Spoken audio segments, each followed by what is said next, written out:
an election and stuff. But when I listened to the entire thing, I didn't hear anything like that.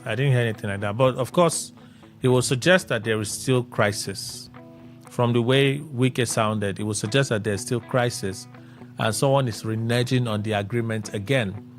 Would that be a confirmation that Fubara is throwing his hat in the ring? Well, I guess we'll have to wait. We will just have to wait to see confirmation for that. But Nyesom Wike's position, gives us a pointer that may be happening. He also talked about the candidates that we also talked about, which I did hear on good authority that yes, he had pointed, in particular George Kelly. He had pointed George Kelly to throw his hat in the ring for the governorship race. So he says we didn't nominate anyone. He did not say that George Kelly did not pick form, but in the case of Chinda, you listen to him, right? And then he won't pass on a chance to stroke Peter Obi, which he did.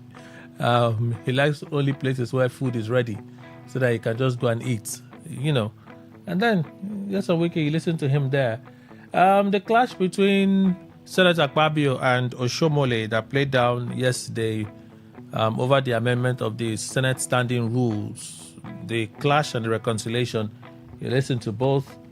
And then Rep. Abejide from Bayelsa reacts to what Nyesom Wike said in the interview. So Nyesom Wike's interview was earlier in the day, and then later yesterday, Rep. Abejide, who's a member of the PDP, the Makinde faction, speaking on that controversial Supreme Court ruling that we're all still waiting for the certified true copy, so we can confirm exactly what happened last week Thursday when the Supreme Court made the pronouncements it did. So that's where we are. We're waiting for it seriously so we can read through and know if indeed it is the way it's said is the way that they are saying it. Welcome. It's the newspaper review segment on our breakfast special, Today's Quest, Today 95.1 FM. Kelly Kimenjima is my name. It's a pleasure to be here. We're together till almost 11:30 a.m. Most of you would know that.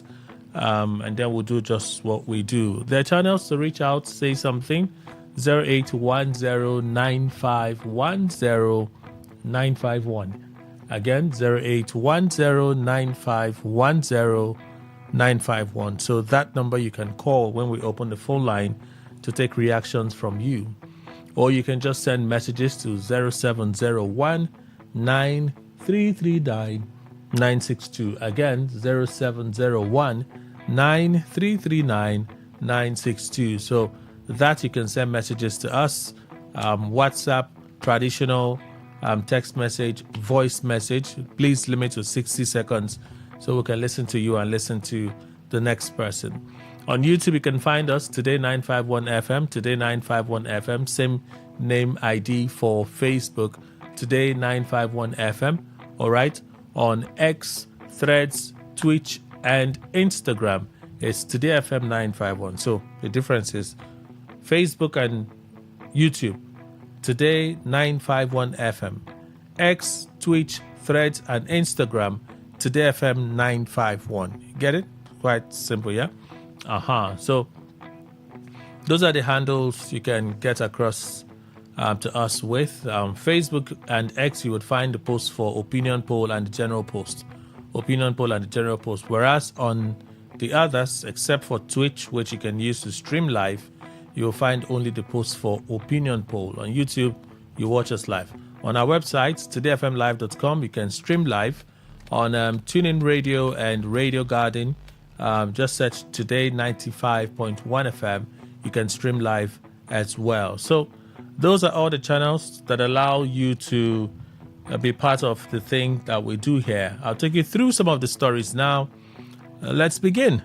Daily Post. Senate confirms Tegbe and Nikolai as ministers. Senate confirmed Tegbe and Nikolai as ministers. So we already listened to the Senate president talking about the confirmation of one of them. That's what the story is really about. So let's move on. 2027, APC waives screening requirements for President Tinubu. Did I not say it here? Ahead of the party presidential primary election, the National Working Committee, NWC, of the All Progressives Congress, APC, has waived screening requirements for President Bola Ahmed Tinubu. The NWC made a resolution yesterday at its 188th meeting in Abuja.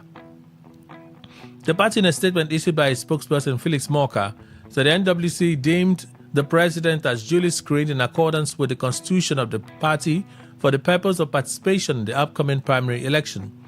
It noted that the president has received overwhelming endorsement and votes of confidence from critical stakeholders of the party, including the Progressive Governors Forum, the leadership and members of the National Assembly, and other organs of the party at the APC National Summit of May 22, 2025, and other major statutory events of the party. Let's move on.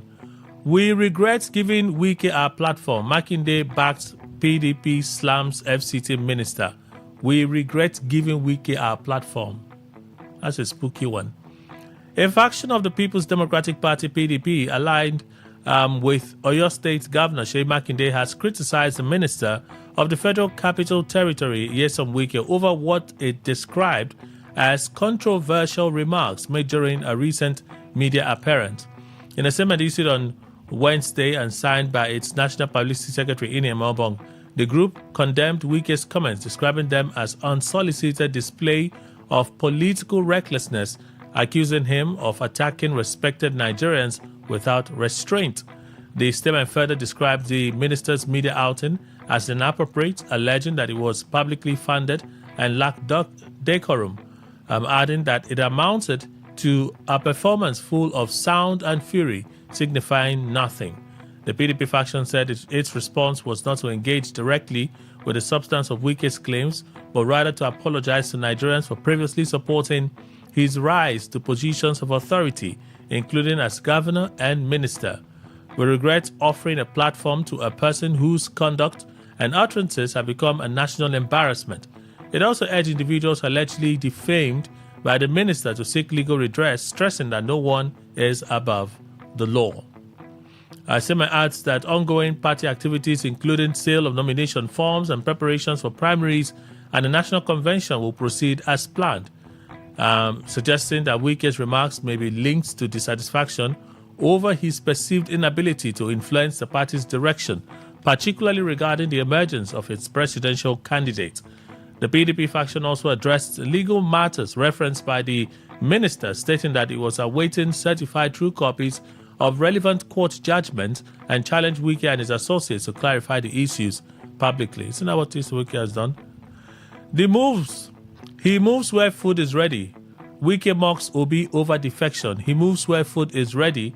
Wike mocks Obi over defection. We listened to Wike now, that media parley yesterday. So let's roll on. Tribune. Dangote Refinery maintains petrol sales at 1,275 naira per litre. You know, yesterday when towards the end of the show, and I mentioned that report, I said it's curious that Dangote will be increasing price when we heard on good authority that price was dropping. Right? Price was dropping. And just later in the day, I saw the official release from Dangote, that statement where they said, no, we have not done anything about a change in price. Price remains where it was. So there's no change. No upward review, no downward review. I was expecting a downward review, but at least it didn't go up. All right? So Dangote Refinery maintains petrol sales at 1,275 naira per litre. Premium motor spirit, popularly known as petrol, at the Dangote and petrochemicals continue to sell at an ex-gantry price of 1,275 naira per litre, according to a credible inside source. They also released a statement when they say credible inside source. It's coming hours after reports claimed that the refinery had increased its petrol price by 75 naira amid fluctuations in global crude oil prices. Tribune Online learned that Brent crude prices surged to approximately $115 per barrel earlier in the week and closed at $110.31 on Tuesday due to escalating geopolitical tensions. However, recent checks by Tribune Online on Wednesday shows that the global crude oil prices have plummeted by 10%, that's between 10 to 12%, with Brent now trading currently below $100 amid reports of a possible peace deal between US, and Iran. So let me see if I can find a Dangote statement. Let's just read exactly what Dangote said. Give me a moment. Let me just get that reaction from Dangote. Just a moment. I know it's not far off. It's just somewhere around. There it is. Dangote Refinery and Petrochemicals Limited has revealed that the price of premium motor spirit PMS remains same, stating that its ex-depot price remains unchanged. The refinery, by sustaining its current prices, is reaffirming its commitment to supporting stability in the domestic energy market and to cushion the wider economy against external shocks.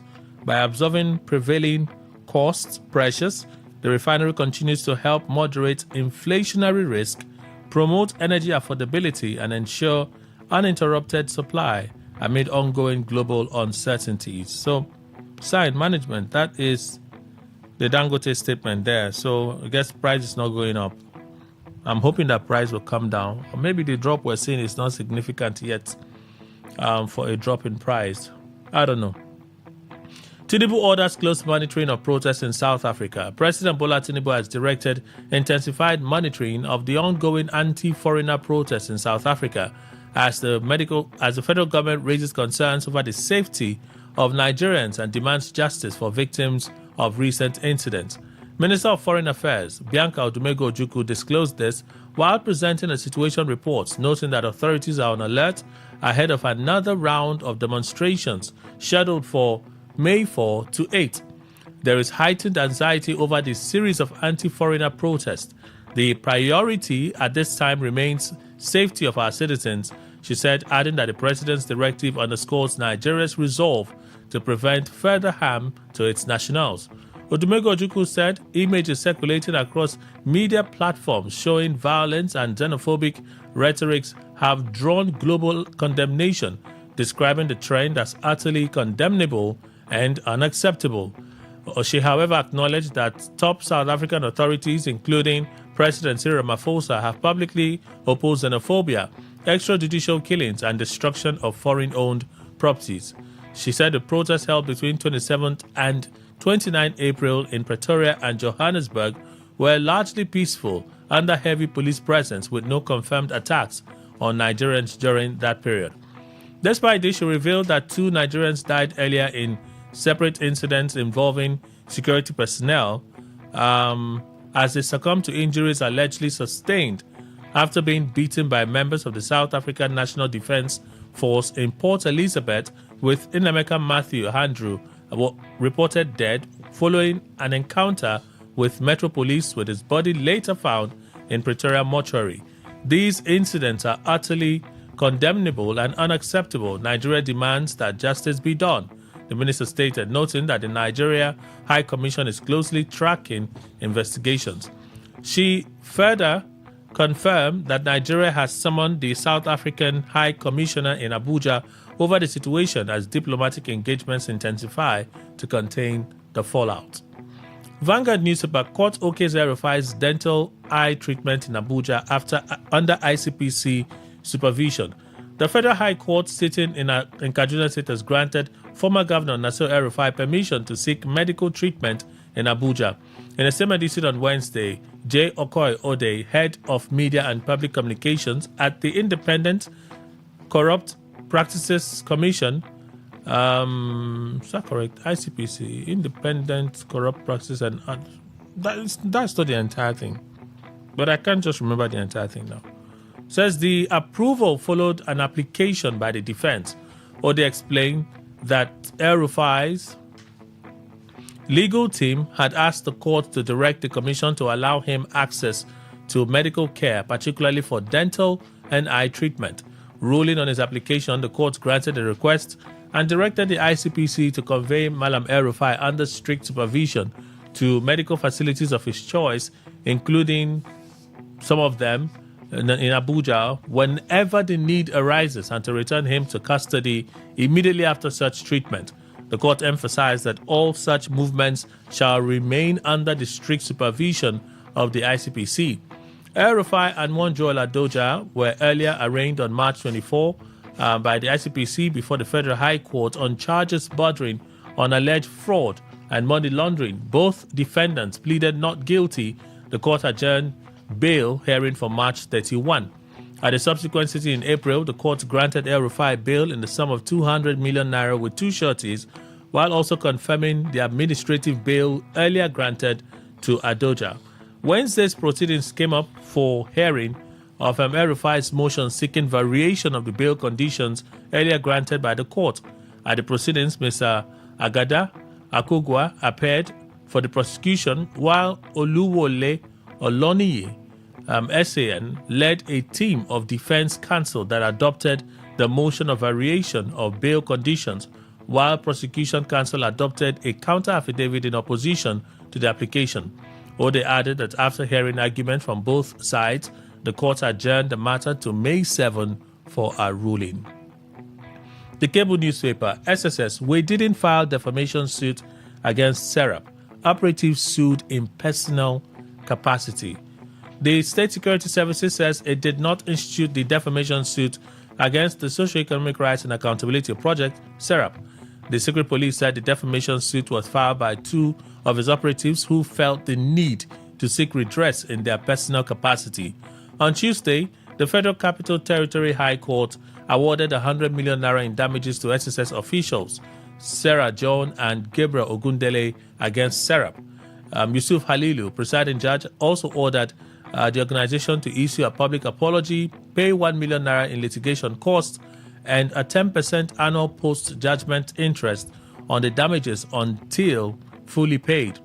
The suit was filed by two SSS officials following statements issued by SERAP in a September 2024 piece alleging that operatives of the secret police unlawfully entered its Abuja office. Reacting to the judgment, SERAP described the ruling as unacceptable and a setback for civic freedoms. In a statement, however, on Wednesday, Favor Dossier, SSS Deputy Director of Public Relations and Strategic Communications, says the two operatives obtained the approval of the Director General of the agency before approaching the court. Dossier says the SSS has an obligation to protect its officials who carry out their duties in a lawful manner. The service hereby reiterates that the suit was not between SSS as an organization and the Socio-Economic Rights and Accountability Project. Rather, it was a case filed by two of our operatives who, in the course of their lawful duty, felt defamed by SERAP, claiming that they, on September 9, 2024, unlawfully invaded their Abuja office and harassed their staff. An investigation into the claims by SERAP against the operatives was immediately initiated. Following the outcome of the investigation, the said operatives felt the need to seek redress in their personal capacity and subsequently sought and obtained the approval of the Director General State Services to approach the court. The court granted their reliefs and awarded the sum of 100 million naira to the duo. In addition, the court ordered that as an agency, SSS has an obligation to protect its staff who carry out their duties in a lawful manner. At the same time, sanction erring operatives found to have breached the Nigerian laws and our extant regulations. We have demonstrated this time and again by prosecuting some of our staff for various offenses in competent courts. Wike, I will seal off any building bank used by Turaki-led PDP. Okay. We'll listen to him now, right? So let's move on. Court acquits ex-HOS Oyoita of 570 million naira fraud charges. The Federal High Court in Abuja has discharged and acquitted Winifred Oyoita, former head of service, HOS of the Federation, over alleged money laundering 6 years after her trial began. In a ruling delivered on Tuesday, James Omotosho, presiding judge, upheld separate no-case submissions filed by Oyoita and her co-defendants. Oyoita, alongside her personal assistant Ubong Efyong and 7 others, were standing trial on 18-count charge bordering on alleged fraud and money laundering amounting to 570 million naira. In his ruling, Omotosho held that the prosecution failed to establish a prima facie case, describing the Economic and Financial Crimes Commission suit as one built on quicksand of speculations, suspicions, and shoddy investigation. I must say here that the case presented by this prosecution has no weight whatsoever. Crucial elements of money laundering offenses, particularly the establishment of a predicate offense, were glaringly absent. Tegbe, I won't promise 24-hour power supply, but Nigerians will see improvement. I won't promise 24-hour power supply, but Nigerians will see improvement. So that's the assurance coming in from the Minister of Power during the screening yesterday. And speaking of which, Obi ally Aisha Yesufu quits ADC for NDC, declares FCT Senate bid. Aisha Yesufu, activist and ally of Peter Obi, has defected from the African Democratic Congress ADC to the Nigeria Democratic Congress NDC. Yesufu also declared interest in the 2027. Let me go to her statement. She says her exit from the ADC to the NDC was driven by the need to honor our promise to always follow Obi's leadership. This deeper understanding is why I resigned from the African Democratic Congress and ADC to join the Nigeria Democratic Congress NDC as I follow the leadership of His Excellency Peter Obi, who today embodies the hope and aspiration of Nigeria that works. When I give my word, I keep to it. My decision to support Peter Obi first led me to the ADC to continue to honor the promise. I am joining the NDC. This time, I am joining the NDC not just as a member, but as one running for the FCT senatorial seat. Obi lacks capacity to lead Nigeria. He avoids challenges, says Kenneth Okonkwo. We'll listen to Kenneth. And then Daily Trust, you can't punish broadcasters for expressing opinions, court tells NBC. Order of interim injunction following argument on an ex parte motion filed by the Socio-Economic Rights and Accountability Project SERAP and the Nigerian Guild of Editors. The case was argued on behalf of SERAP and NGE by their lawyer Adeyinka Olumide Fusika, Senior Advocate of Nigeria, SAN.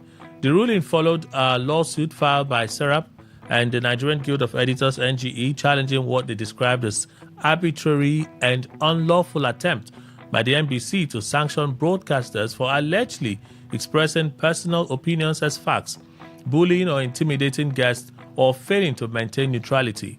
SERAP and the NGE had, in the lawsuit, asked the court to determine whether the various provisions of the Nigeria Broadcasting Code relied upon by the NBC to threaten broadcasters were inconsistent or are inconsistent with the Nigerian 1999 Constitution as amended and the country's international human rights obligations.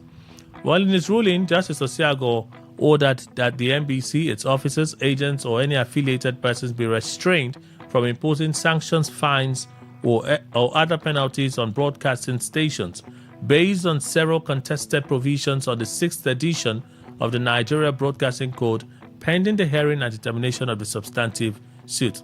The case has been adjourned to June 1, 2026 for the hearing of the motion on notice. So yeah, those are the stories for review this morning. We'll do a short break. When we come back, we continue. Please stay with us.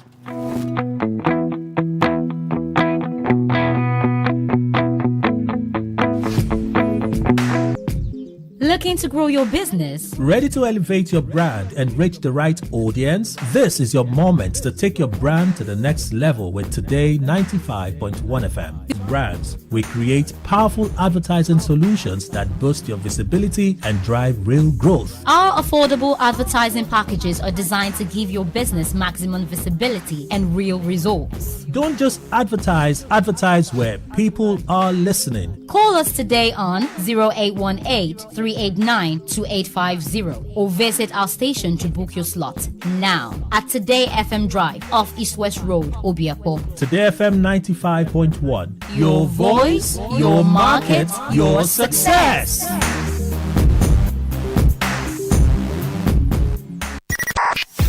95.1 FM, voice of the people. And we're back.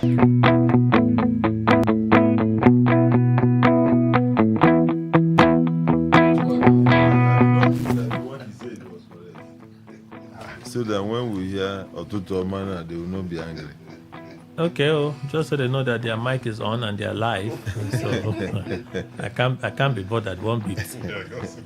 Exactly. 100%. So I was saying, see?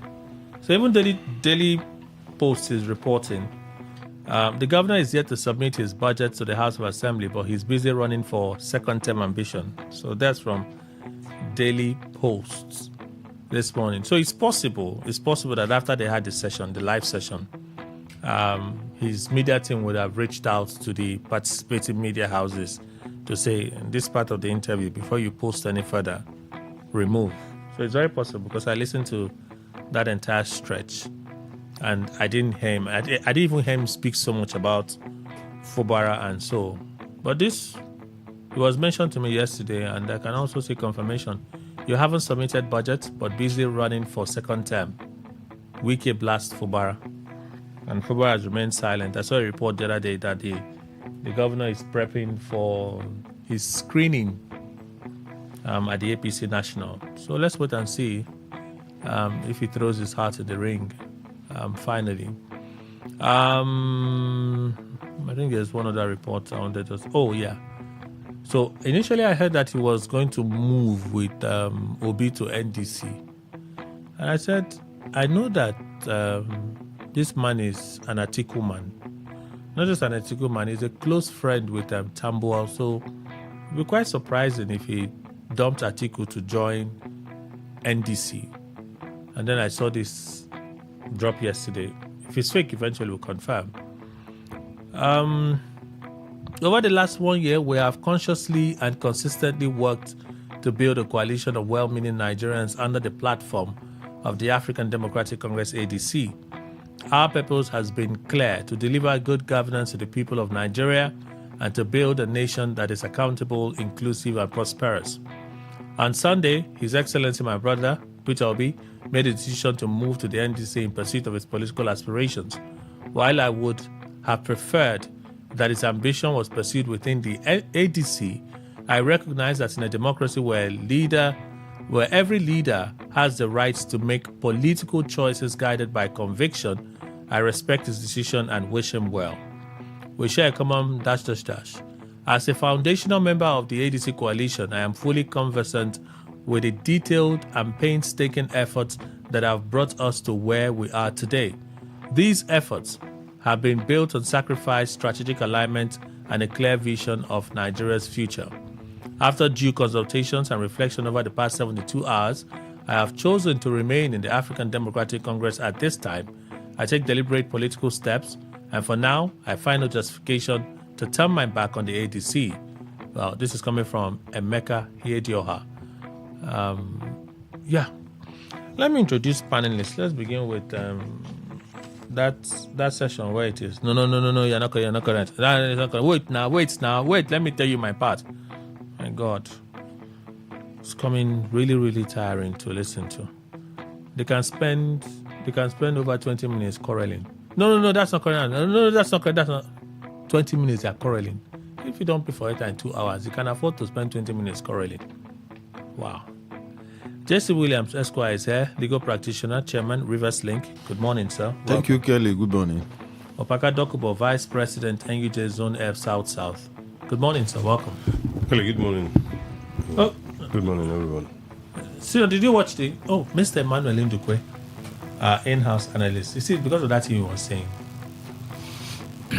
I hope it's not deliberate. You know, this morning he came with deliberate jab, and he knows that there are mornings where I come ready.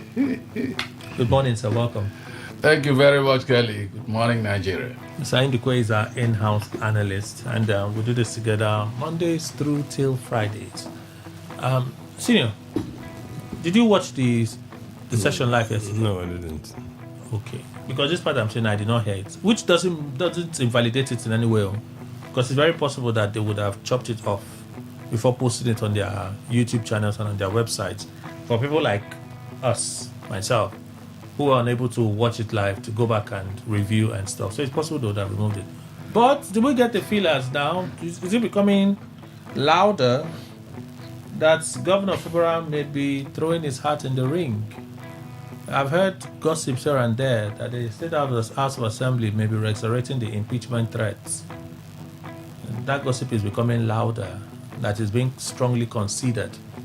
At least Yeson Wike in the part that I heard said is reneging again on the agreement that they all collectively reached as mediated by the president. Senior, this is our state again, eh? Some of these things, sometimes you get to a point and you get fatigued over some of these things, and then you just want to say, okay, why not we just keep our fingers crossed and see. It's only a matter of days. All of these things will be out there. But then, I think it's strong indication that the governor may be... Strong indication? Yeah. One, people bought form for him. He didn't say no. I've not heard anything from him. And for me, silence will be like just endorsement or acceptance. So that one is there. Their screening is it tomorrow or the day after?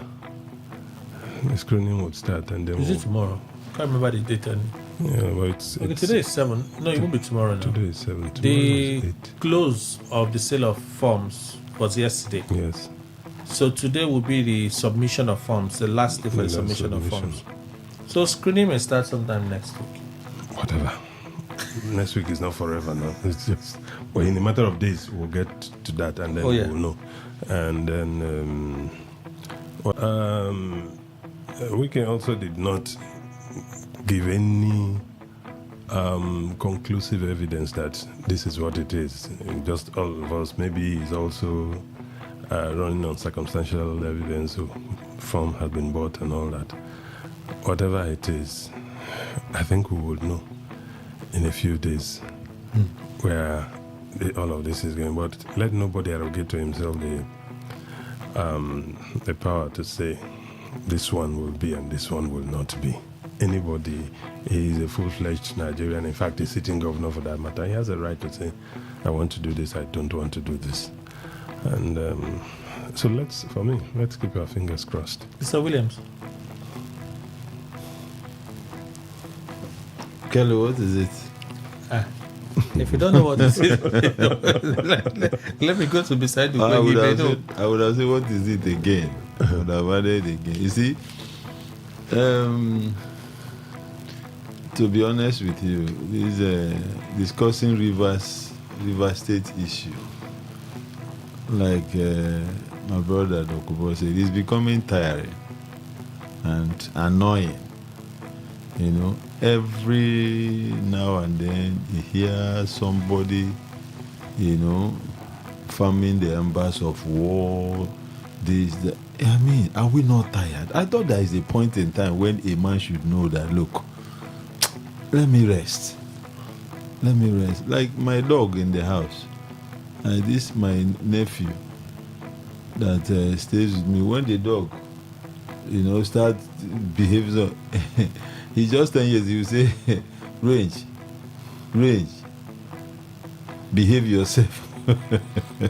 As if the dog is here. And sometimes the dog too will just sit down. I think it has gotten to that point that people should learn how to behave. Governor Fubara, it is within his constitutional right, if he so desires, to do second term. But the funny thing in this whole situation is that yesterday we heard Wike talking.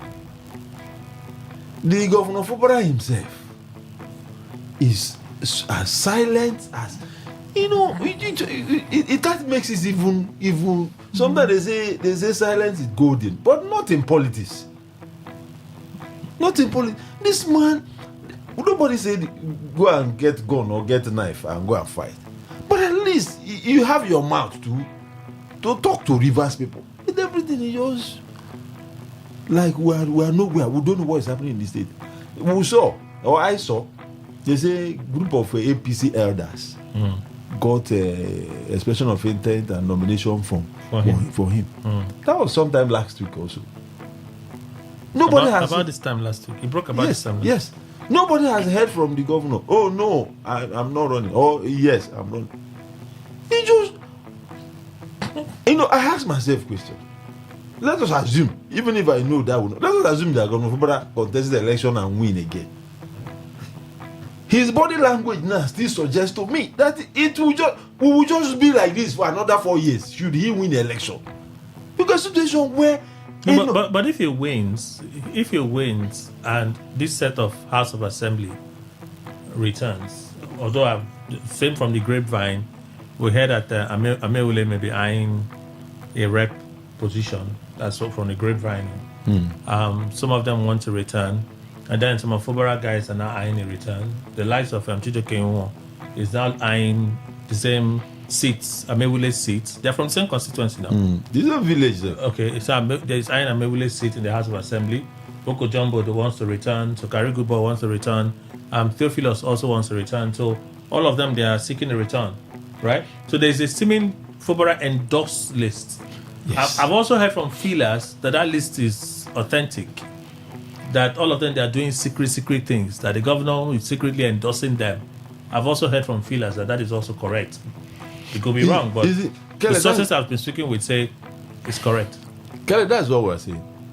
Will it not be business as usual? No, but if he succeeds in getting his group elected into the House of Assembly, that may change the But you and I know that with the trend we see in Rivers State, that may be very, very, very difficult. Let us even assume that the 32-member assembly will come from Fubara. To me, I don't see that making any change because, see, Kelly, even when he controls the House of Assembly. Yes. You know, the issue of governorship, let me tell you something. To be a governor, it's not all about House of Assembly. That's why we have the executive, the legislature. If you don't know how to play the game, Kelly, that's the politics. If you don't know how to play this politics, you can bring your son as the Speaker of the House of Assembly, and you don't do what is expected of you. That relationship between this executive and the legislature is not there. Your son may even revote. That is how what am I saying? A governor should behave and act as a governor. This is outside what he's doing with Wike. I'm talking about as a Rivers man. We don't know where we are. Governor is not talking to anybody. Just like you alluded here, that they are doing their things in secret. Are they governor and House of Assembly or whatever to themselves? They are for Rivers people. So whatever you are doing as a Rivers State governor, nobody. I'm not saying you should come to the public space to tell us your strategy. No, but speak to us. I am contesting election. That one is not a strategy. At least let us know. Absolutely not. Let us know. Look, our governor said he wants to return. But Kelly, we are here talking about people buying form for governor. The governor have not said there is no governor in Nigeria that wants to return. I have not told these people I want to return. What kind of governance is that? Mr. Ndukwe.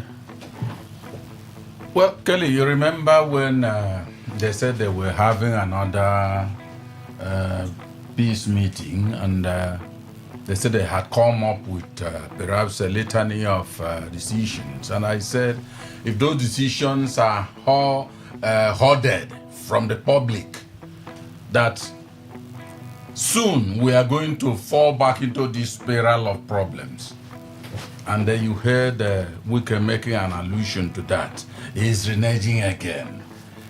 You see, what is he reneging? Only you people that know that. And I'm saying, is cult activity linked, for instance, with governance?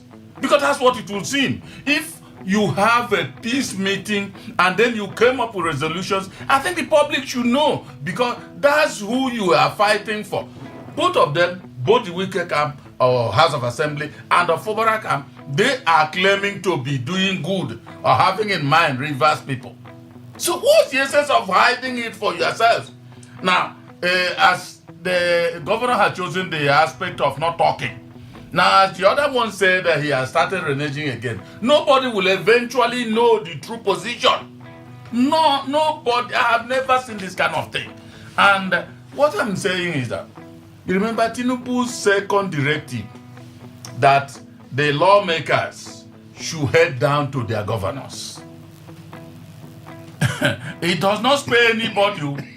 If those people at the House of Assembly is warming up to impeach again or to reactivate or rekindle the impeachment, that automatically also gives him the power, the vim, if he truly wants, to keep quiet, added to the silence that is there. And then they will not go back. Because this one is off wicked hand to walk it.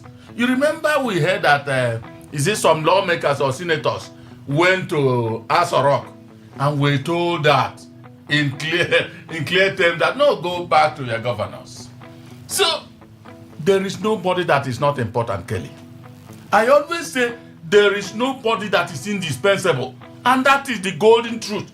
If you think because you are in this position, this other person is not a human, I have said it will reach a stage where that one will look up and people see that something is important in his eyes. They will come and then snatch him from whoever is holding him down and say that thing you've been struggling to say. And if he says it, it scatters. In other words, it makes or mars the whole thing. So if they think maybe the silence of what's his name, Fobara, is going to be such that nobody will ever know anything again, I think that will be wrong. I know that Fobara wants to come back. The reason is simple. Kelly, except it's a new thing. Oh. Why would Fobara keep quiet when we heard that some people have aggregated themselves and picked a form for him? He will not tell Rivers people that, well, I have accepted the form or I rejected it. What kind of situation is this? But since he keeps quiet that way, I am thinking that he will come back. But coming back will depend on the whole thing that Abuja and all that will do. So if truly he's reneging on a certain set position they've reached, it might be a problem. I really don't understand what is going on. Kelly, I have a feeling that you actually don't change a template that is actually winning for you. I believe that Fubara has lasted this long because of his own style as governor. And for him now, at this critical time, I also have a feeling that the atmosphere, the political temperature that we have, especially in the state, is because of this handling things. If everybody were talking, if he starts talking as also and keep those the way we want him to, you know what this state would have been like by now. For me, probably would have had it hotter than we presently have now. So I'll just like, but there is a limit. You know, somebody says, and I get belay, I don't get belay. Wait now, it's a matter of time. When the time comes, it will. So right. If Fubara is to speak, I think it is at that time when all of this has crystallized, the time has come and we're out, and you know that we are facing the people. But for now, to trouble the waters so early in the day and then probably or maybe trouble the waters and eventually lose out on the ticket. At the end of the day, you never can tell what is really working for him. So for me, let's leave. But it's not early. We're going for a commercial. When we return, we'll continue. I'm not rushing off on this issue because there are many things to be said. So we'll talk about the many things when we return. Please stay with us.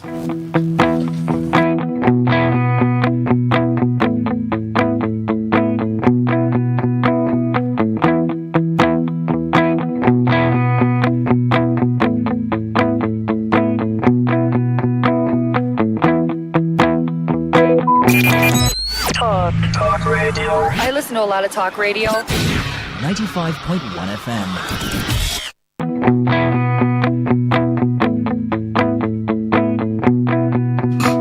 All right, thank you all for staying with us. We have Ingo Wari from Nance Luxury Homes joining us at this time. Good morning, madam. Welcome. Good morning, sir. Please tell us what you do at Nance Luxury Homes. Let's begin from there. My country people, una good morning for inside this morning. Oh, my name na Ngowari Allen Jack from Non's Luxury Homes Limited, introducing Non's Flourish Estate, where they for Imogu Omagwa by Ketu's Filling Station. 5 minutes drive from airport roundabout with fantastic Ogbonge promo price of 2 million naira outright payment. Installment payment na 2.2 million naira. Our land na complete 50 by 100. Good road network. Buy and build. Correct dry land. Better soup na money kilamo. Oya come now. Make we carry you go show the land. Our office number na 0913 238 2724. I go call am again. 0913 238 2724. Our second number na 0808 414 6285. I go call am again. 0808 414 6285. Our office address na number 120 Airport Road, Igritali. We get another estate where we dey call North Garden Estate, Phase 1, Omagwa, near AP Junction, Agwawure. The price na 1.8 million naira. Na outright payment be this, while installment payment na 2 million naira. Or you fit start as low as 1 million naira and you spread the balance for 3 months. Invest in our land with assurance. Our land na buy and build. Take our number again. 0913 238 2724. I go call am again. 0913 238 2724. Our second number na 0808 414 6285. I go 0808 414 6285. Our office address na number 120 Airport Road, Igritali, Port Harcourt. My better people, we get another Ogbonge estate to what they call North Garden Estate, Phase 2. This one are for Agwawure, Omagwa, for outright payment of 1.5 million naira. Only remember be say we be real family real estate. Now why would they get different prices in case your hand no reach this one, another one go reach you. Non's Garden Estate Phase 2 now just for 1.5 million naira. The last but not the least, my country people, now Non's Classic Estate where they for Elele with launching price of 700,000.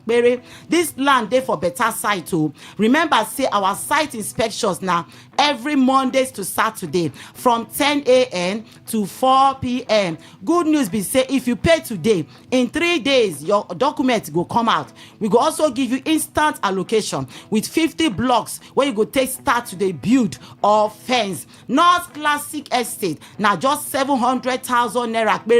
The land na your own. No hidden charges, so free deed of conveyance now they give.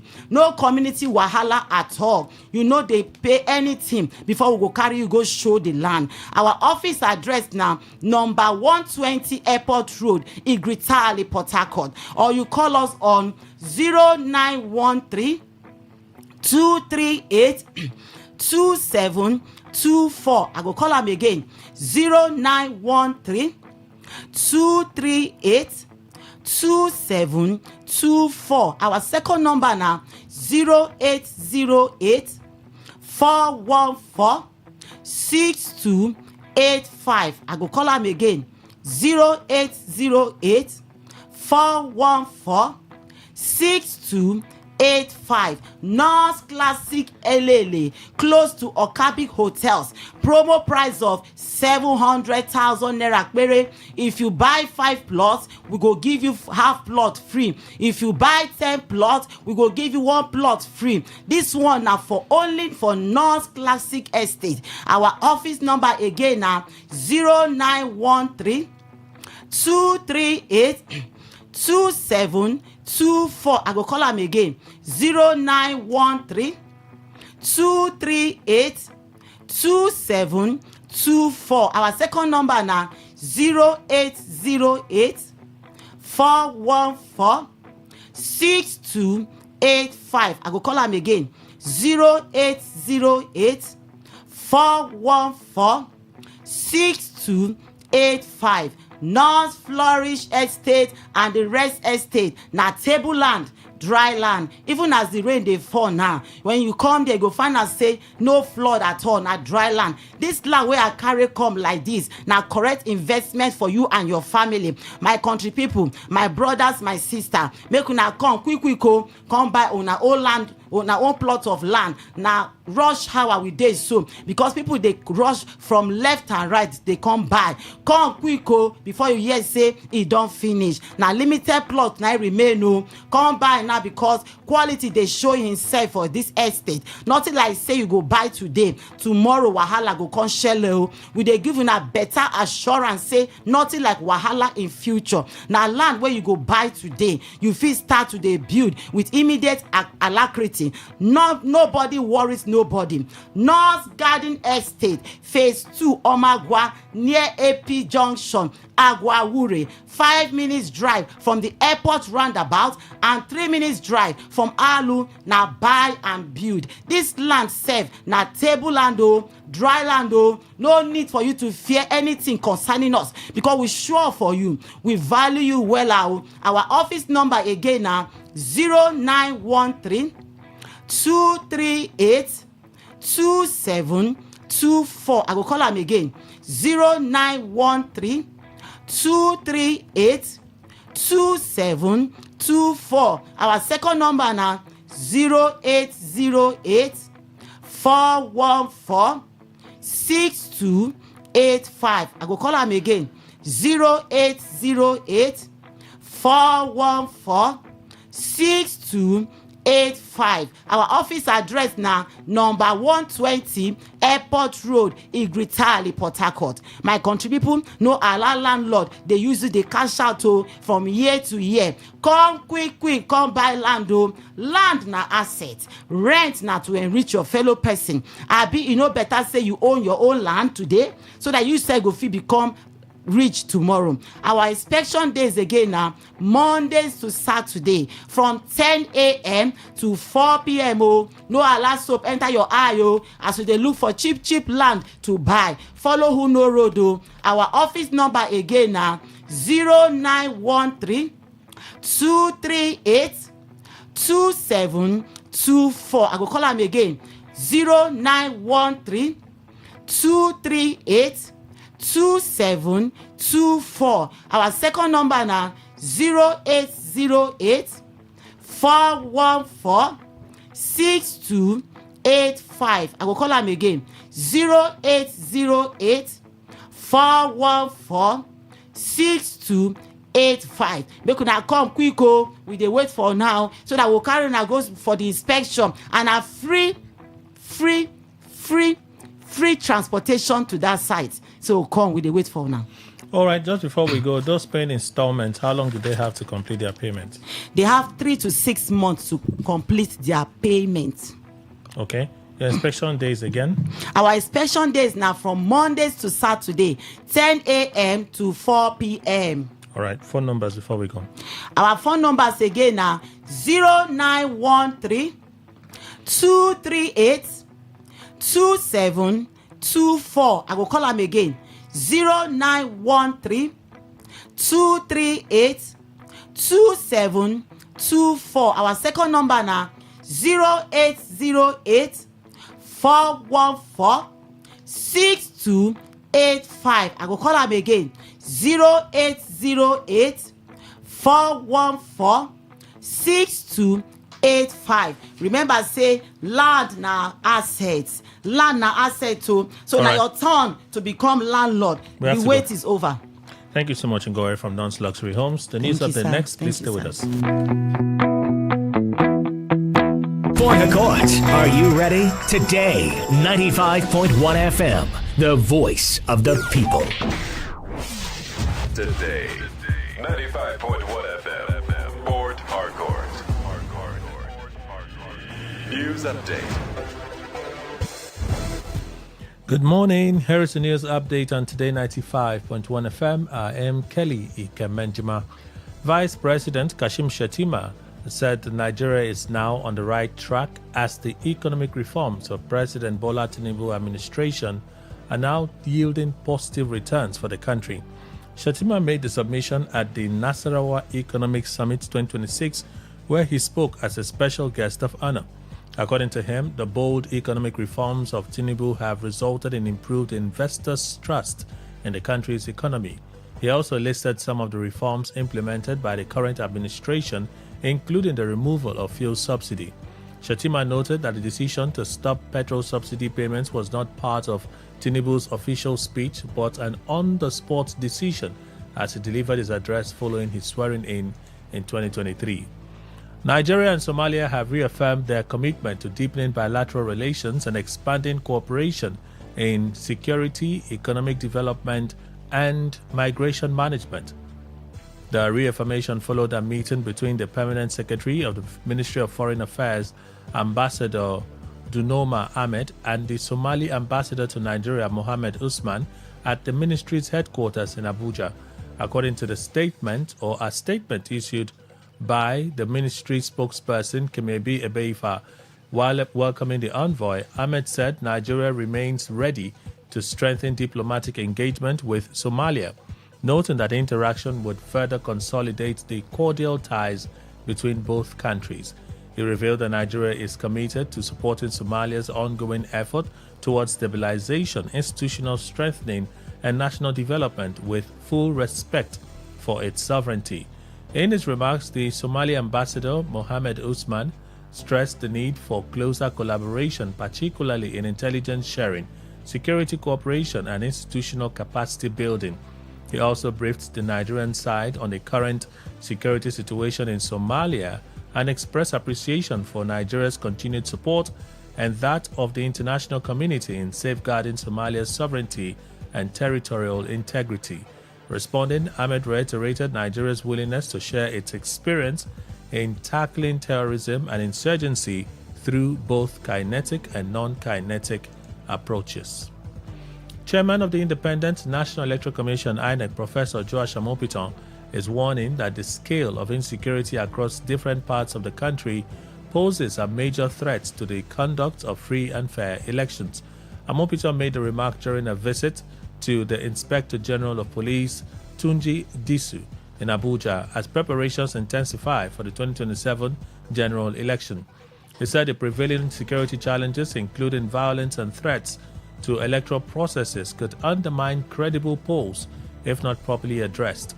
According to him, such measures would help identify flashpoints and enable the deployment of strategies to safeguard voters, electoral officials, and the integrity of the process. Amopiton noted that elections scheduled for January 16, 2027 presidential and February 6, 2027 governorship and state assemblies require strong collaboration between INEC and security agencies, particularly the Nigeria Police, which leads electoral security operations. INEC chairman also highlighted upcoming off-cycle governorship elections in Ekiti and Osun State, as well as several by-elections across the country, describing them as critical tests for Nigeria's democracy. On humanitarian concerns, Amopiton drew attention to internally displaced person scams across the country, insisting that displaced citizens must not be disenfranchised. Responding, the IG assured that the force would adopt intelligence-led deployment and preventive policing strategies to address emerging threats such as political violence, arms proliferation, cyber manipulation, and attacks on electoral infrastructure. He pledged strict enforcement of electoral laws, warning that offenders involved in vote buying, ballot snatching, voter intimidation, and destruction of electoral materials will be arrested and prosecuted. On the foreign scene, a search has reportedly continued off the southwestern coast of Morocco for two American soldiers who went missing over the weekend. The United States Africa Command, AFRICOM, said they had been among thousands of people taking part in an annual multinational military exercise, African Lion.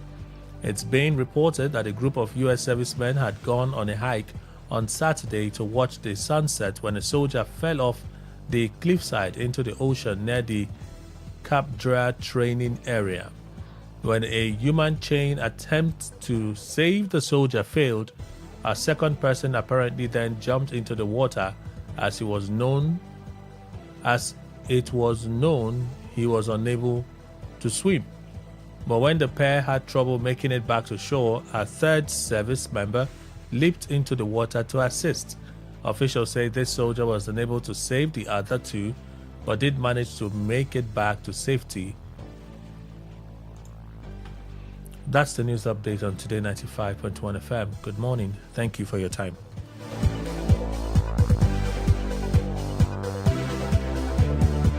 Today 95.1 FM, where news meets insight, sports meets passion, and entertainment meets excellence. Expert analysis from seasoned professionals and our top analysts, informing, educating, and entertaining you. Your voice, your station. We are the voice of the people. All right, panelists will join us in just a bit. So I haven't brought anything on the international front, but I've been keeping a close watch on the developments there. I know last week I was talking about Operation Project Freedom. I think that's the name. The one that U.S. ships were to guide commercial ships to cross the Strait of Hormuz. That operation didn't last for more than 3 days. It really didn't last for more than 3 days. Trump called it off, right? That there was going to be more meetings with Iran and so on and so forth. Well, we're not seeing more reports now. A lot of uncertainties coming from the Middle East as nothing concrete. From the Wall Street Journal, we're hearing reports that the U.S. has handed Iran a new nuclear framework. If Tehran accepts, 30 days of detailed talks will begin. Core U.S. red lines, Iranian attestation that it does not seek nuclear weapons, dismantlement of Fordow, Natanz, and Isfahan, total ban on underground nuclear work, on-demand inspections with penalties for violations, 20-year moratorium on uranium enrichment, down from permanent, and then handover of all enriched uranium stockpiles, reopening of the Strait of Hormuz in step with U.S. easing its blockade, performance-based sanctions relief not granted upfront. But this is not even the gist I wanted to just update you on, because Trump released a statement yesterday about the developments. Okay, panelists are just returning, so I think I see it now. Assuming Iran agrees to give what has been agreed to, which is perhaps a big assumption, the already legendary epic fury will be at an end, and a highly effective blockade will allow the Hormuz Strait to be open to all, including Iran. If they don't agree, the bombing starts, and it will be, sadly, at a much higher level and intensity than it was before. Thank you for your attention to this matter, President Donald Trump. So, we're getting more reports now as to why the U.S. abruptly decided to end Project Freedom. Well, we heard that from Saudi Arabia, the Crown Prince was offended that they weren't carried along and denied U.S. access to their air bases for them to carry out their operations. Trump's Project Freedom collapsed after Saudi Arabia and Kuwait suspended U.S. military access to their bases, airspace, and overflight rights. This is coming from NBC News. The kingdom blocked the U.S. from flying aircraft out of Prince Sultan Air Base or through Saudi airspace, completely grounded the operation and removing the air defense umbrella protecting ships in transit.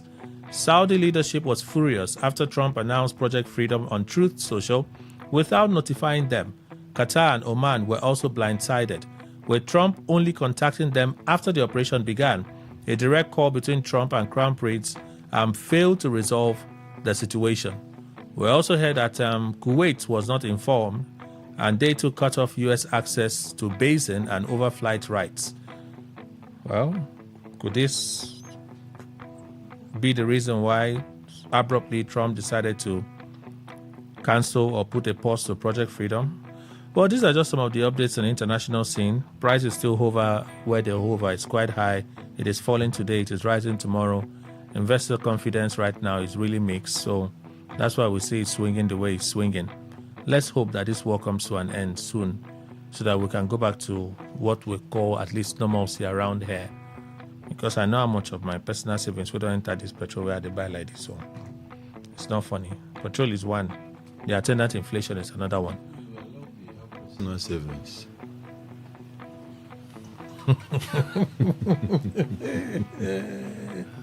That's very apt. How many people have savings? He's in the upper class. Yeah, it's the big boy.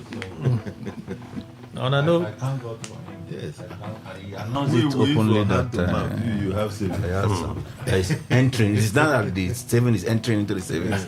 The spending is entering into the savings. It's just starting. I think it's just starting. In this country at this moment.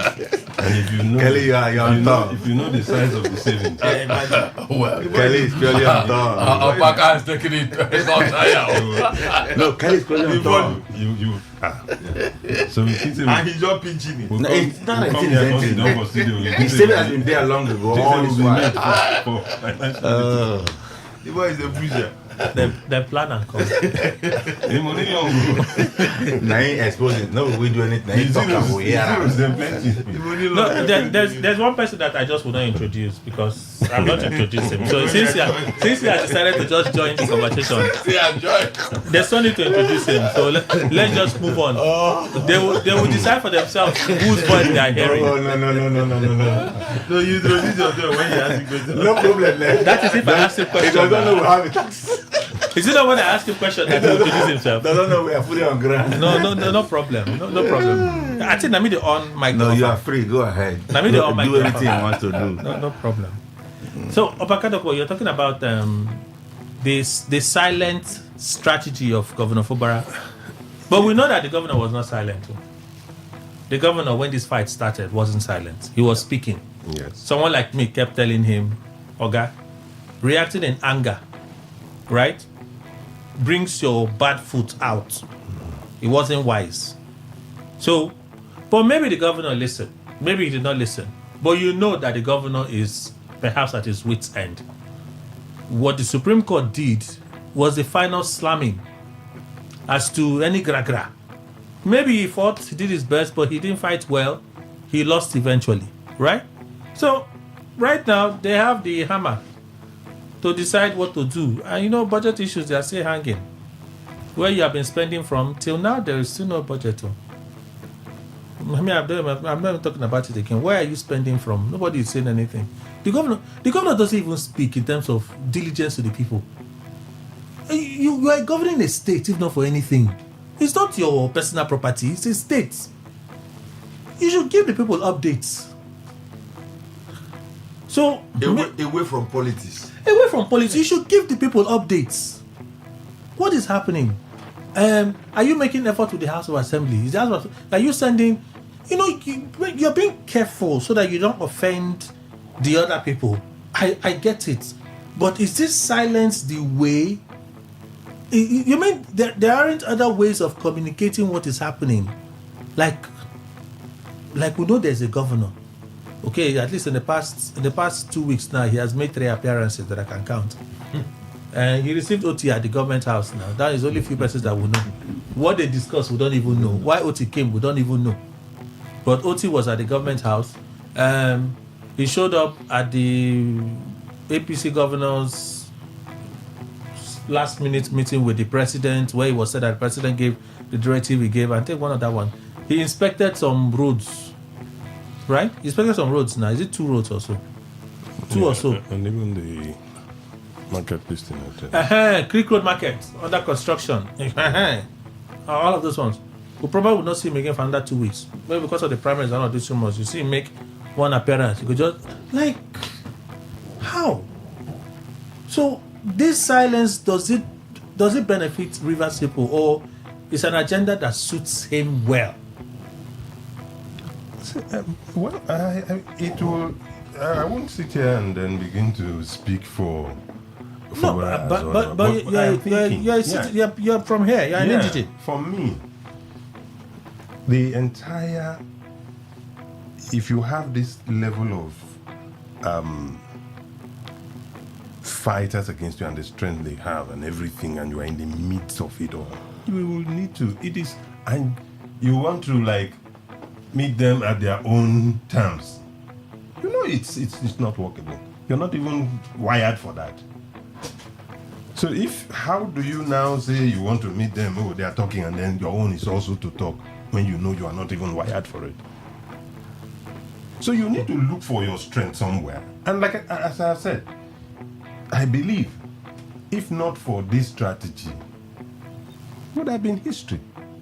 No, but don't you? So what you call strategy? What you call strategy? Well, could it also be that the governor, by his action, is clearly telling us that maybe he was forced into those agreements that he entered with them? Do you know of any? Well, for me, it's only one party that has been speaking, so I cannot even take that one to anywhere. But if not for anything, yeah, the House of Assembly wanted to impeach him. The last impeachment attempt. When they did whatever they did, and they came back and said the governor has agreed. The governor has agreed. No, we also know that he made moves to the presidency. Yes. It was reported on verified channels that the governor made moves to the presidency. That was when the president, in mediating, asked him to give Wike his due respect. Right? We also heard that he followed Wike to his house again and said, I will behave myself this time. So when you do all of those things and you come back, when you came back, you now started doing project inspection. We remember very vividly now. We were like, you now said, the ring road will be completed, this and that. House of Assembly told us, there's peace now. We're withdrawing the impeachment thing. Your silence from then will suggest to us that this is the way I enter, not today appeal, but how I go do. Clearly, for me, until such a time when either the president or Singh himself comes to confirm some of these narratives about one agreement, this one contained, this one does not contain. We are not there. We were not there, and as we speak, we're only hearing from one party. That agreement was entered into by 3 parties. Only one is talking. President Tinubu has not come out to tell you this is what they agreed with me, and then we can now say yes, this is what it is. So for me, that agreement, for whatever it is worth, is out there. It's neither here nor there. Until there's a confirmation from another one of the other 2 parties. So that one can go. But I do not honestly expect the governor, under the circumstance that he finds himself, to go, what is it called? Ball for ball, hard ball with this ball is very hard. For him to now go on a hard ball with them on their own turf, on their own terms, and you'll survive? How? Well, with the silence. So for me, until when he gets a ticket and he's now a candidate, and let me see whether he will speak to Rivers people or not. We will get to hear, we will get to ask questions. You will satisfy us that you deserve it. And these questions will come. The time will come when all of this will play out. But for now, it will be too premature, and it will not help his case getting to that finishing point. For now, it's premature. Yes, getting to that finishing point of getting a ticket and facing Rivers people once again. You will have a lot of explanations to make. You're not coming to tell people, I want to know. This is, you will tell us, how have we come? How far you have come? You will tell who? Rivers people. Except you don't want to be governor again. If you don't want to, you better go. For me, if everything that we have heard from this other camp is really what it is, and that he actually has, I wouldn't expect him to even go and pick a phone. He would have just silently done his first one term and quietly. And that's why I say, for me, until we are sure that he gets out for screening G1, let me not be the one to introduce him, has confirmed screening starts tomorrow. I said it here before, but when you said and I was no longer sure, screening starts tomorrow, then we will now see. It's a matter of days. How many days? 2 or 3 days. Everything will end. All the masquerades will come out. And then we'll now... Chief Engineer Kedom Richard Dekai, MNSE 2019 governorship candidate, Publicity Secretary concerned, and patriotic ex-governorship candidate, River State, G1. Good morning, Chief. Welcome.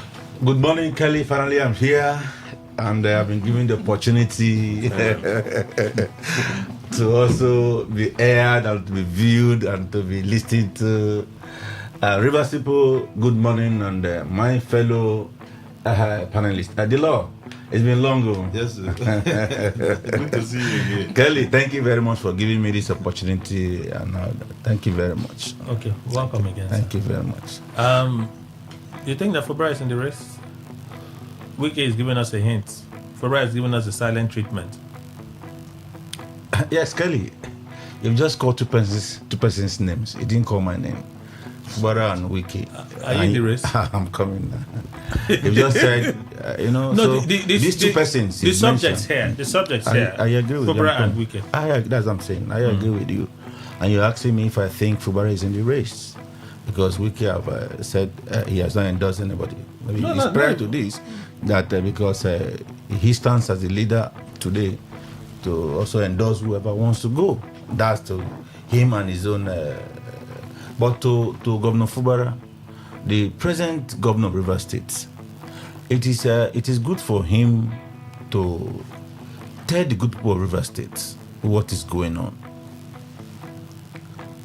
Silence, though golden, but at this particular point in River State is no longer golden and cannot stand to be golden. Because River State wants to hear from our governor. Second terms is as close as tomorrow because sale of nomination forms and submission ends today, Thursday. That's not that. It's supposed to be 6th. No, it's today. There was an extension of the... there's a revised timetable. And no, it's today. I have everything. I've sent it to you now. So it's today that it's ending, and tomorrow's screening starts to the 12th. So tomorrow, Friday, each and everyone who has submitted form, aside the president who has been deemed qualified by the party, every other person stands to be screened. So by tomorrow, we are going to see an array of people moving to the nationals to go on the screen. So there and then we are going to see if the governor being bought form for by the elders of River State. Kelly, you can recall, people can ask you to run, and this is River State. We've seen that during the last 2 previous elections, people bought form for the present minister for FCT. They bought form for him and said, "We are calling you to run." So if River State people collectively has called the governor to run, he should tell us. River State collectively? Elders. You saw them. No, now. even elders collectively. That does not exist. Okay, they are division APC elders. They are the division elders. They are APC elders who came together. They are River people in the first place. But under APC. But they are River people in the first place. They came together to purchase the form for Governor Simon Fubara. How many persons are the elders there? Is it everybody, 100 persons will not come. No. When we say the elders, how many of them are the elders there? No, there will be a delegate of the elders. Elder led by so that's what I'm saying now. All the elders in River State. Wait. Abiante is now in the community of elders in River State. Yes. APC. Are you APC elder? No, I want us to understand something now. What qualifies to be an elder? I know the question I'm asking. Abiante, Rep member, Honorable Abiante, qualifies as elders in River State. Is it only Abiante? Not in River State. Is it only Abiante you saw? Elders. Is it only Abiante you saw? Is it difficult for you to? Is it APC elders? He may not qualify to be elder. Okay, so even in the APC, right? In the APC, as they are doing the Rainbow Coalition, the Fubara Coalition. Even the APC, Abiante qualify as an elder in the APC. Yes. A member of the Federal House of Representatives. A third-time member. This kind of It's an elder, not a... okay, it's not by senior citizen anymore. No. It's by ranking. It's by political ranking. This is the ranking we call now senior citizen. That's not what it's called. It's called elder. That is my thinking of elder now. No. Not in this context. Okay, it's based on ranking. No, when we have, for instance, Ferdinand is an elder. Ferdinand Anaprapa is an elder. That's by age. By age. That one may be by age. By age. I was asking based on age. But this That's one what is I not. was- This one is not. Kelly, do you know as we are here in this studio, you are the elder. No, I'm not the elder. You are the one in charge here. Yeah, when I leave that thing, I'm a Gen Z body. People should not elder me. Don't elder me. The governor Don't elder me. La, la, la, la. Fillers of what we are hearing, though are all speculative, is that the form has been submitted 2 days ago. The governor's form fully submitted, filled and signed and fully submitted by him. Yes. Who else? And that means he is fully prepared for the elections. Okay. And like we heard the leader said that anybody can contest elections. So he is to his rights is qualified to contest. So if you have submitted all these criteria that leads to you contesting, there's no doubt about it. It will only boil down to Rivers people who will in turn after the primary. No, the first step is the That's screening. what I'm saying. I say after the primary. That's what I'm saying. Okay. The screening is tomorrow till 12. If he's qualified, but I think he's qualified because he's sitting governor. He has the qualification from the first one. So this one will not be different. And he's a member of APC. So I'm thinking he'll be cleared. So that should not be an issue again. So the next one will what be the should be an primary. issue is the primary, which is, I don't know if they're adopting direct primary or consensus. But in this case, But they'll be using consensus. Maybe in Rivers State they'll do direct. and that's what primary. I'm saying. I say in this case, I'm hearing that it's going to be direct primary. Direct primary. In River State. So if that happens, it So will you not. have Tonyiko. We have Tanyoko, Alabo, we have George Alabo Kelly, George, and we have Governor Fubara. Governor Fubara, we have. It's another person. So when did no. George Kelly actually resign from his... We are seeing that. Wike was saying it emphatically. He kept emphasizing yesterday. You people should be doing investigative journalism. So let me charge you now to go and investigate when that Korenama resigned from his position in the federal government. The fourth one is coming. We are having fillers of the fourth candidates within today and all that, because today ends submission of all forms. Is it APC? In APC, that's what I'm saying about. So by today ending, 12 midnight today, we'll know those who have they the can't comprehensive purchase list. forms. They should Purchase have, of they should forms have come- ended yesterday. That's what I was saying. Let me tell you, most people purchase without showing it. Okay. I'm telling the truth. Okay. And we are secretly signed within the party circles, pending when you will be adopted and qualified by each leader points. Because we have camps. So who is the fourth person from the great? And we are waiting. So by 12 midnight. No, for you to. No, I say we are waiting. I don't know. But we are waiting. Are you the fourth? Are you the fourth person? Start the mind. So we'll be happy that while we wait to see all this unfolding. You know, as Jiwa was talking about screening tomorrow. You know what I remembered? I remember the Obaseki case. Obaseki was a sitting governor, and when he fell out with his godfather Osho, as in this case in Rivers State, he moved. So Obaseki was Oba. Oshomole said that he will not contest election. A sitting governor, that he will not contest, and he didn't get a ticket. And he didn't. You know how he didn't get the ticket? He was disqualified for the screening. So you see, politicians can be funny. I just put Edo State and what is likely going to happen in River State. Imagine how it will sound, how people will see it, that a sitting governor is disqualified. And the way it is now, in the case of Edo State, Obaseki had a window. This one is final. This one is final. Is it what politicians? Is it final?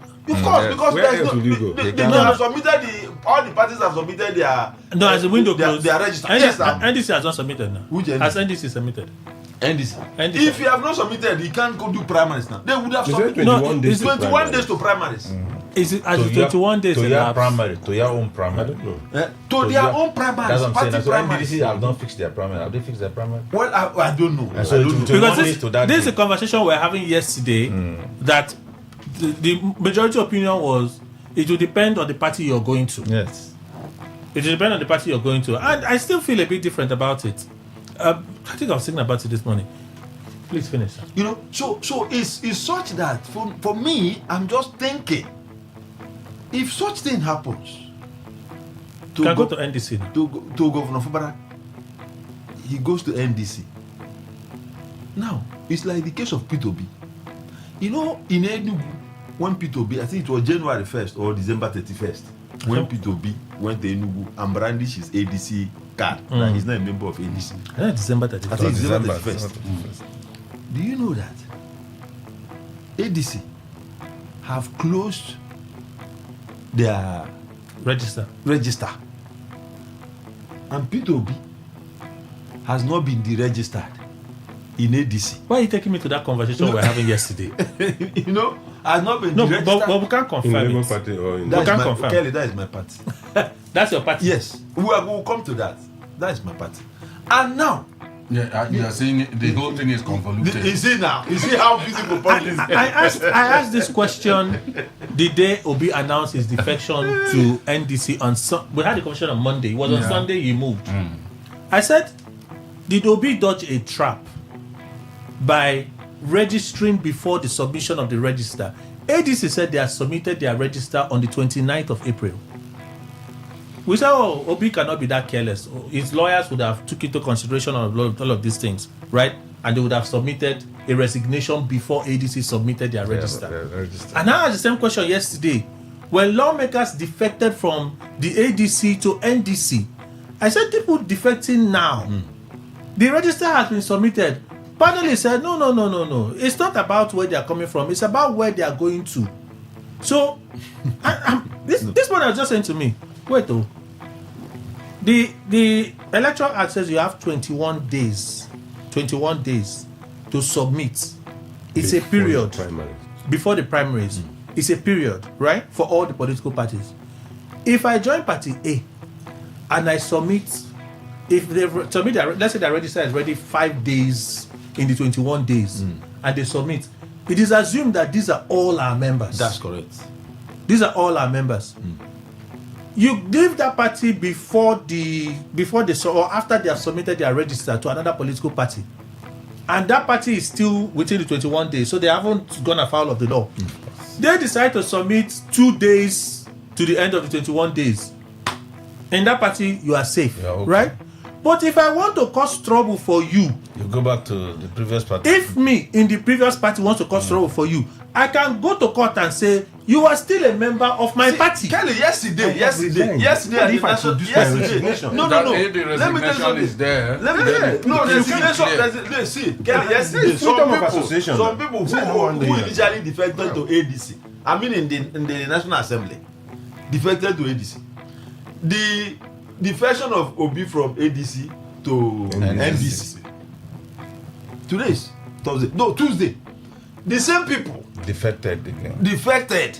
That's what Akpabio was making just of the defected to NDC. Now the point is, resignation is not just in this. That was why people say that this current National Assembly has perfected this whole thing long before. Resignation before now is you write to your party to say, look, I'm resigning my membership of this party. That alone suffice. But now, even if you write to your party, meanwhile, your name has been gazetted, as it were. Your name is already in the system and forwarded to INEC. And then you are coming to write your party.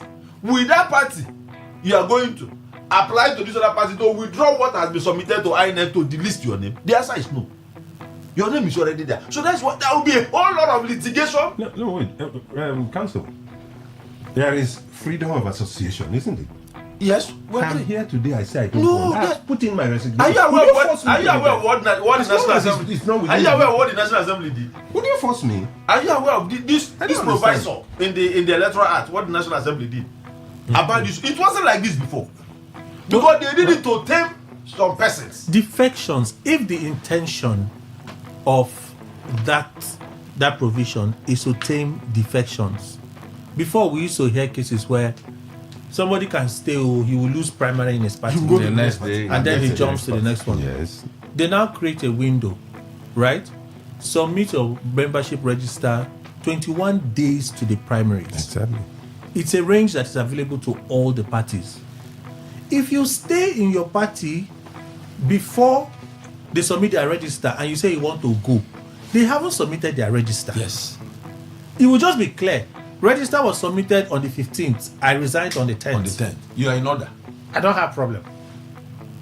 But if I stay until the 20th and register is submitted on the 15th, that party can drag you. It's you are their member. It is not the benefiting party. The other party can. No, we're not going to project what's going to happen, what the court case outcome could be. I just want to But you could have a situation where a court will say the window is provided for you to play with, right? Yes. Right?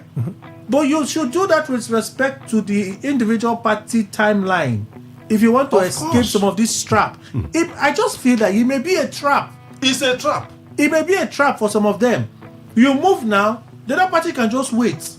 Let them get the nomination of the party they are going to. We'll drag them to court. Even when they win, and this other party, your former party, comes second, it's enough grant to nullify your election. I'll be surprised that the same constitution which guarantees your freedom to move will now, because see, I think the primaries are supposed to be not freedom of joining this association. Yeah, these primaries all of them would have been concluded by May 30th. By May 30th. Fine. So if it is by May 30th, we would expect that each party should have submitted their membership register maybe by 7th or 7th of May. No, but the law say at least 21 days. That's what I'm saying now. At least 21 days. So you can submit even 2 months to your primaries. You can submit 2 months to your primaries. Exactly. You can. Exactly. But you can also submit on the very last day. And because they are there to catch some persons. The National Assembly. That was why they put that. If you submit, you're not saying you submit. I still have within that period, except it is now more than the 21 days or less than the 21 days. Then I would understand. But if it is less than the 21 days or more than the 21 days, you're not saying what I've been saying and asking as a question, right? They say it will now depend on the benefiting party. If as a benefiting party I have complied with the law, right? I've complied with the law. This person comes to my party, benefits me. Why would I go to court? Why would I go to court? But since they are playing politics, the party that believes they have submitted their register to INEC, and you are coming after they have submitted their register to come and resign from that party, can wait for you to say, we have already submitted our register. Freedom of movement has not been inhibited in any way. Why? You had window to freely leave that party to another party before they submitted their register. At the moment they submit their register, it is meaning you're already a member of this party. Stay here. So these other political parties can wait for you. It can be a trap to say you don't move, Abi, we don't submit register before you move. Oh yeah, we'll go meet for court. We'll go make court give voice to double nomination. But they didn't talk about resignation. More food for the lawyer. Resignation. Resign before the party submits their register. No, after you have submitted, but within the same 21 days, can I resign? Let me give you another instance. When Nenadi Usman was asked about Peter Obi joining the Labour Party, she said it's late now. Although Abaribe just joined. Nenadi Usman said it's late now because we have a small window to submit the register. Right? Meaning, no, NDC now, they're still doing that. It's not about the receiving party. It will be about if the party you came from can decide to set a trap for you if you have submitted the register before you. Let me even add to what Nanadi said. That is difficult now. Meanwhile, party can submit their register to INEC.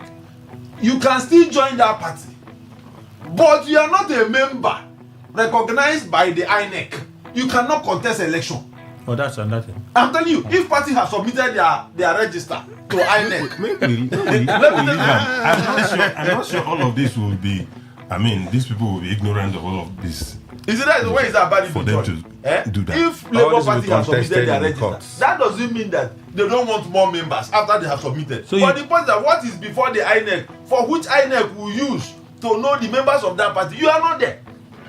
So let's come back to Governor Fubara. Do you want to stop him? So if the governor, for instance, if he gets screened out, maybe he can join NDC now. Maybe NDC is still open. It's the reigning party right now. Let's keep our fingers crossed until then.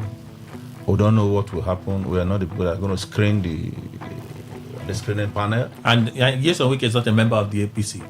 No, yeah. So that may be a factor. But he said he controls. Are you more of APC than him? No, but he said he controls the rainbow. now. He said APC people, I control them. PDP. So it's a rainbow coalition. But that is so in that regard, not all APC members are in rainbow now. So in that regards, are you a member of the rainbow?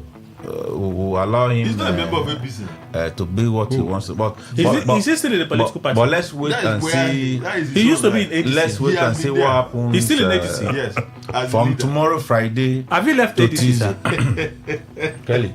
Why are you suddenly having cough? The governor, let's allow him be from tomorrow Friday and Tuesday, and we'll see what happens.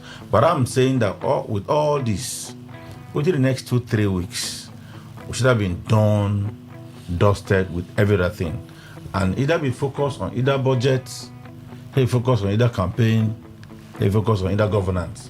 But as it stands today, the state is nowhere within the context of Committee of States, because budget has not been passed, government is working, roads are ongoing, bridges are being constructed, and all that. But this is a political time, so you must play politics if you want to be a politician. This is the main time for him to do the politics, the politicking. So let's wait from tomorrow Friday. We'll all see those who will publish for screening and those that were screened on the 13th. The screening candidates should have been published by the time still. Then we'll move from there. It's quite a lot. Let us not jump the gun and see what happens. If he screen out, he will know. Then he will have options: ADC, NDC, DPP. Let's see what happens. No, by then the window would have officially been closed. It's only NDC that we have. That's why I see the leader of coalition, Rainbow Coalition, telling somebody or people to go and take APC governorship. Because, this thing is politics. If for any reason, assuming Governor Fubara is screened out, Governor Fubara, you and I know, would not want to go to any other party. He will let go. At least to give himself safe landing that I wanted to contest, the party screened me out. No, but what would be the use of going to any other party when you won't have the opportunity of getting a ticket again? That's what I'm saying. What would it be? No, but if he goes to another party, if he moves early to another party, but he will not go. He may get the ticket on a platter. Yes, but he will not go. If he moves, the same people arguing that on they have not submitted. NDC, there are 3 parties that have not submitted. Have not submitted. See, and then if APC had submitted, APC has submitted. That's what we're saying. No, it's not about the party you're coming from. Now, see, let me tell you. If the let me tell let me clear. Sorry, let me tell you what I'm saying. For instance, in the case of Fubara, who is a registered member of APC, yes. And then the same party he registered, let's assume, disqualifies him. And the window is open. Remember, the same party you are a member, for whatever reasons they may give as the reason for your disqualification. One, you can either challenge it in court, but Governor Fubara may not go that route. You just feel that if the party I belong to decided to disqualify me, I shouldn't go to sleep. Now, if he attempts to go to any other party and that party takes him, right? In law, everything is contestable. If party disqualify you, what that means that you are not qualified to contest election under our party. Maybe to contest for that particular position. For that particular position, you are not qualified, and you feel you are qualified to contest, and you go to another party, they give you ticket. It becomes an issue of law. when put before the court, why you have to leave this party? You didn't leave because you left on your own. We're saying the same thing. No. So what you're doing now is playing the political, very intelligent political card. That's what I'm telling you. It is only the court that will determine all this. That are exactly the same. The reasons for this one, it might look the same, might not be reasons. Does it still come down to the fact that APC may have submitted their digital register to INEC? Yes. So you left the party after APC submitted their digital register because you were on what ground? No, because you were screened out. Yes. You were screened out. Yes. Right? On what? That so you decided. The reason for the screening out must be given. No. The fact of the matter is the crux of what we've been saying here is those that are defecting now from ADC to NDC. When Akpabio read and some of the positions that they have said is, Atiku has refused to step down for the younger candidates to contest. Atiku said ADC was formed in his home and nobody would tell him anything contrary to that. Everybody should go to the field and the most popular candidate should win. That's not their reason. No, that's what a rep member said. I'm not saying that's what a rep member said. Yes. But majority of them is telling that the judgment that the problem in the APC. No, I'm citing what a rep member said on TV. That's why they defected. Right? Now, you defect. And that is not grand. ADC said, we have submitted our register. You go to another party, they embrace you. ADC can wake up one day to say, those people are members now. They're in our register. That register is with INEC. The result or not, we even conducted primaries before the. No, if APC now go say that person there in NDC is our member. Now, the person will say, yes, I was your member, but you disqualified me. So these are that's what I say, these are arguments, issue of law. All of them are arguments that will play out in court. That's what I'm saying. Some may win, some may lose. Yes. So at the end of the day, it still remains a trap that these politicians should be careful not to fall inside. And many of them has fallen into it already. Okay. Many. I want us to move on to this controversial issue. It's yesterday week I was talking about it again. I don't know why the city is still not out, but I'm reading the what's it now? Is it the case? What was filed? The judgment of the federal. The cross appeal. The appeal. Okay. Is it appeal or cross appeal? There's appeal. There's cross appeal. The one by Iron, the one for the one by Iron. I'm saying earlier in the week I saw the one of what's his name? Iron. Now I've seen the one of Turaki. Ajibade. Let me see if I can read parts of it. Because they are all denying that this thing never came up at the Supreme Court. Yes, on Wiki is saying this never came up at the Supreme Court. But there are more and more documents circulating now to suggest that this matters. It was actually brought before the Supreme Court for its decision. That the Supreme Court should look at it and make a decision on it. And the Supreme Court ruled. And it's the decision of the Supreme Court that is giving force to the Makinde group to do what they are doing. So they keep saying, where is that page I'm looking for? There's a question I want to ask the law in respect to this today. When this matter is over, I'll ask you. Let me just read this part. This is an appeal against part of the judgment of the Court of Appeal, Abuja Division, delivered by Danjuma, Uchechukwu and the rest of them on the 9th day of March 2026 in appeal number that between People's Democratic Party and Honorable Austin Nwachukwu and 8 others, wherein the Court of Appeal, hereinafter referred to as the lower court, raised and decided the issue of purported suspension of AK Ajibade SAN by the National Working Committee of the People's Democratic Party, Sumoto, being not an issue in the appeal, and on that ground dismissed the preliminary objection of the appellant without affording the parties an opportunity to being heard on the issue. The judgment of the lower court is contained in pages --. Dissatisfied with the part of the decision complained against, the appellant filed a notice of appeal on the 13th of April 2026. The notice of appeal is contained in pages --. Of the records of appeal. The appeal determined by the lower court, which led to this appeal, arose from a decision of the Federal High Court, Abuja Division, delivered on the 31st of October 2025 by Omotosho. In the case of Austin Nwachukwu and others, the Federal High Court did not determine any issue relating to suspension of AK Ajibade as National Legal Advisor by the National Working Committee of the People's Democratic Party, the first respondent. So clearly something was filed at the Supreme Court. You know what I just said there? That the court, Sumoto. Yes. You know, sumoto means something that was not prayed, relief perhaps that was not sought by either party. The court can on its own, as long as that thing court wants to raise, will help court to do substantial justice to the matter. The court is in order to do that, because the era of technicalities in law are over. So if a judge raises sumoto, what will help the court arrive at substantial justice? The law allows it. So it suggests that all these denials, because what documents I'm seeing here is this was filed at the Supreme Court April 17, 2026, between Honorable Austin Wachiku, Honorable Inana Tona George, South Geopolitical Zone, PDP, and PDP, National Working Committee, National Legislative Committee, Independent INEC, Samuel Ayamu, Bature, Elia Damagum, and the rest of them.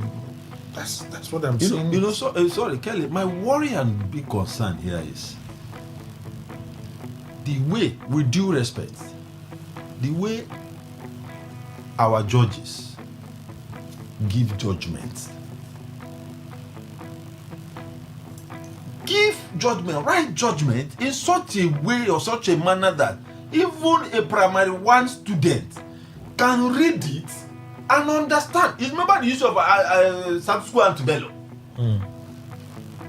He just bring in something to even rather than resolve the issue. It causes more problem. Otherwise, now you have said sumoto. I thought you were talking about the Japanese. So the point that if our judges should write judgment in simple English, so that people now all the parties are interpreting judgment of court the way they want. And again, what is the difficulty? In making available the certified true copy of this judgment? The Supreme Court judgment. The Supreme Court. What is the challenge? Most regrettably, that our judiciary, like I said, with due respect, is also helping to somehow cause some kind of problem in this system. You get a situation where a judge will write a judgment that even the parties and their counsel will read and interpret it differently because of the way it was couched. It's not helping us. And learn Latin. So you use it for us. Please, I want to ask you. So it's very likely. It's becoming clearer that a cross appeal was filed. Sure, cross appeal was filed, and the Supreme Court may have ruled on that cross appeal. It's possible. It still boils down to Supreme Court make available the certified true copy, because I have seen it happened in Kano Division Court of Appeal. Yes, where a judgment was delivered. And it was actually favoring, and then a party saw it and interpreted it their own way. The other party saw it and interpreted it. Do you know when the certified true copy came out? It was a complete different thing. Can you imagine? While we await the Supreme Court certified copy, we wonder why that has not happened. And I heard the minister yesterday speaking authoritatively.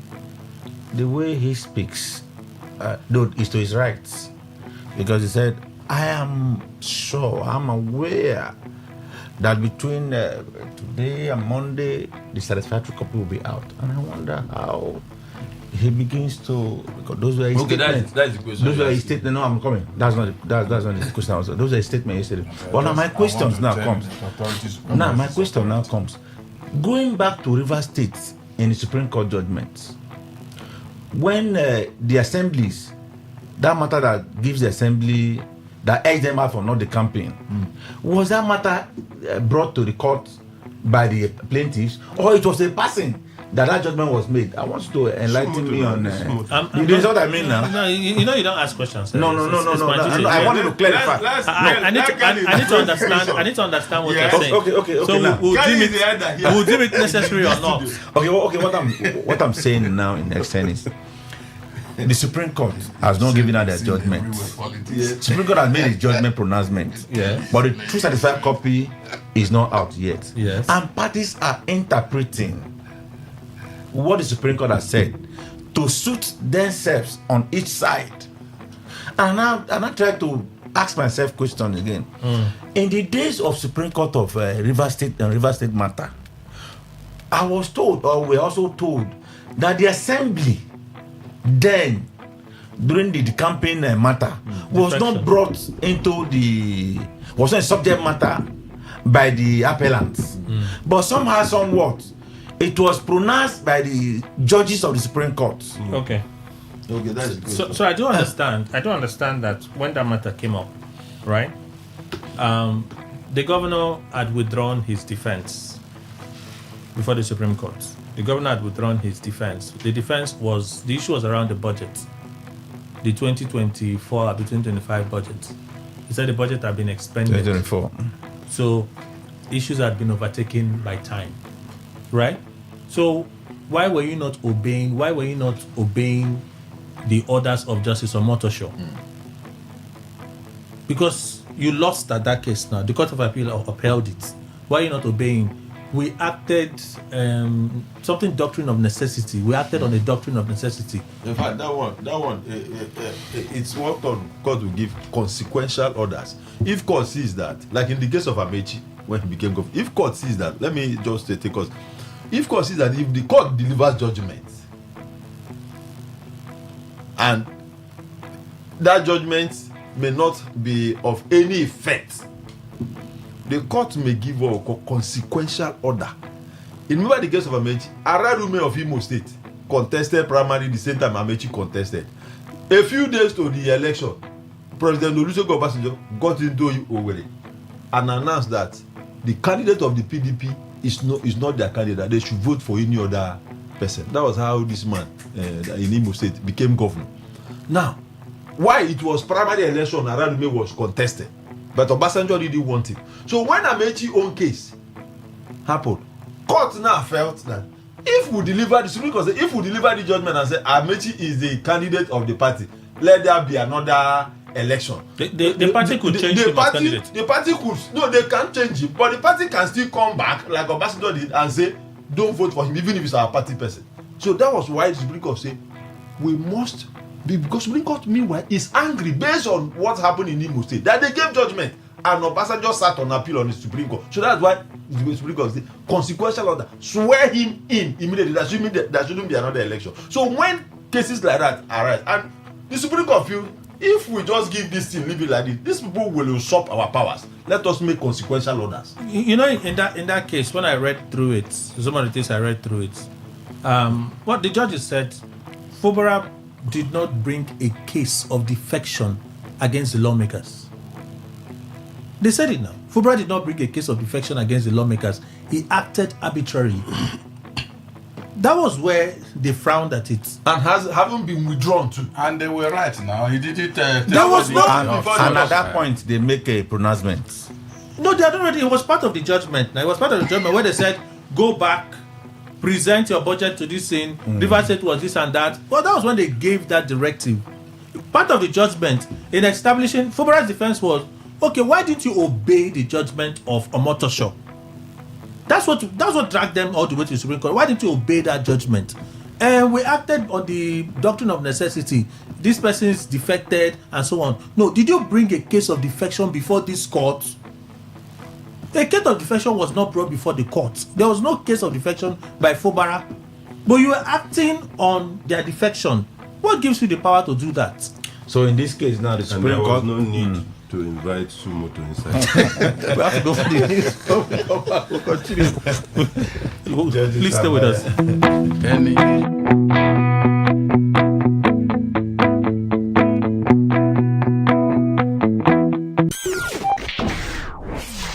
Today, 95.1 FM, Port Harcourt.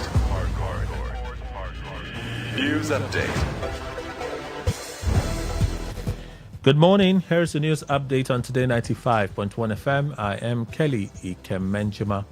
The Nigeria Labour Congress NLC has warned that worsening insecurity, rising poverty, and harsh economic conditions are pushing Nigerians, especially workers, into deeper hardship, with survival now taking precedence over productivity. NLC President Joe Ajero said insecurity across the country had crippled livelihoods, disrupted economic activities, and forced many citizens from their homes into internally displaced persons camps. According to him, workers can no longer function effectively in an atmosphere of fear and uncertainty, while investors, including Nigerians abroad, are reluctant to return because of growing security concerns, noting that rural workers who depend on farming have been particularly affected as many can no longer access their farms due to violence and displacement.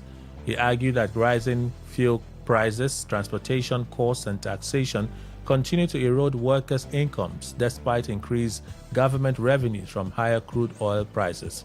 The union insisted that the removal of fuel subsidy combined with insecurity and inflation has intensified hardship nationwide and called for urgent policy interventions to protect workers and vulnerable Nigerians. A senior advocate of Nigeria, Olisa Bakuba, has raised concerns over what he described as a structural failure in Nigeria's revenue collection and remittance system, warning that the country loses about 20 trillion naira annually through leakages in the federation account structure. Speaking at a policy briefing in Lagos, Abakuba said government revenues were not reaching the constitutionally designated federation account, creating a major fiscal crisis and worsening the country's debt burden. He advocated the full implementation of Section 162 of the Constitution through amendments that would ensure all federally collected revenues were first paid into the federation account before any disbursement is made through a transparent budgetary process. According to him, Nigeria's rising debt profile is directly linked to the failure to properly account for public revenue, noting that nearly 70% of federal earnings currently goes into debt servicing instead of infrastructure and social services. The national chairman of the All Progressives Congress APC, Professor Netanwe Yewada, has dismissed concerns over the reported defection of former Labour Party presidential candidate Peter Obi from the African Democratic Congress ADC to the Nigeria Democratic Congress NDC, insisting the development poses no threat to the ruling party. Speaking in Abuja during the ongoing sale and submission of APC nomination and expression of interest forms for the 2027 election, Yewada said opposition parties should focus on resolving their internal crisis rather than blame the APC for their problems. He also downplayed the resignation of about 18 National Assembly members from the ADC to NDC, describing the move as politically insignificant. The APC chairman also said the party was fully prepared for the 2027 polls and would not extend the deadline for the purchase and submission of forms due to timelines stipulated in the Electoral Act. Yewada added that crowd control measures will be introduced during the screening process in ensuring orderliness while maintaining that the massive presence of supporters at the venue reflects the APC's popularity across the country. On the foreign scene, Iran has denied allegations that it attacked a South Korean cargo ship in the Strait of Hormuz after a blast and fire aboard the Panama-flagged HMM Namu intensified tensions in the strategic waterway. Tehran's embassy in Seoul said it firmly rejects and categorically denies claims that Iranian forces were responsible for the incident, which occurred on Monday while the vessel carrying 24 crew members transited the strait. U.S. President Donald Trump, however, claimed Iran had taken some shots at the ship and urged South Korea to support U.S.-led efforts to restore maritime security. The conflict launched by the United States and Israel in late February has seen Iran retaliate with attacks across the Middle East and impose restrictions on shipping through the Strait of Hormuz, disrupting global energy markets. Trump warns that U.S. bombing would resume at a much higher level and intensity if Iran fails to honor any agreement reached. And that's the news update on Today 95.1 FM. Good morning. Thank you for your time.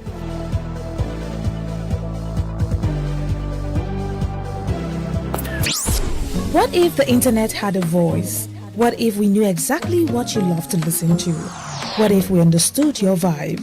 Your voice, your opinion. Today 95.1 FM. Today 95.1 FM. We are the voice of the people. All right. Thank you all. Thank you all. Thank you.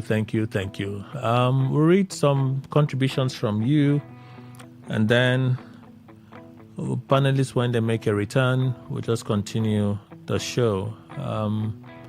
Let me flip to WhatsApp, see how many of those contributions we can squeeze in for now before moving on to other issues.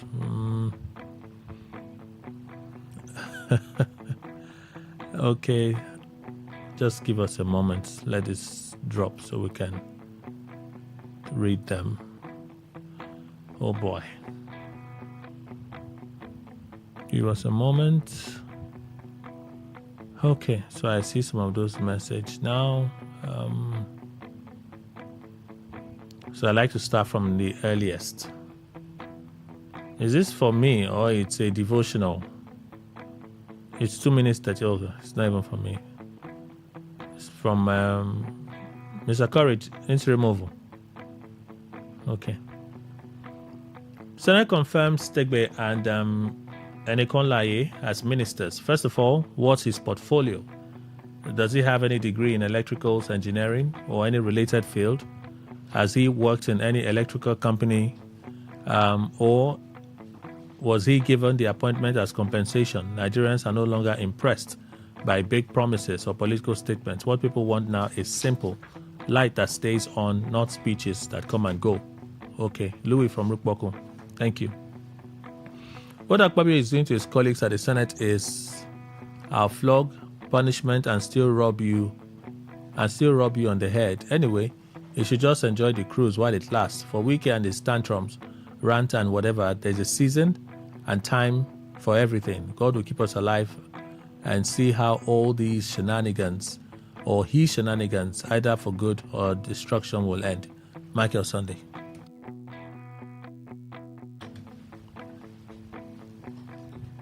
Kenneth Okonkwo made a lot of sense, and that validates Atiku's statement on Obi leaving ADC. Until Obi gives a clearer explainer from his angle, it will be easy to conclude that he ran away due to phobia of primaries. Jisom from Omagwa sent that contribution. Thank you.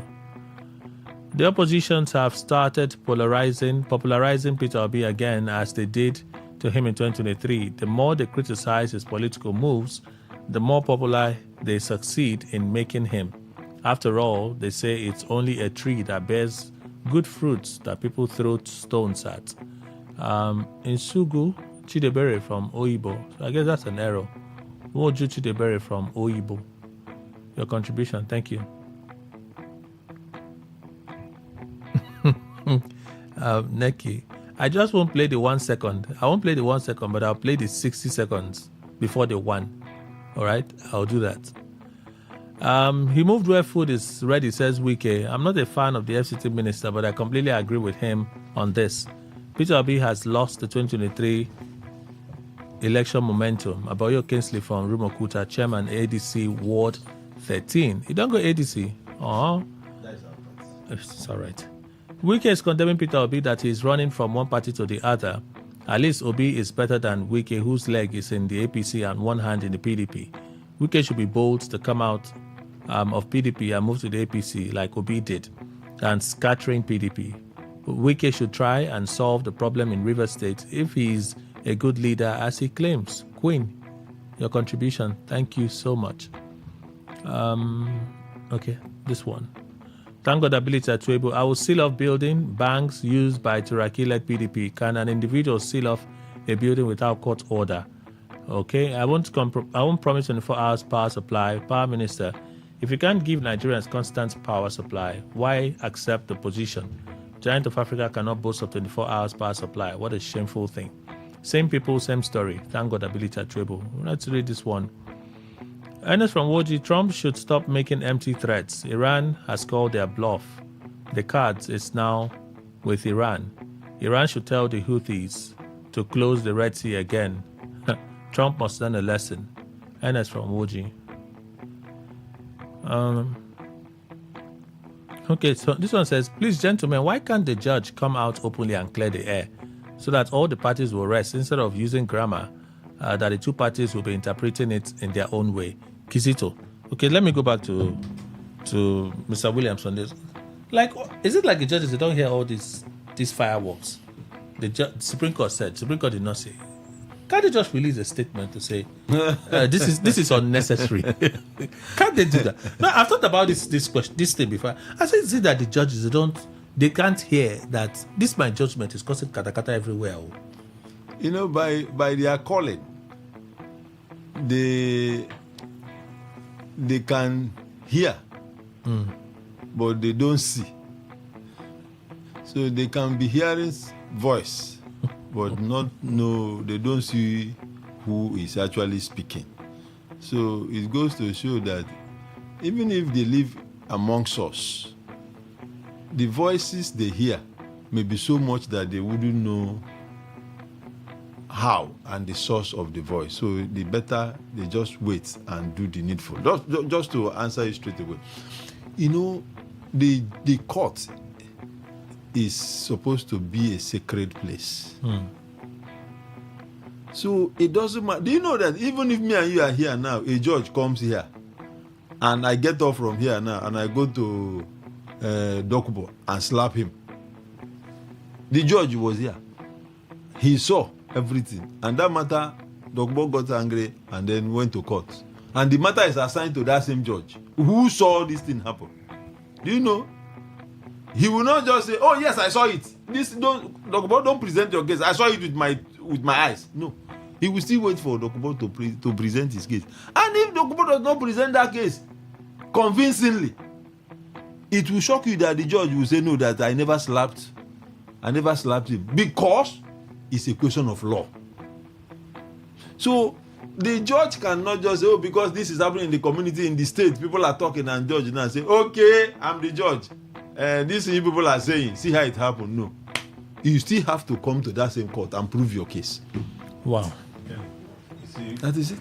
You see, beyond the issue of certified true copy, I think that we need to move so fast because of the circumstance we find ourselves in Nigeria. It should be such that that certified true copy should come out on that same day as they are delivering the judgment. Who knows what anybody will put in there now between that time and now? I mean, this is Nigeria now. Anything can happen. And the judges will not come out. The judges will not come out to say that's not my judgment. Oh, you put in there. You remove. No, you know, judge certified true copies doesn't just come like that.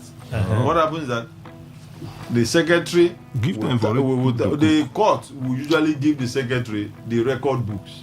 Okay. From where it will be extracted and typed.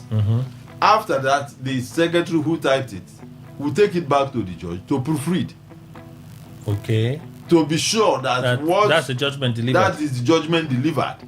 You know, it will pass through this scrutiny before it's eventually certified. Do we have stenographers in court?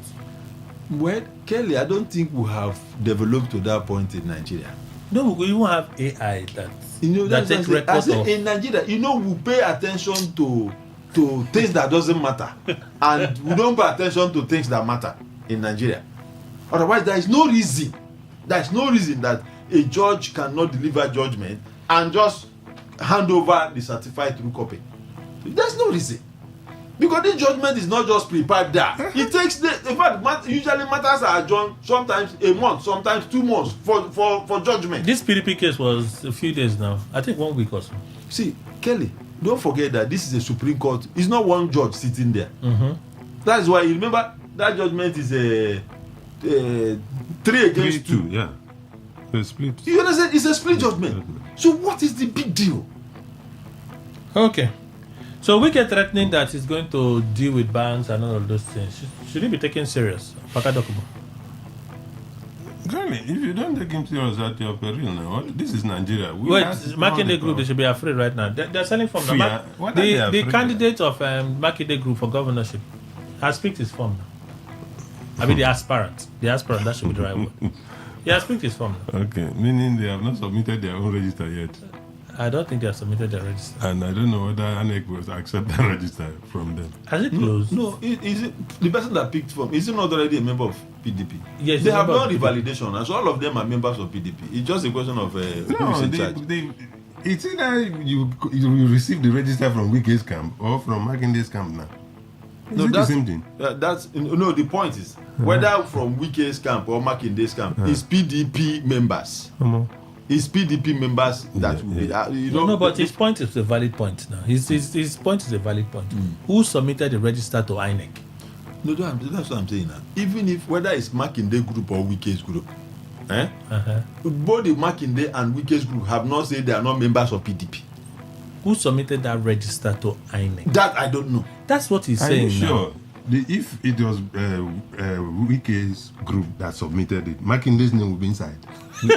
Okay, see another thing. That Arapaja's name may not be inside. Is it like another? That is even what the national does.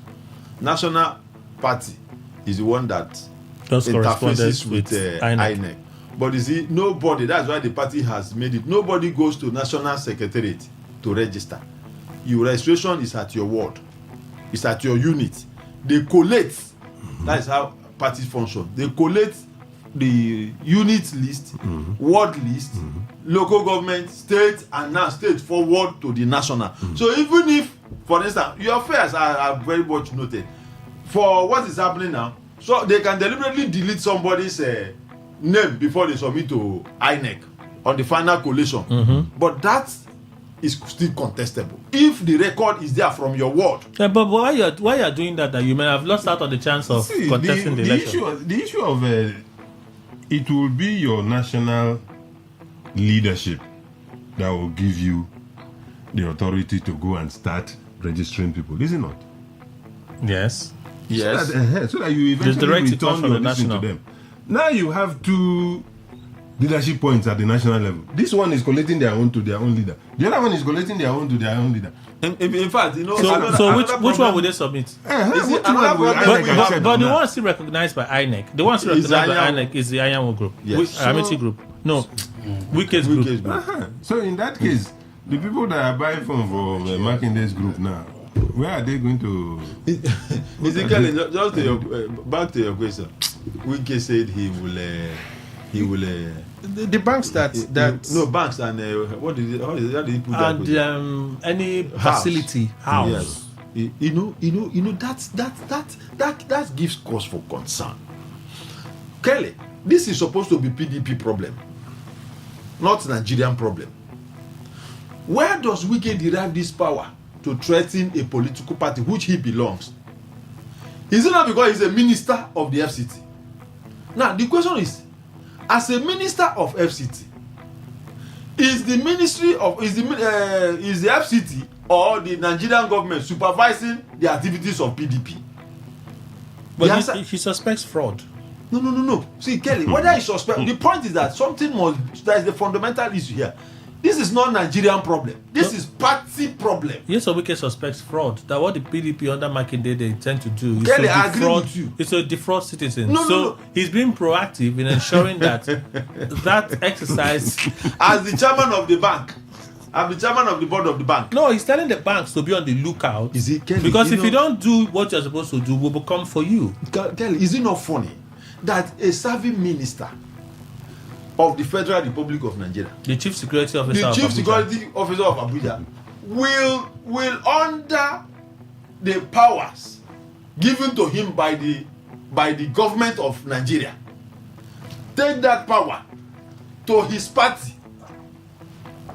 Meanwhile, his party is not the party in power. No. If it was APC, he can say, okay, somehow it's APC matter because they are the party that have formed the government. He can say, okay, but this is completely a different party.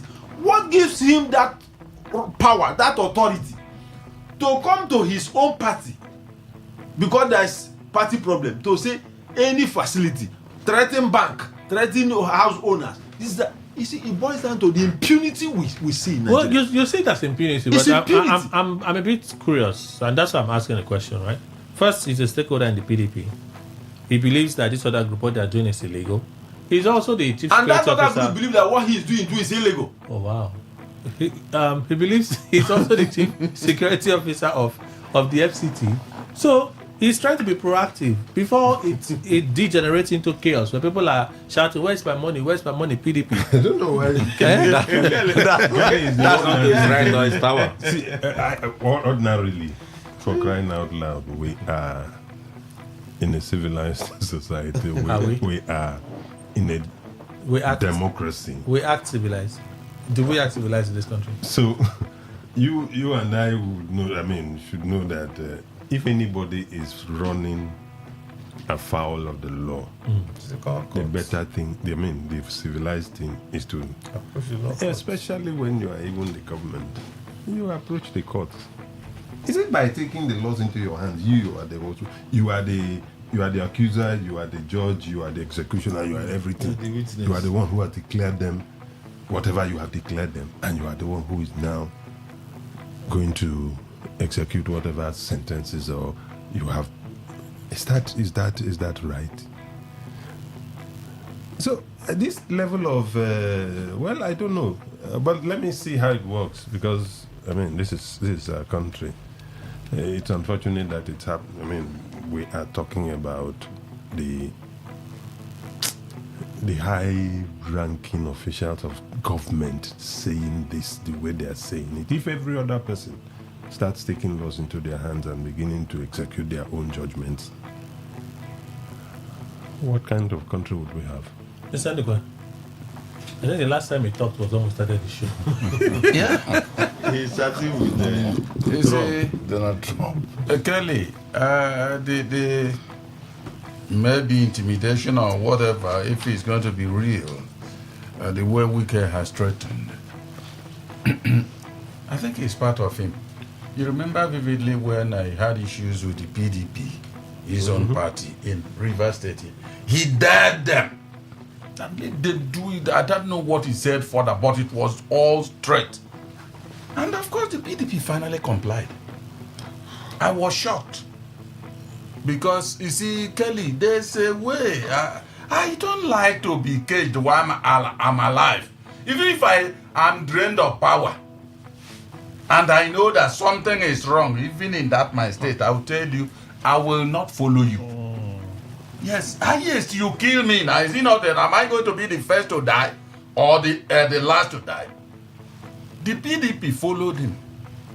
So it might not be a surprise this time round how he's going to whether mobilize the banks, executives and all that.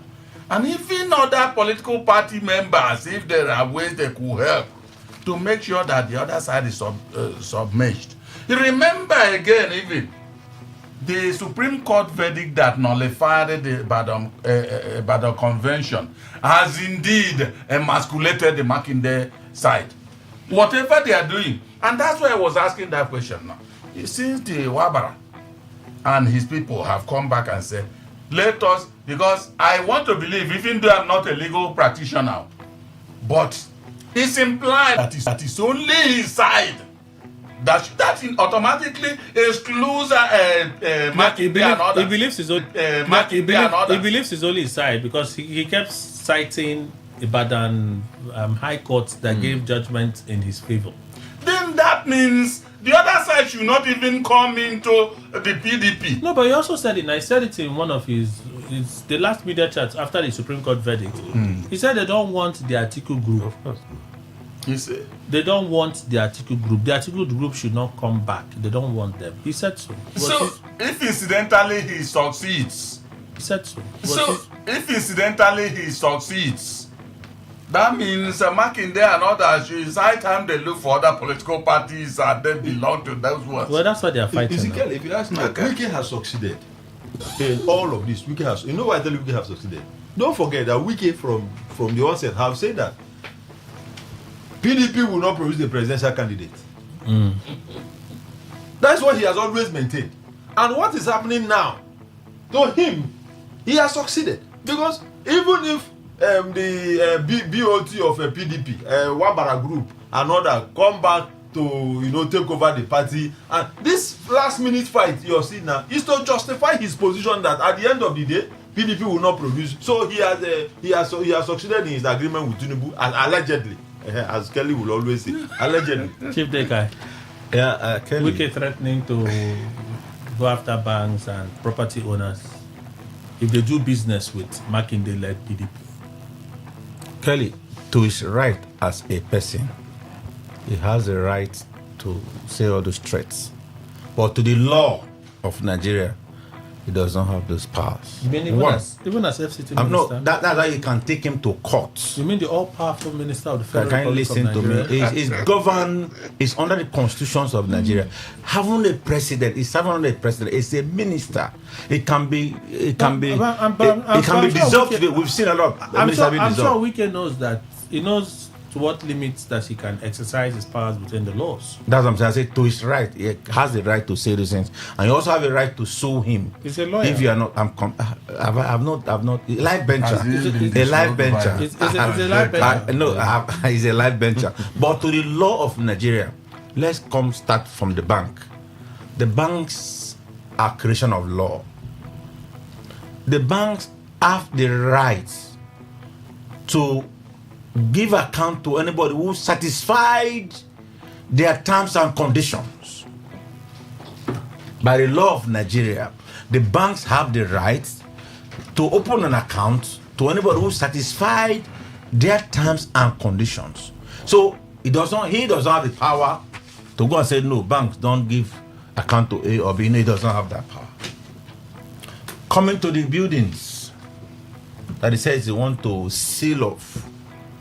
By the law of Nigeria too, I have a liberty to own a property, and it is only when you can confiscate that property is when that property is used by court activities or related crimes, and it is a court that can only mandate you. It is a court.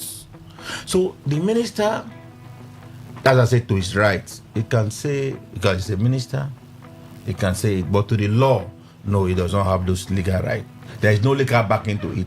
What he needs to do is to go to courts.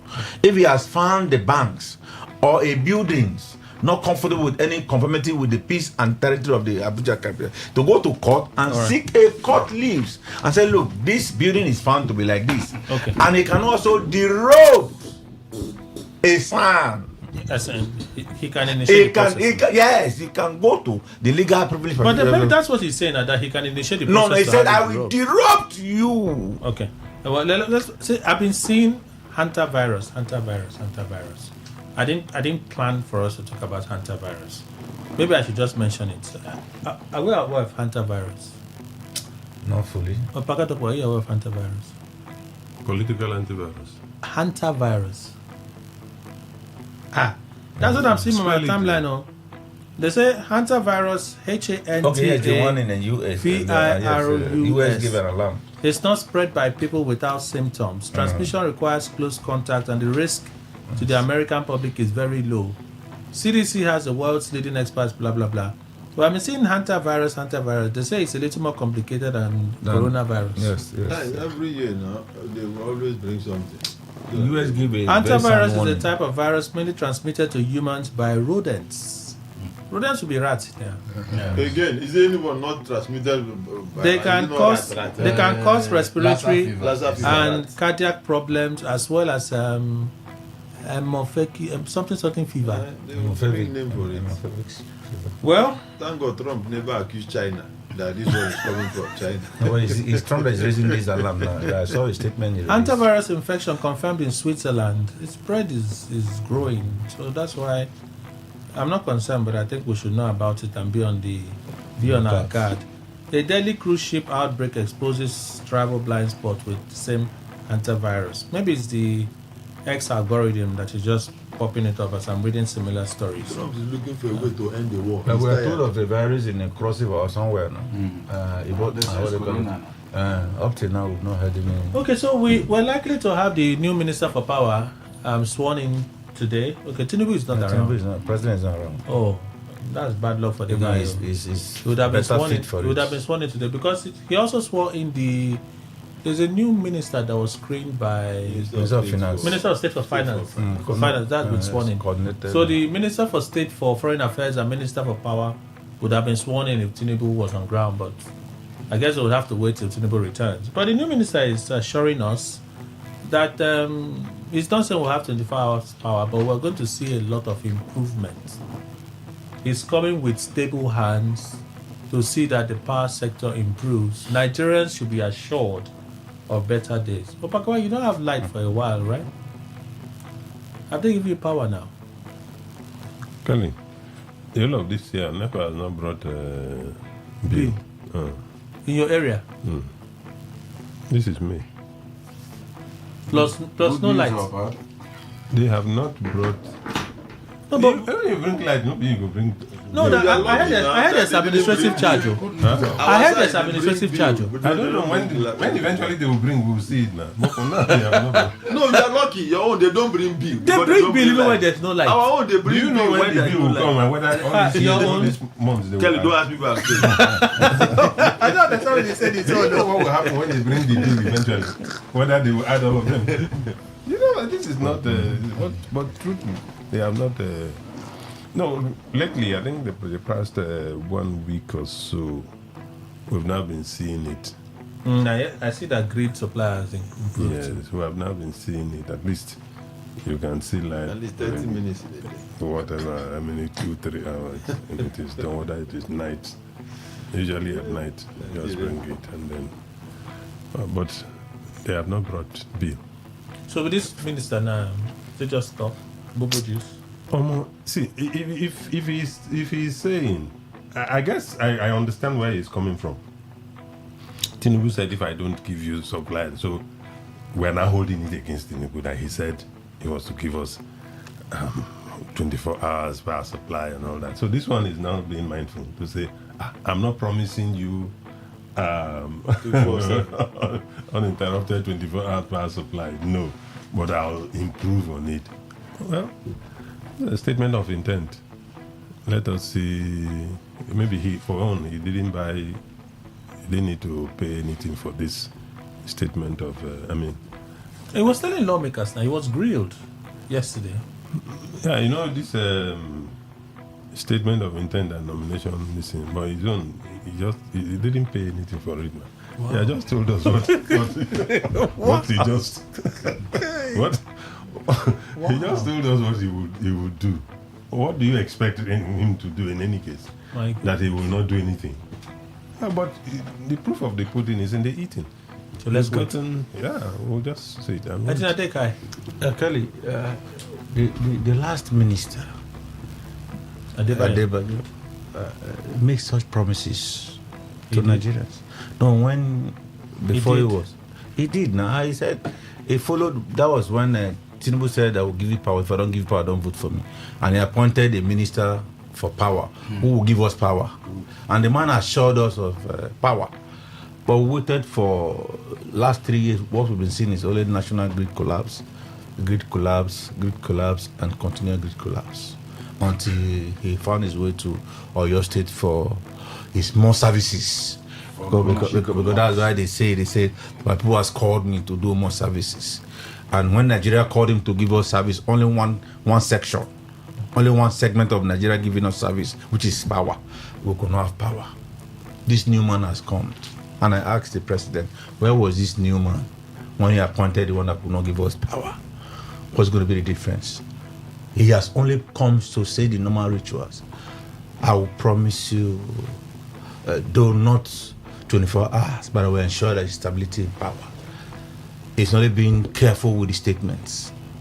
And we are going into elections. But I also saw another paper where he said, I will stop in 3 months the national grid collapse. Oh, he didn't say it like that. I saw on a national daily. I saw it. See their master is next to you. Sensational headlines. When you read the story, like what the headlines say inside this story. Why do we do that? Thank God you. Don't answer. Why do we do it? Why do we do it? Why do you do it? I don't do it. Are you sure you don't do it? I don't do it. Why do we do it? We still media now, even though you're in print. Why do we do it? That's story for another day. So thank God you referred the case to Opaka. But in all, and he came close to the mic like he was going to answer me. You see, the point is, mere promises are not what we accept by the last man. was there significant contributions that were done, or it's only coming on zero level? You can't say in 3 months you're going to start on zero level and achieve anything. That's a very big fallacy to Nigerians.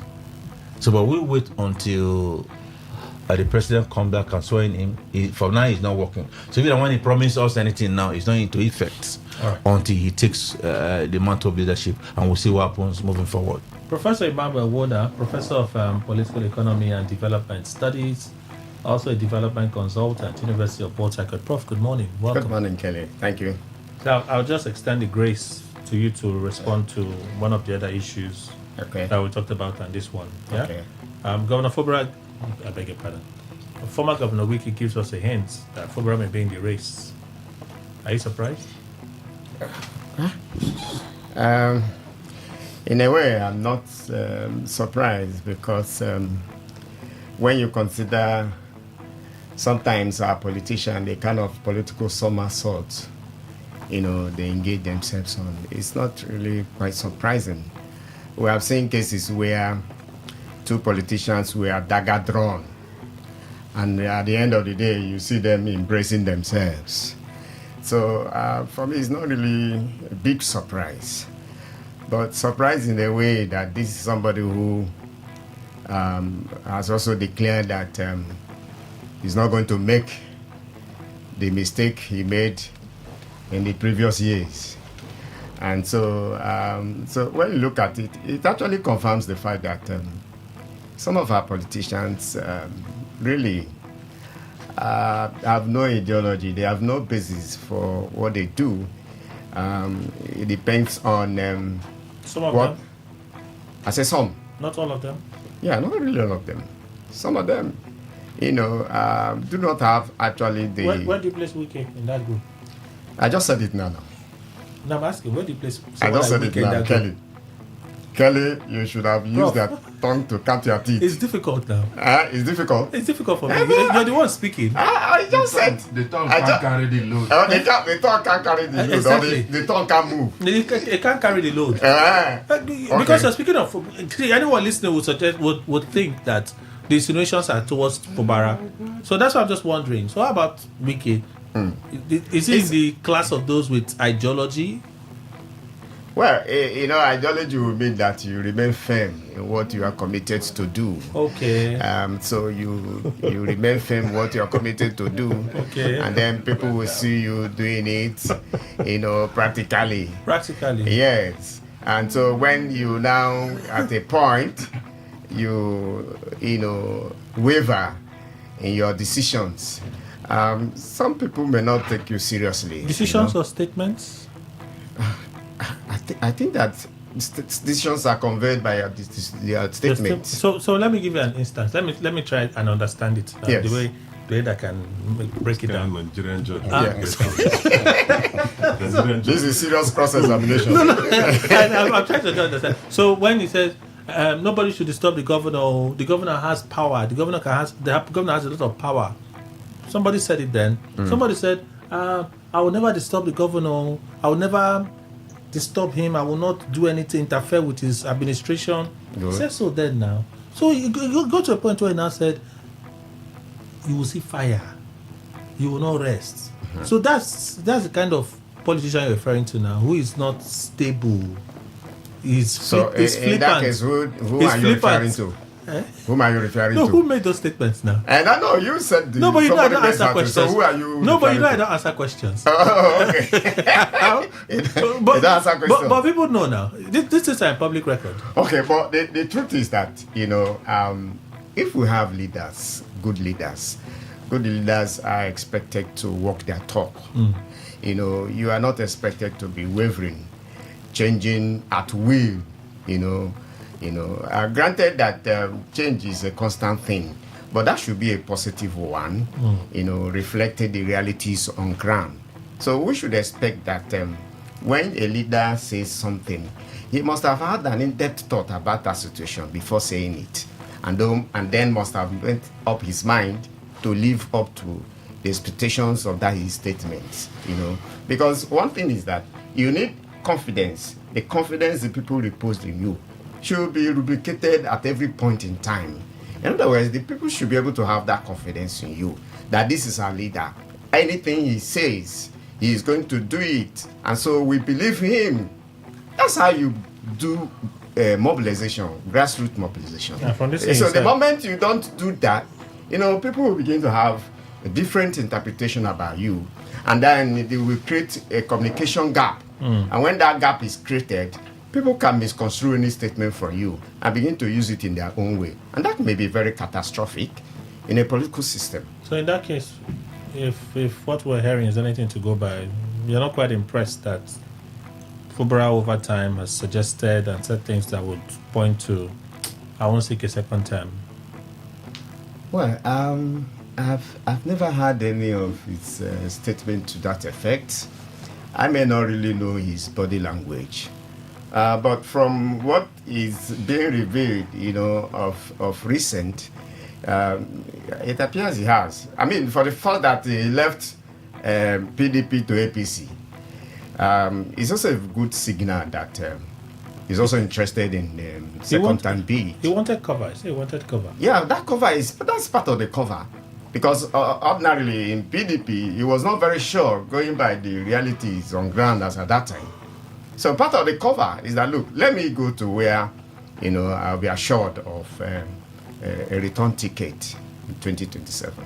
So I think that all those things portray the fact that he has interest and he really wants to come back to serve Rivers people the way he is serving them. Okay.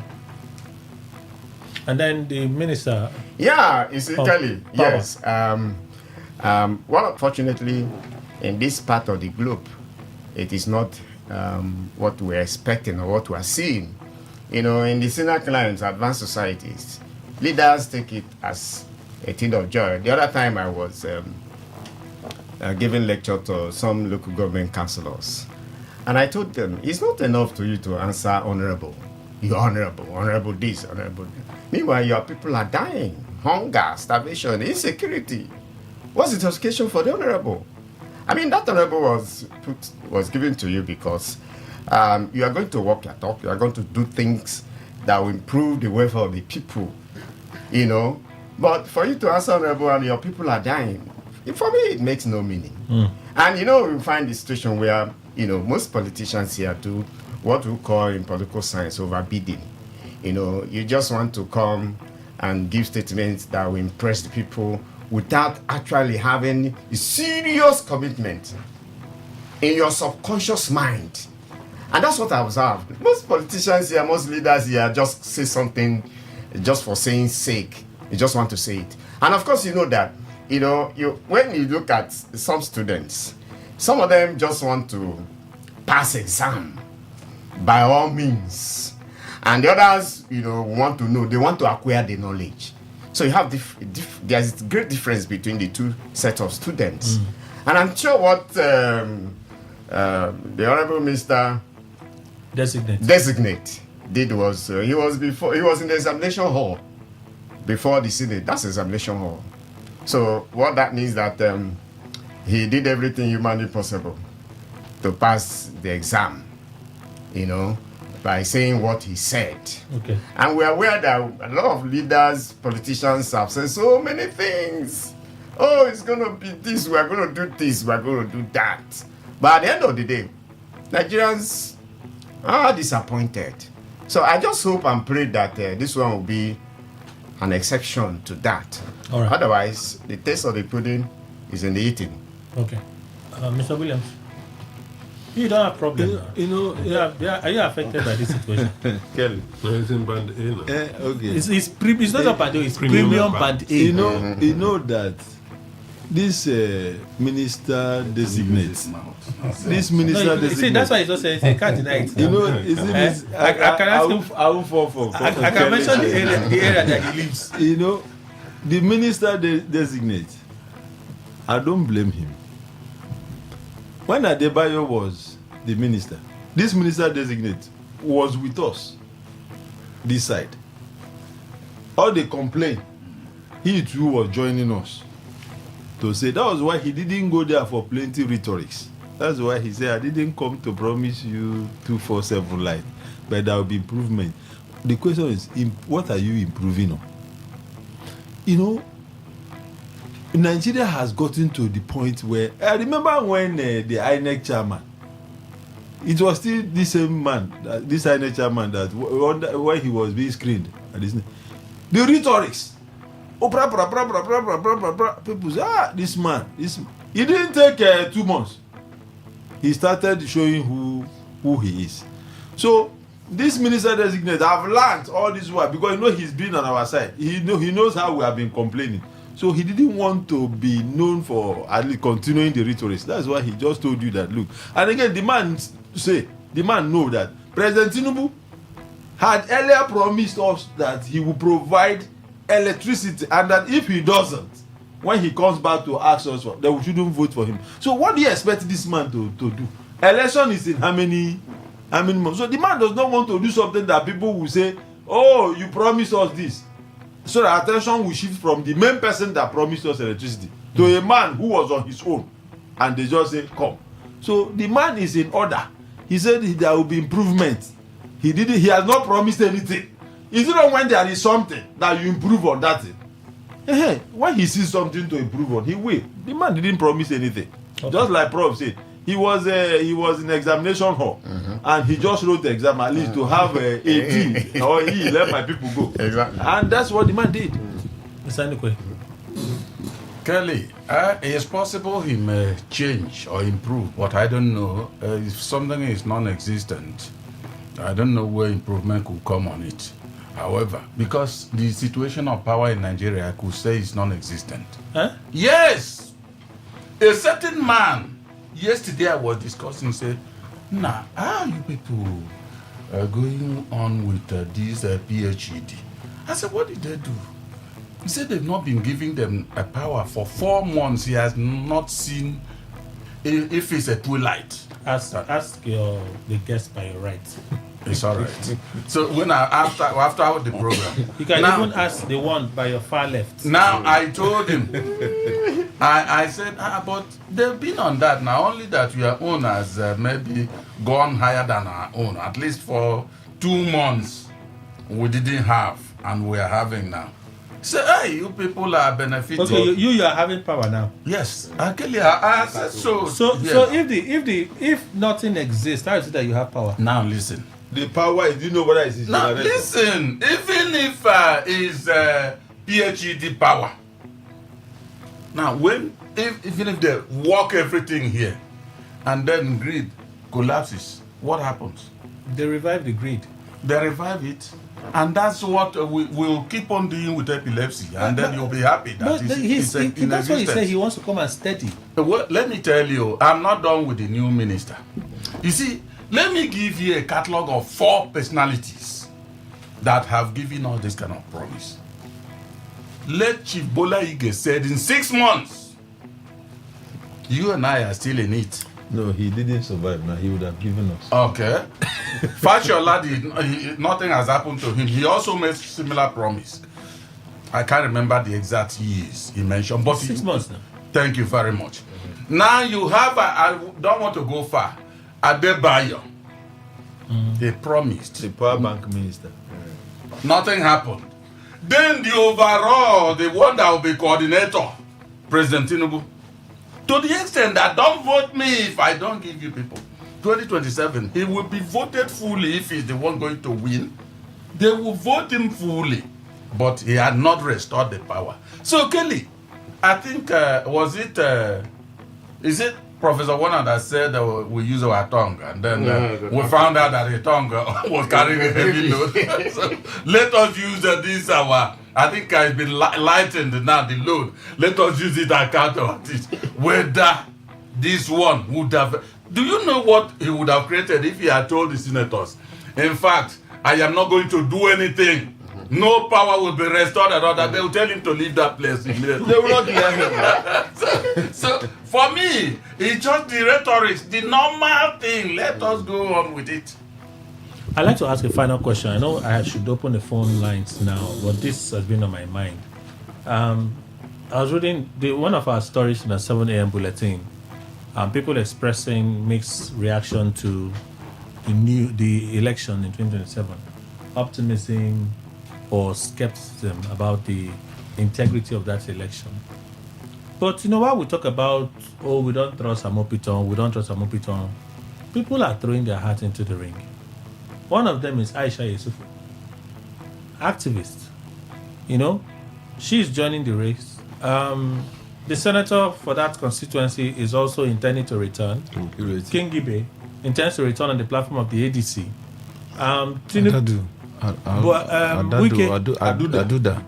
Aduda now, Philip Aduda. For PDP. Is it PDP or APC? APC. Because Wike has thrown his weight behind Philip Aduda. So, is it just here, or why people are complaining? They still have this little optimism that this election, something will come out. Because you have someone like Aisha Yesufu joining the race. This is fierce critic of INEC, a fierce supporter of Obi. She could have just stayed on the sidelines and decided to work for Obi and continue her shouting and advocacy. But she has decided to join. I'll be taking quick reactions if that's okay. Kelly, I think for Aisha, the way I say Aisha is like, fine. I have been talking and criticizing this much. And if you think, let us also join the fray.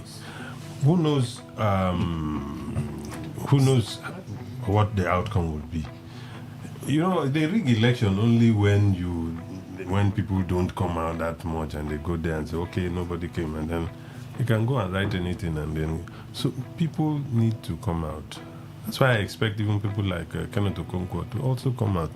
People who have talked so much, the kind of high thing you are talking, come and enter the race. Let's see. So whether she will win or not is another matter altogether for me. So they should just enter the race. Yes. For me, whether you win or not is immaterial. Okay. But it is important that you present yourself and let us see where this will lead us. Wow. But to say that we will not and then leave it and then it's not a cheap thing to present yourself. Cheap? What does it cost? It's not a cheap thing to present yourself for election in this country. What does it cost? Hey. People are not paying chichi and then they are still making waves. People are not paying chichi. Yes, and they're making waves. So what is it? You didn't hear that 10 million got lost in the road to 2023 in River State? You didn't hear that gist? No. Okay. 10 million is plenty money. For who? At least in 2023. From who? For who? No, my mouth. Professor Wona. Yes, Kelly. I think they are leveraging on what Edmund Burke said. He said, the worst thing that can happen to any society is for good men and women to stand aloof and watch evil men and women control the society. So I think that's their yeah. So and you know that in democracy, participation is key. We've been talking about the apathy level being very, very high. So I think that they need to participate, and then history will vindicate them. Is it Kelly? Coming from 2023 elections, there is so many enlightenments as regards to elections in Nigeria. There's so many talked about elections. So I'm hoping and I'm saying that from the last 6 months moving down to this period, there have been several talked of elections, even from when Mopiton was appointed and Nizo Saka. So people are interested in contesting or either voting in this election. 2027 is coming. I even saw yesterday Peter from Nigeria also indicating that he wants to. The activist. The one who usually the activist who goes everywhere. He wants to contest. He wants to contest. And that's Peter Felshi. And Peter Felshi has given him a Corolla immediately to aid him to do all these things. So there's a whole lot of things coming up, and this OB movement is causing a lot of anxieties within the circles. People want to see the voting comes easily. People want to vote. So there's plenty talked about voting. Either one person wins or not, but I'm sure that, judging from what happened in 2023, people are going to defend their vote in 2027. Mr. Williams? Kelly, more persons coming into the political space. To me, the integrity of Amapito is on the line, because these people come in, especially when people like Dokobo said, people who have been talking. Their talk has gone beyond the shore of Nigeria. Not true. And when those persons come to contest election, and then the umpire, the INEC as it were, try to be funny, and those people shout, the international community will hear. So, in a nutshell, I pray that more persons should come. The integrity of Amaputon will be tested. Mr. Ndukwe. Well, I don't know about Amaputon. If he has integrity, we shall see it. You see, but from the day he was appointed, I didn't have any faith in him at all. What is her name? Aisha Yesufu. She is going in. Remember, she's a strong supporter of Obi. And she believes in Obi. According to her, she has also moved to NDC. Now, it's not as if the money that is made in politics, Yesufu doesn't love it.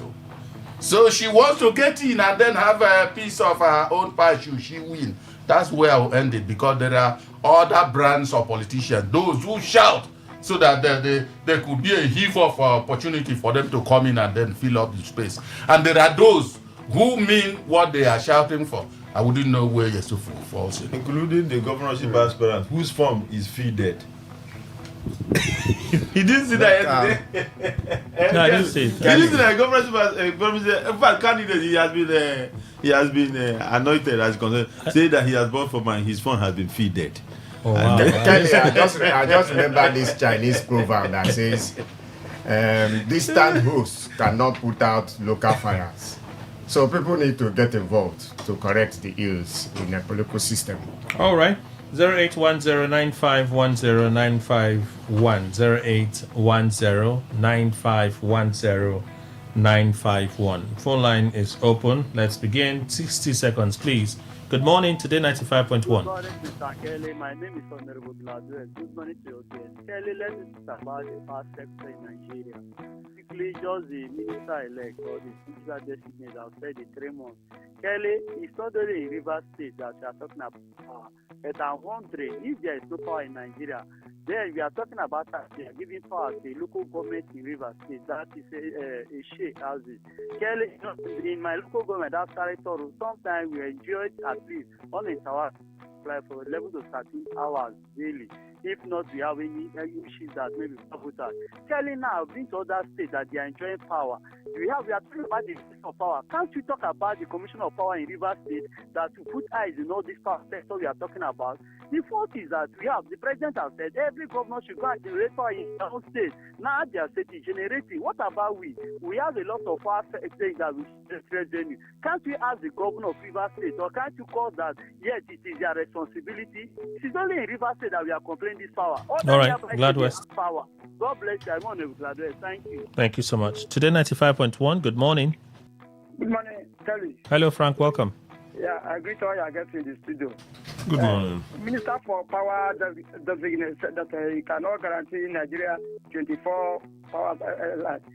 I want to tell the minister this morning that he has sounded like somebody that we will face tomorrow. So it's so that we cannot hold you accountable. Why are you sounding like this?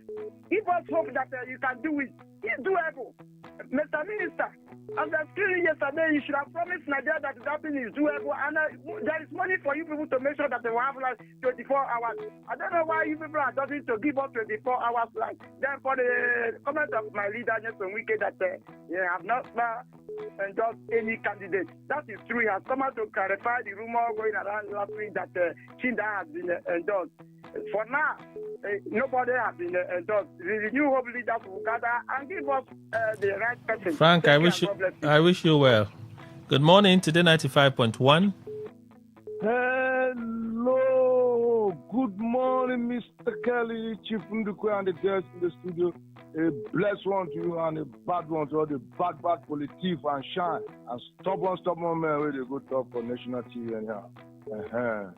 Mr. Kelly, you see, when you look at this new Minister of Power, before we begin to maybe whether crucify him or frustrate his word, whether it will come to pass or not, let us look at his principal, his master Jagatan, when he said about light, that he will bring light. Did he do anything to show that he's going to bring light? We saw him using the money to buy yachts, using the money to be crisscrossing all the length and breadth of all the world. Now he's in France. Whether he come back from France, every day he's going to France. What is he going there to do? Has he been traveling? There are other. See, Tule or what? Since he came, he has not traveled like that. But he's working. So he doesn't want to give light. So we should not think anything reasonable about it. Today 95.1. Good morning. Yeah, good morning, Kelly. Welcome, sir. Yes, I'm Chris, calling from Port Harcourt. Kelly, this light of a team, the most important thing is the thing that the president did to give license to everybody who is capable to bring light. And that is the major thing. If you remember before now, even if the state generate their light, they will say, they will push it to national grid. But now, you, as Kelly, can even provide light to your neighbor. It's just like water now, where you have borehole, somebody can buy from you and all of that. So this idea of if he's not president, we will not have light. I think we need to understand that light has come for each and every one of us. That is why today you cannot complain of water. That government will give you water. So light is the same thing. That is why you have solar, this, that. So people should stop this light. It's not the work of president. Anybody can do it and even sell it to people. Thank you. Thank you. Yeah. Truly, anybody can do it. Like Arsenal can win the Champions League for their mind. Today 95.1. Good morning. Good morning, Kelly. Morning, comrade. Please just go. God bless you, and greetings to all the panelists. Robin Major, the farmer. Welcome, sir. God bless you. Kelly, good morning. Okay, my special greeting to you, sir. A man who leads, I will not go to follow a leader, how he behaves, how he talks. The environment influences the society. The environment influences human nature. A man came in and said he was going to give life. If I don't vote for me. That is a word. And this is a national leader of a party that has held this country or has ruled this country for 8 years in the past. 8 plus 3 is 12. 11. Am I right? And the man has existed for national grid. He has private power now, which is solar. We are expecting power. Good morning. All right. Good morning, sir. Good morning. Welcome. Good morning, all. Morning, sir. I'm Yade Beradile calling from Abayaba. That day, the president decided to install solar panels in Afirok. That should be the day everyone should know that they are no longer interested in national grid or power. And what that means is that the states should go and invest, or even the ordinary citizens should go and invest in the power sector. The power in Aba, Professor Naji invested up to $400 million to have it in Aba, an individual. So there are so many Rivers State people that can do that to help the Rivers people, or even outsiders too, because Professor Naji is not from Aba. All right, He's sir. an Enugu man. All right. So Rivers people should get those their billionaires to invest in power sector. It will help. Yeah. They will get it. Like Engineer Dekai, who is in the studio now. I don't know why he's there to invest in the power sector. Huge opportunity. Can make millions. Mr. Williams as well. Good morning. Today 95.1. Good morning, sir. Wellington, welcome. My governor is contesting, and he will contest, and he will win the election, both primary and the state election. Kelly, this is a governor who conducted the local government election without nobody. Rivers people was a mass out. So we are not afraid. We are not here to talk much. I have assured the APC national, if he failed to give I'm going to send anybody ticket. Consider River State lost.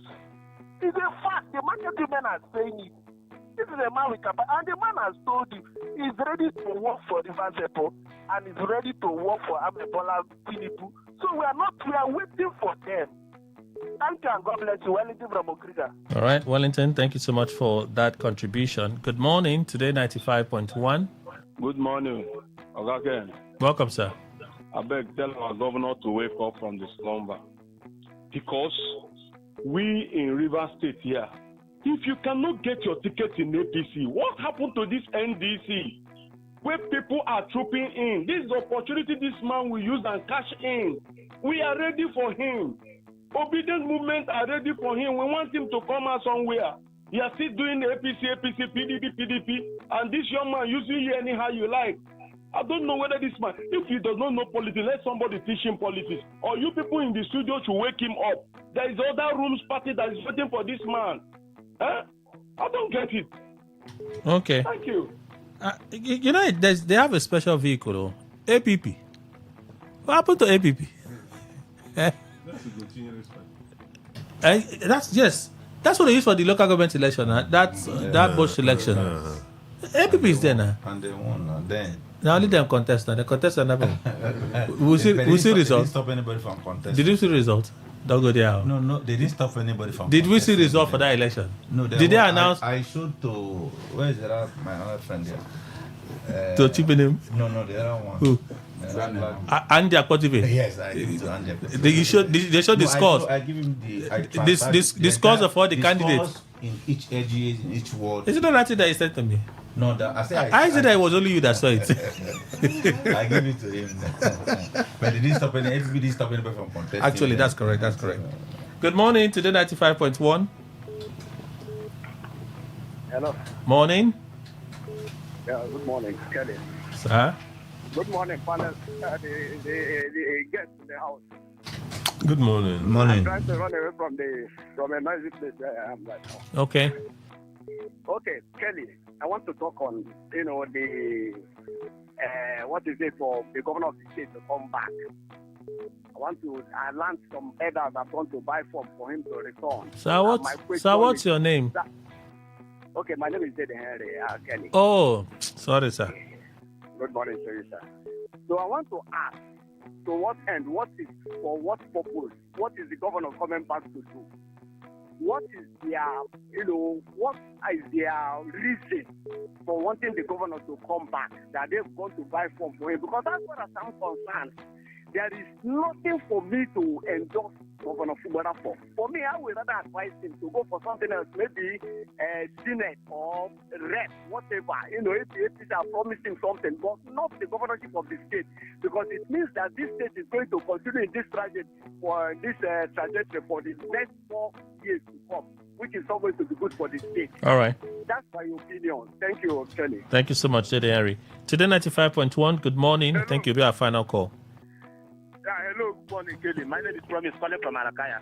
Promise, welcome. Oh, Promise, network, shake your head on the phone.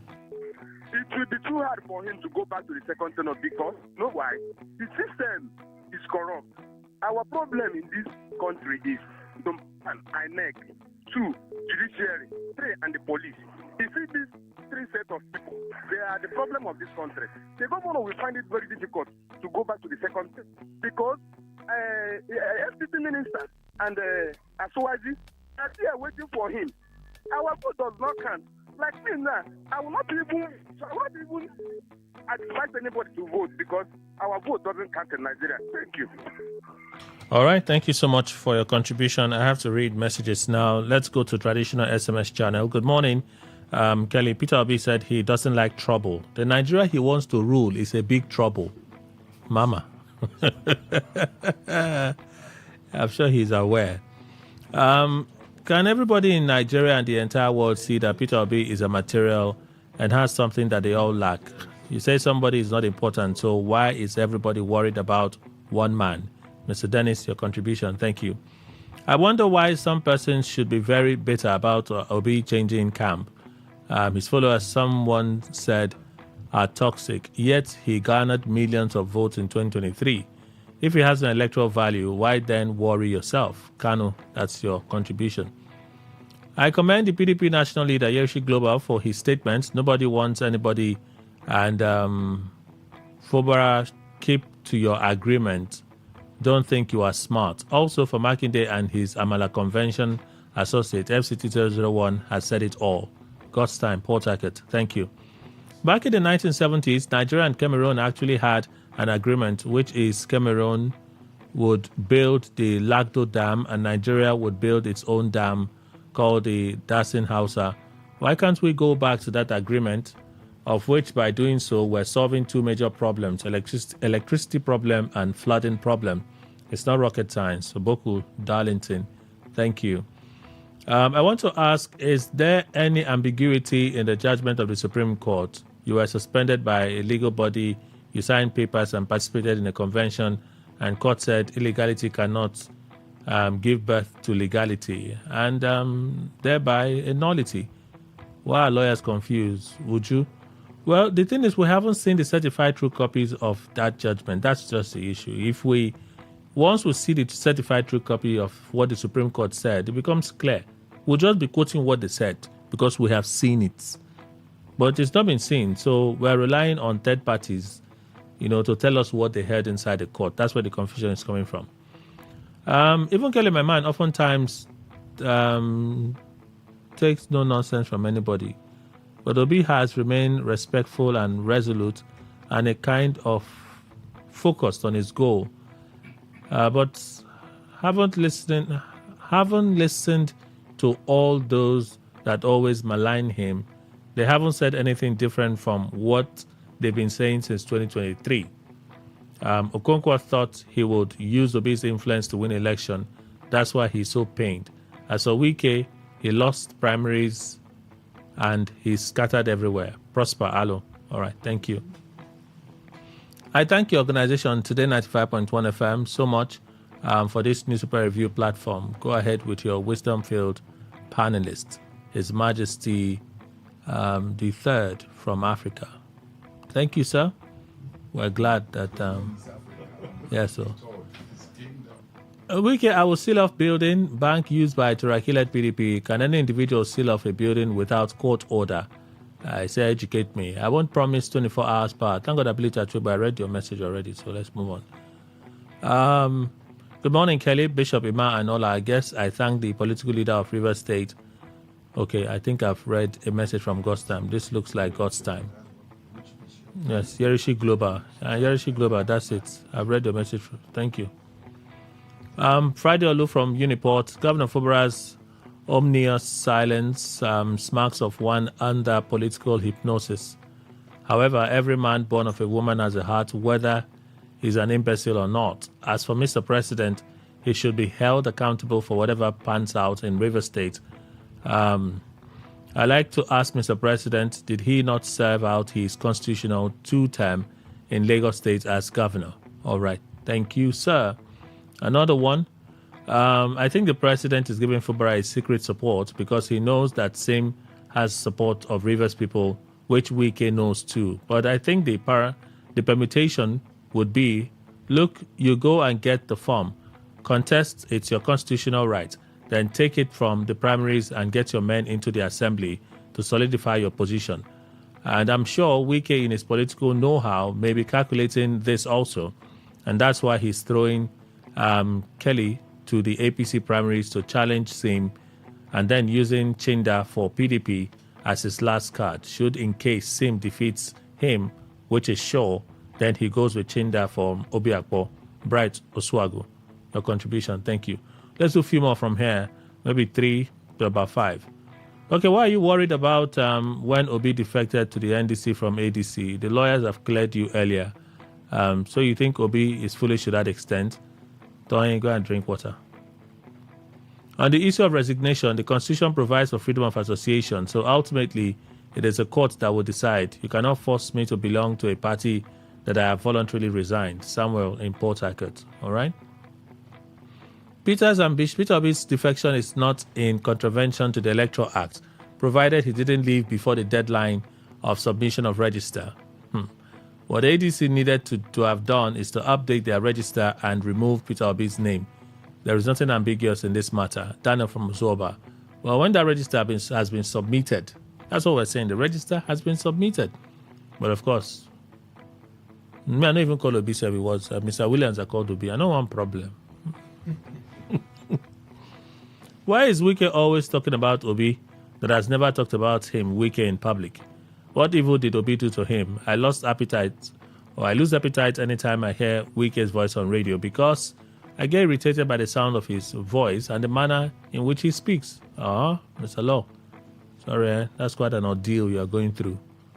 Okay. After usual greetings, as soon as... this was it. Kelly, what time does your 1 minute start? After usual greetings or as soon as the call is picked? When you call, you'll find out. We forget so soon that FCT Minister is a man that talks with both sides of his mouth. Taking his word serious is a sham. Since he's Alpha and Omega, we are watching. Kelly from Port Harcourt. All right. I have to move on from here now. Let's go to WhatsApp, read the few. I read some earlier. Okay, I see the updates now. Okay, now I can do them.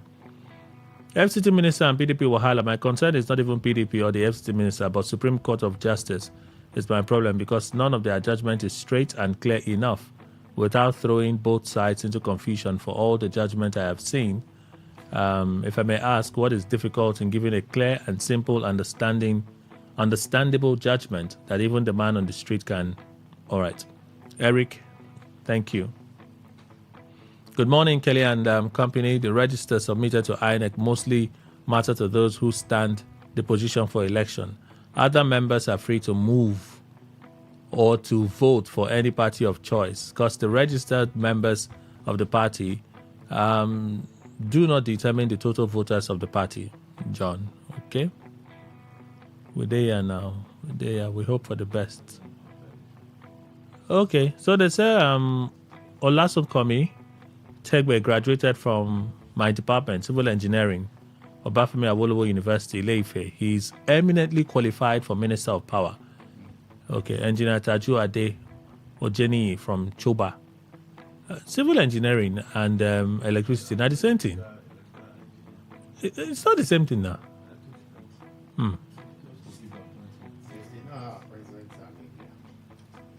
Square cake in square.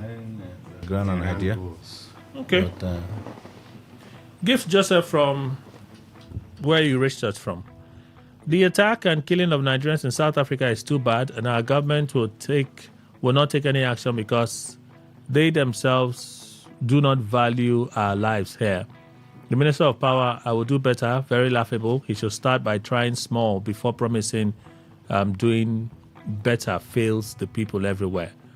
Okay, let's listen to some of your voice messages that you have so freely sent this morning. So let's play them. Just give us a moment. Tony, you'll be our first for today. There we go. Good morning, Mr. Kelly and the big bros in the house. My name is Tony Chinonso from Port Harcourt. There is this an Igbo adage that says, where a child is crying and pointing, if the mother is not there, the father is there. Mr. Nyesom Wike, Obi said, Obi did. Dino Menaye, Obi said, Obi did. Kenneth Okonkwo, Obi said, Obi did. Spokesperson to the ADC Bolaji, Obi said, Obi did. The spokesperson to the presidency, Obi said, Obi did. The presidency himself, Obi said, Obi did, and so on and so forth. One thing is pointing, that is, Nigeria is about to get the best president ever, the best of the best. Good morning, Mr. Kelly and the panelists. I heard when Wike was being interviewed, he was saying, no. He always wants to overshadow. But he's talking about Obi. Obi doesn't have leadership quality, running from party to party. That he cannot solve problems. When Nigeria have problems, he cannot solve it when he become a president. Ask Wike how many problems he has solved in River State. All the whole problem that River State has been encountering, which he has been causing, has he been able to solve it? When he moved his rubber stamp assembly member to APC, is it not the same thing as what Obi did? Obi didn't leave because he's afraid. They are the one fighting the political parties. Anywhere that Obi entered, they fought so that Obi will not be in the ballot box because Obi is their greatest nightmare. Wike should first of all solve the problem in PDP and also the problem in River State before he will tell Obi that he doesn't have leadership quality. That is why he's running from party to party. Wike himself doesn't have that quality. Thank you. Nick, you on the line.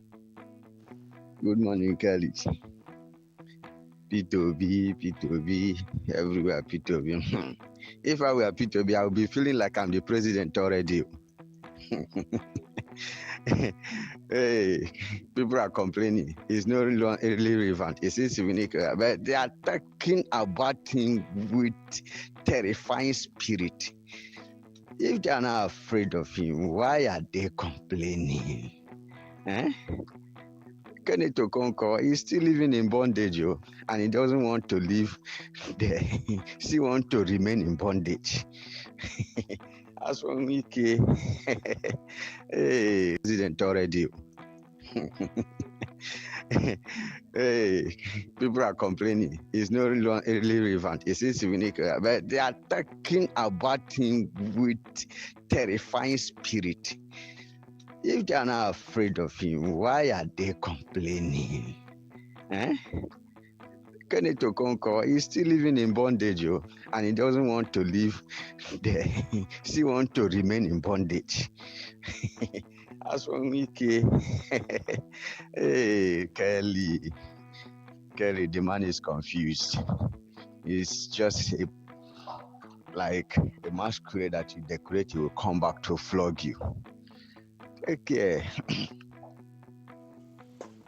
Hello, Kelly. Good morning. How's work?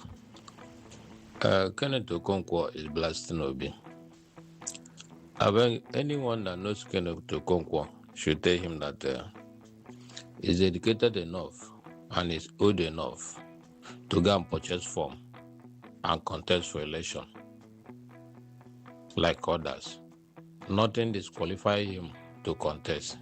Let him not be waiting for anybody to go and buy ticket and contest. He's waiting for ministerial nominee, so that if the person win, he will nominate him as a minister.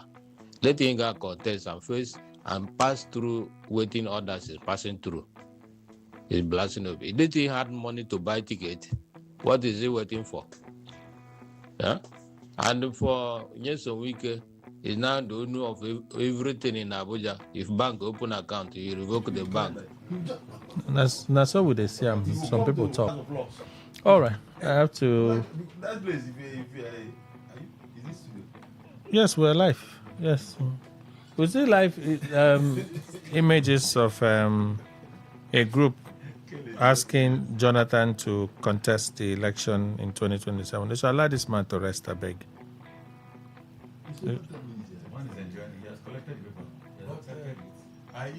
But Agbedi is a close associate of Jonathan, so I won't be surprised that. Yes, to just come out, and out of my relationship with Agbedi, I'll just come out and say something. What will accept? What Jonathan will accept? Ichapo. No, they gave him mic to speak, not accept. The speaking can be accepted. But they didn't give him mic to accept. They gave him mic to speak. No, he will say no to the mic coming to me. Oh, wow. Can you recognize anybody else? Yes, it should have been a plan. Osborne Essien. Hello, Kelly. It's just being fair to himself, knowing full well that he doesn't have much to offer, so Nigerians will not hold him accountable for failing, because the power sector is like a secret cult, just like the petroleum sector. Defi Dynamo puts it this way: this is another way of saying expect nothing from me. Why can't you give us 24 hours light? I mean, we have all it takes to do that. It's not like it's rocket science. Bomada Ketima But Aso Rock is using solar system to power its operations. Hypocrites are everywhere in Aso Rock, period. Good morning, gentlemen. All right, Facebook, let's go there real quick so we can read the contributions that you have so graciously sent in today. All right, opinion poll. Okay. Gufre Okore, good day, everyone. Good days ahead. That's the question I asked. But that's what they've been saying. The president even said, and I quote, if I don't give you 24 hours electricity, don't vote for me. So where is the constant electricity the president promised? If the president can lie like this, then how do we believe the minister?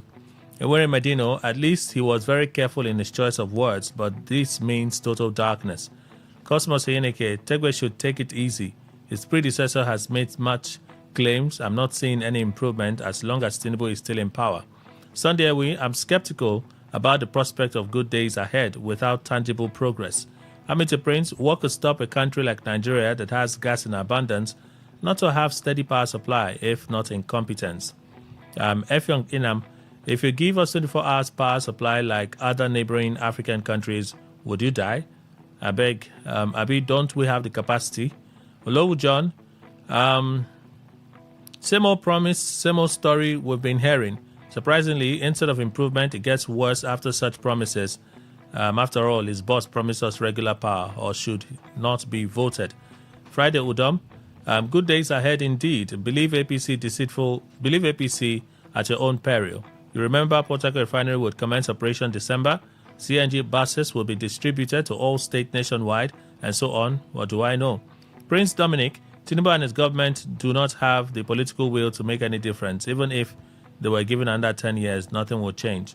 Udoka, we have 24 hours power supply, but the cost is too much.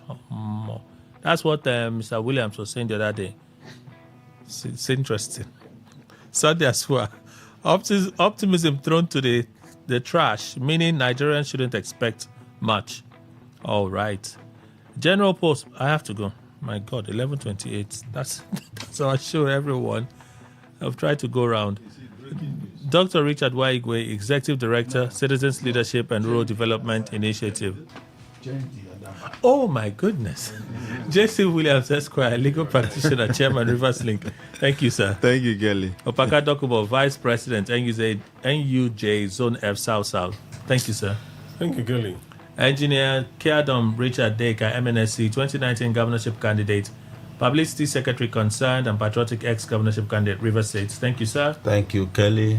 Professor Emmanuel Warner, Professor of Political Economy and Development Studies and Development Consultant, University of Port Harcourt. Prof, thank you. Thank you, Kelly. And Mr. Emmanuel Indukwe, our in-house analyst. Thank you, sir. Thank you very much, Kelly. Thank you, Nigeria. That's our show. Good morning.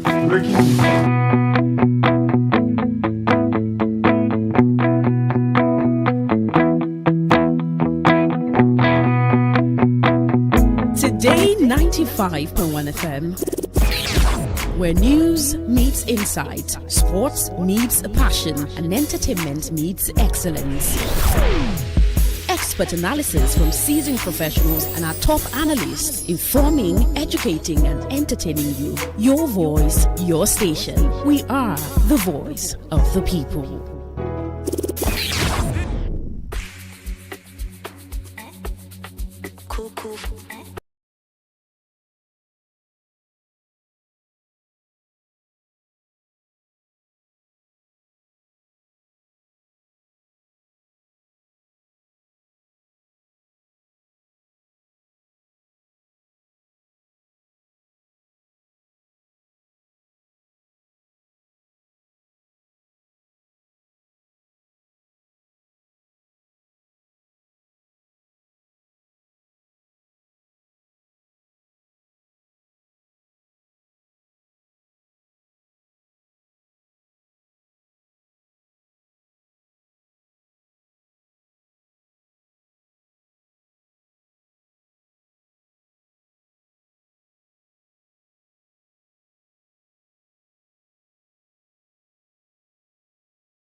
1fm.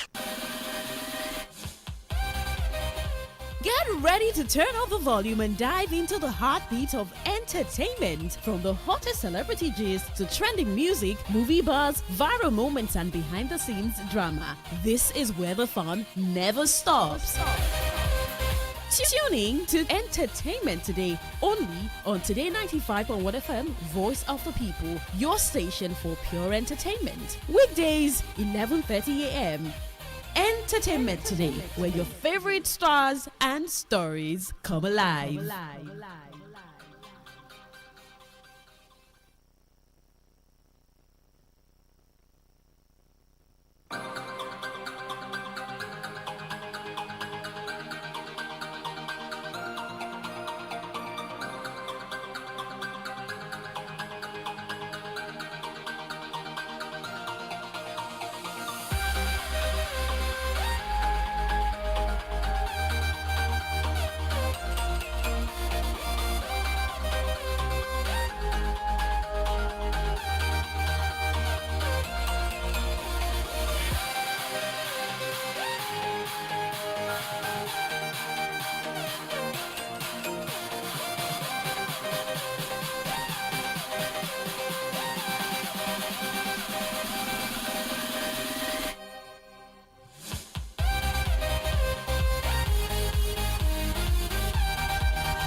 Entertainment Today on Today 95.1 FM, Voice of the People, Thursday, May 7, 2026, 11:35. I'm Queen Chima. Now I'm Anastasia Benjamin. I don't know why when a celebrity gets their body done, they just come and start giving a lot of pep talk.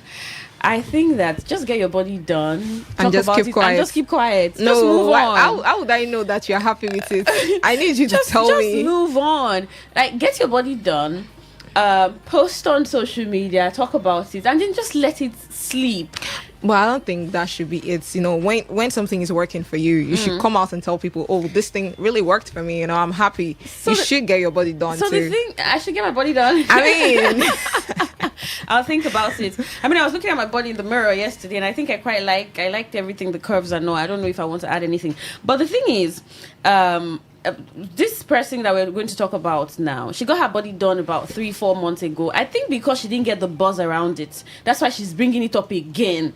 Oh, and what's her statement? If you have money, get your body done. If you can afford it, just do it. I'm talking about Itinosa Idemudia. She says that she's encouraged women with the financial means to consider cosmetic enhancement while emphasizing the importance of choosing qualified medical professionals. I mean, that's an important clause.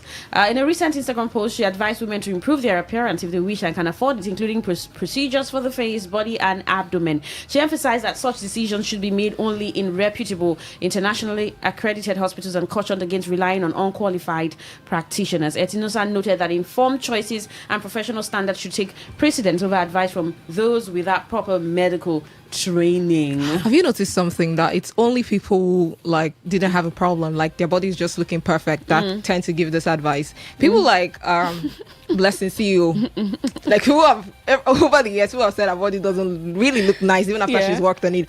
I don't think she has come to say go and do your body, because it's also when your body's looking all hourglass and curvy and smooth, then you tell us. Yeah, so I just think get your body done and just rest. Just let's breathe. But what's your thoughts? There's an important clause she put there, and it's the clause where she said, please, professionals, and it's important. I don't think people should go to, surgery is always a risky venture. Doctors will tell you that, no matter the surgery. However, you just want to be sure that wherever you're doing it, they have been proven to carry out major successful surgeries. Whether you're doing your butt, you're doing your nose, adjusting your lips, a facelift, whatever you're doing, just the right sources. But what are your thoughts about this, though? Anything you don't like about your body? She says, Etinusa, actress, filmmaker, producer, change it. 070.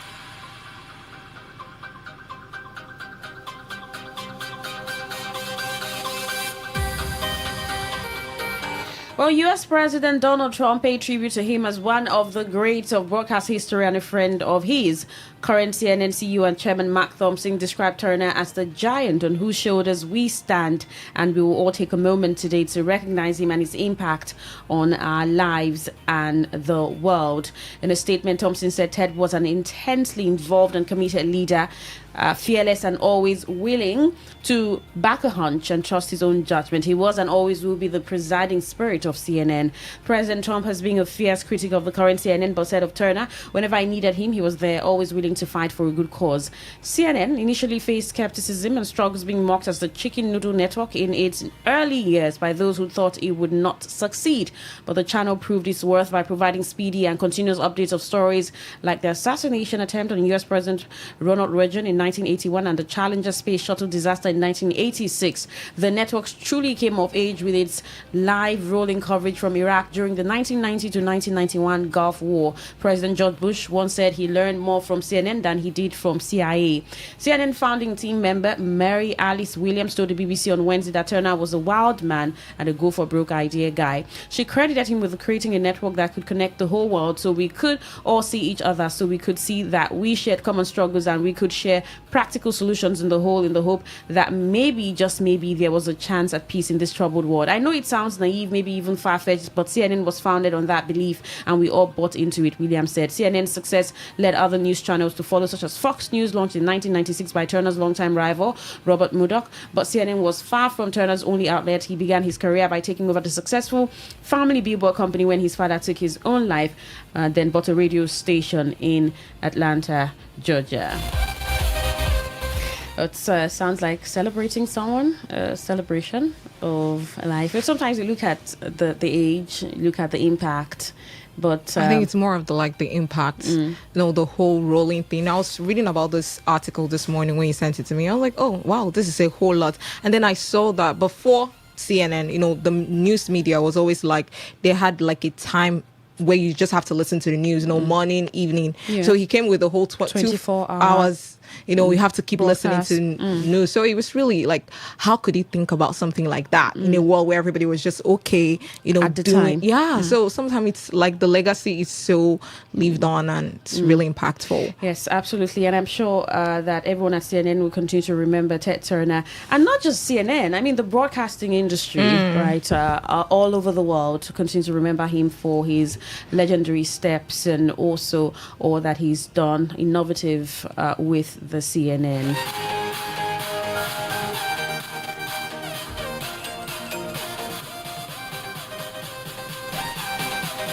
Well, the Harry Potter TV series has been renewed for a second season, with filming set to begin in autumn of this year, HBO has confirmed. While the network did not announce a title for the second season, it's believed that the series will adapt the second book in J.K. Rowling's wildly popular saga, The Chamber of Secrets.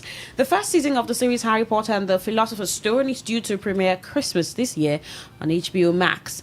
Writer John Brown, who worked on the first season and is also known for his work on Succession, has been promoted to co-showrunner alongside season 1 showrunner Francesca Gardiner. HBO previously announced that they plan to adapt all 7 books in Rollins' series over the course of a decade, with each season covering 1 book. In a statement, Gardner said the return to filming for season 2 this autumn is part of plans for overlapping production schedules as season 1 finishes. She added that bringing in Brown as co-showrunner was key to maintaining momentum. Brown also expressed the excitement to continue his work on the series, thanking Gardiner and HBO for putting their faith in me to continue this remarkable journey.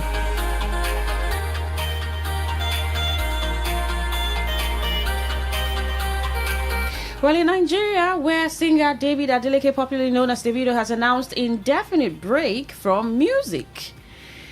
During a recent live stream with Devrel, the OBO crooner told his fans not to expect new music from him anytime soon, stressing that he has is on sabbatical. Davido said he doesn't need to release new music to remain relevant in the music industry, claiming that his songs are currently dominating club playlists. Stop asking me when I'm dropping new music. I'm on a musical break. Like I said, if you go to the club right now, 10 out of 20 songs are mine. So I'm on a musical break, he said. Davido also commented on the fledgling celebrity boxing tournament in Nigeria, describing it as a welcome development. Recall that the popular streamer Kateefe recently dethroned controversial singer Portable as the reigning champion of Nigerian celebrity boxing tournament. After his defeat, Portable accused his colleagues in the music industry of not being supportive, claiming that many dislike him. A break could be 3 months. That sounds like so much pride. 10 out of 20 songs is a break could be 3 months. It could be 4 or 5. Could be a year or more. It will come around. Oh, is that? He will come around. He will come like these things. Like if you read down, there was a place he said that he wasn't really sure if people are gonna accept him in the politics. Like people have gone into politics and didn't really succeed. Yeah. So I'm not sure it's something long term. Davido is gonna come back to music. Then he also said that even as a politician, that he'll still do music. How is that possible? Actively do music, perform, and all of that. But then let's see how long this break lasts for. Let's see how long he's able to stay out of the studios. But maybe it's necessary for everyone to take a break, whatever career you are in, right? Just take a moment to... A break is you can do something else, not politics. Okay, you don't want to say Davido as a politician? No, I am really a Davido fan. Don't get me wrong. But I'm just as a politician or as a singer? As a singer, but I'm not like disputing the fact or like he can't be like a good politician or something. But I'm just saying he's not coming back to music for the meantime. It's not something I see him like this is who Davido is. He's definitely coming back to music. And even if he's just saying this one, it's just like so that people just take a chill pill. I understand. Maybe some sort of suspense. Ah. Okay. Well, Grammy-nominated Afrobeat singer Seun Kuti has claimed that he has been blacklisted in the Nigerian music industry for about 13 years due to his style of music. He explained that because his late father, Fela Anikulapo Kuti, and his contemporary used their music as a form of protest against bad governance, the government invested heavily in vain artists while targeting conscious musicians. While speaking in a recent episode of the Seller Meditate podcast, Kuti said government interference has significantly affected the quality and impact of modern Nigerian music. He, however, said being blacklisted in Nigeria doesn't affect him much, stressing that the country is just a fraction of his fan base. He said the impact of Fela and his contemporaries who spoke truth to power, sacred the government, they scared the government. They made the government realize the power of artistry, so the government invested more in artists who don't make conscious music than artists who sing about realities. When I'm in Nigeria, I don't fear to say whatever I want to say. That's a lot of people are saying that I should be cancelled. I've been cancelled for about 13 years now after I performed conscious music at the former Lagos State Governor Ambode's event. Even before then, my music was heavily restricted. He added that artists who are scared of being blacklisted are only scared because Nigeria makes up the bulk of their fan base. I feel like he's always like fighting himself. He's always fighting, like every day he comes up with new things. Today he's like, do you remember the last time he was fighting Wizkid? Yeah. So now he's fighting the government like they have blacklisted him or something. I feel like he has this imaginary enemy. How he's always like fighting himself. It could also be a thing where you're always thinking everybody's against you. Something like that. He's been blacklisted. But I don't even think people are listening to his music because I don't even know his songs. Right? So, and I mean, being a son of legendary singer, Afrobeat singer, Fela Anikulapo Kuti, it's easy to always just stay under that umbrella, right? And put out whatever you want to. But Shehu is also a talented singer, and he says his kind of songs, I mean, obviously following after his father's footsteps is not something that Nigerians want to hear or the Nigerian government want to hear. But he has siblings who are also doing, I think, alternative genres too. So why don't they always come on the news for like everybody being against them? I think he's just a problematic person. That's why he just likes problems. But I think he's just taking the path of his father, activists, and it could also be a thing. It could also be a thing, right? But for his own case, there's just something always happening to him. That's what I'm saying. Shehu is just always talking. Exactly. All right, you're still listening to Entertainment Today on Today 95.1 FM, Voice of the People. We'll check the song. There's so much more to talk about. I mean, there's a teaser from one of the reality TV shows. Okay, we'll find out what that is. We'll talk about some relationship issues from your faves. And of course, do well to send your text or WhatsApp messages to 0701 9339 962.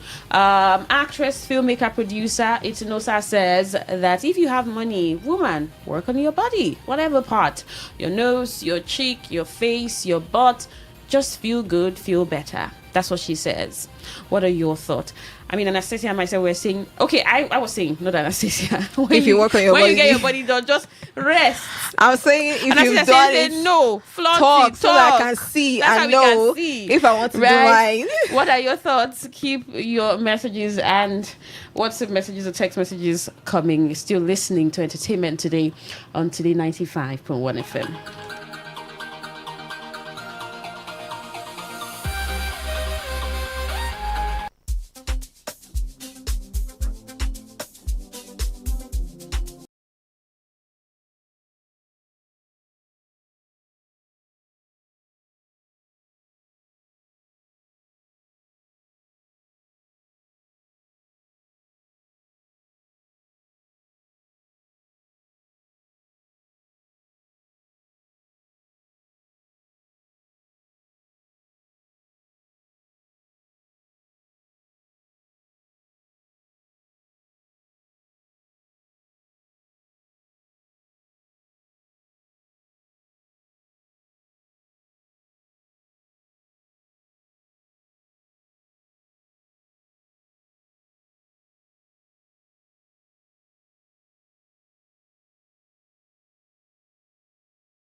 .1 FM.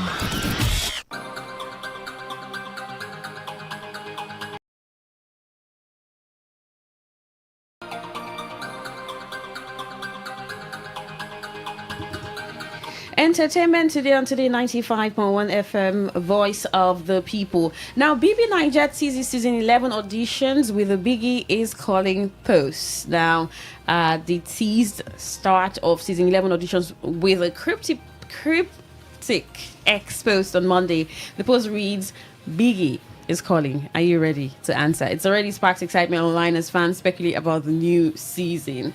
And I don't know why. I was thinking about Big Brother Nigeria. I was thinking about you. Like, I think you should be in that house. No.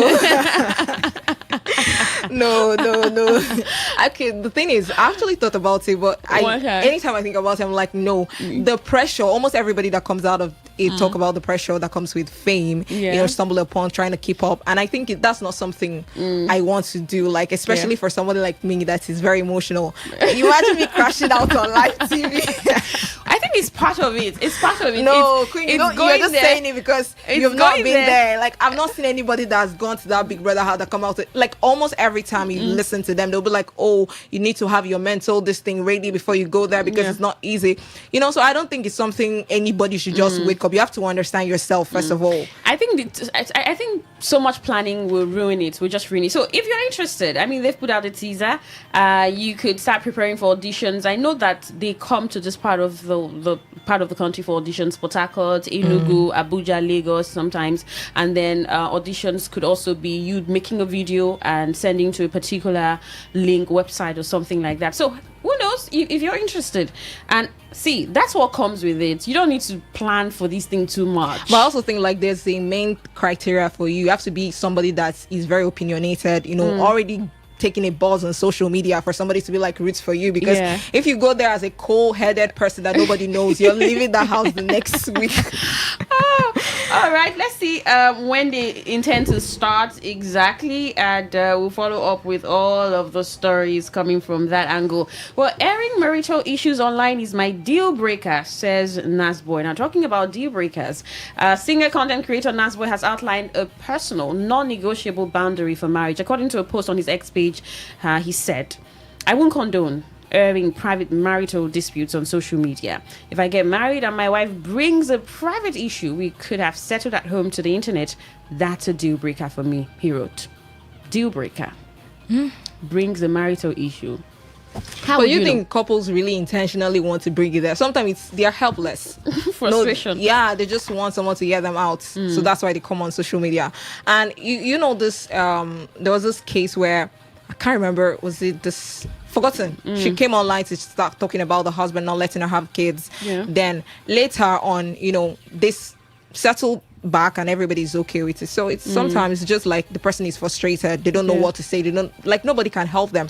And you know, sometimes this online in-laws, their opinion to make the other person, like your partner, consider things. You understand? So maybe the more people talk about it, the more you're like, okay, let me do this. But maybe before someone gets to the point, like you said, where they bring their marital issues on social media, it must have been a lot. But then I think there are a lot of people outside social media you can talk to, right, that can oversee what's happening between the both of you. And if it's issue, most times we see when it's got to the point of divorce, and even with divorce, some people are still private about it until they choose to tell you. But don't you think they must have considered all this option before bringing it to social media? Right. It's just whatever happens. Well, actor Zubi Marco has opened up about his decisions to stay single during the early years of his acting career, saying it was a deliberate choice to protect his focus and growth. In an interview with Broadway TV, the actor said he deliberately kept romantic relationships at bay while establishing himself in the film industry, particularly during his challenging period in Asaba. He explained that getting emotionally involved at the time could have interfered with his drive and slowed his progress. Zubi Michael clarified that his stance was not due to any negative view of women whom he called beautiful, but was instead about timing and maintaining discipline. Choice. And you know, I didn't even think about it until right now. Like, you've never heard him on the news, you understand? I think that's a good stand. Really? Yeah. Be focused. So are women distractions? Queen, you don't know the pressure that comes with relationship, and I think the emotional pressure too. You know, when you're on set, you're thinking about all those kind of things. Imagine crashing out with your and then you're supposed to you're telling the producers and filmmakers I can't come on set because I am heartbroken. Yes, sometimes it's okay to take that time, and if it works for you, perfect.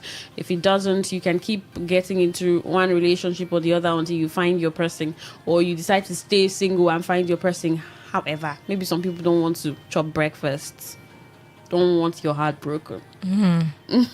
Nigerian singer Korede Bello has advocated for couples to have more children, claiming that bringing more people to the world would significantly increase the chances of geniuses being born. But speaking in a video broadcast, Bello noted that the late music genius Michael Jackson, who was seventh child of his parents, would not have been born if his parents decided to have fewer children. He lamented that many people are now having just one or fewer children. He appealed to parents to have many children, stressing that the world needs more musical geniuses like Michael Jackson. That's very how does that even make sense? So he's indirectly saying that if you're the first child, like there's nothing for you, you're more or less useless because it's the last child. The genus might be yes, number 7. That's what it's trying to say. Or number 5. That's a very flawed concept or flawed theory. That's not true. No, that's not true. Telling people now to have more children, I mean, some people don't want to hear that. I mean, apart from the economy, right? Yes.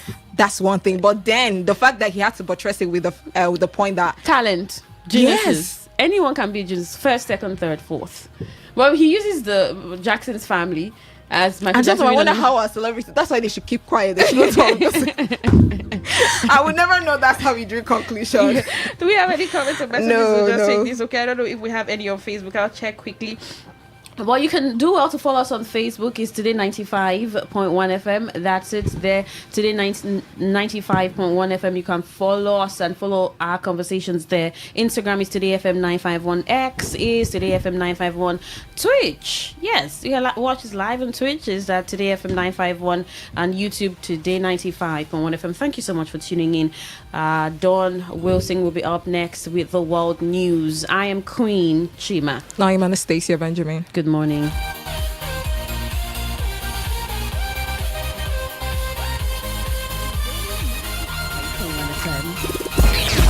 Where news meets insight, sports meets passion, and entertainment meets excellence. Expert analysis from seasoned professionals and our top analysts, informing, educating, and entertaining you. Your voice, your station. We are the voice of the people. Maybe home is somebody's smile when they look at you for the first time. Maybe home is being a home to something you love and adore with all your heart, and that is what life, friendship, and love are all about. Maybe home is listening to all of your favorite shows on Today 95.1 FM. We create memories. We inspire comfort. We are the voice of the people, and we are home away from home.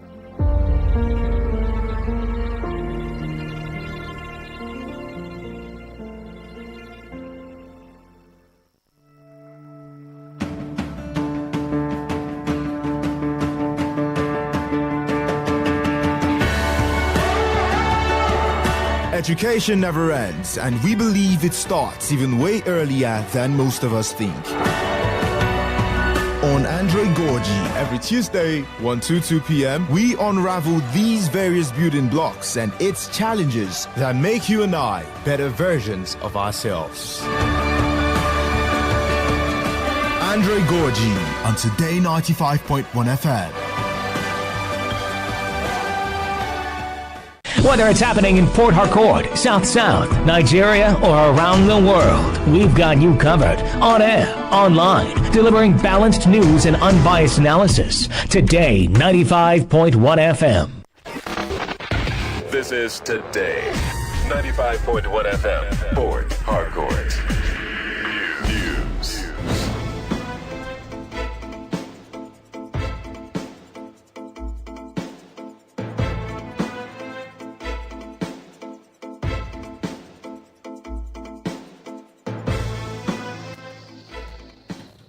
Good afternoon. This is the World News on your premium talk radio, Today 95.1 FM, Port Harcourt. I am Dawn Wilson. The headlines. Iran denies attack on South Korean ship as Trump says deal to end war very possible.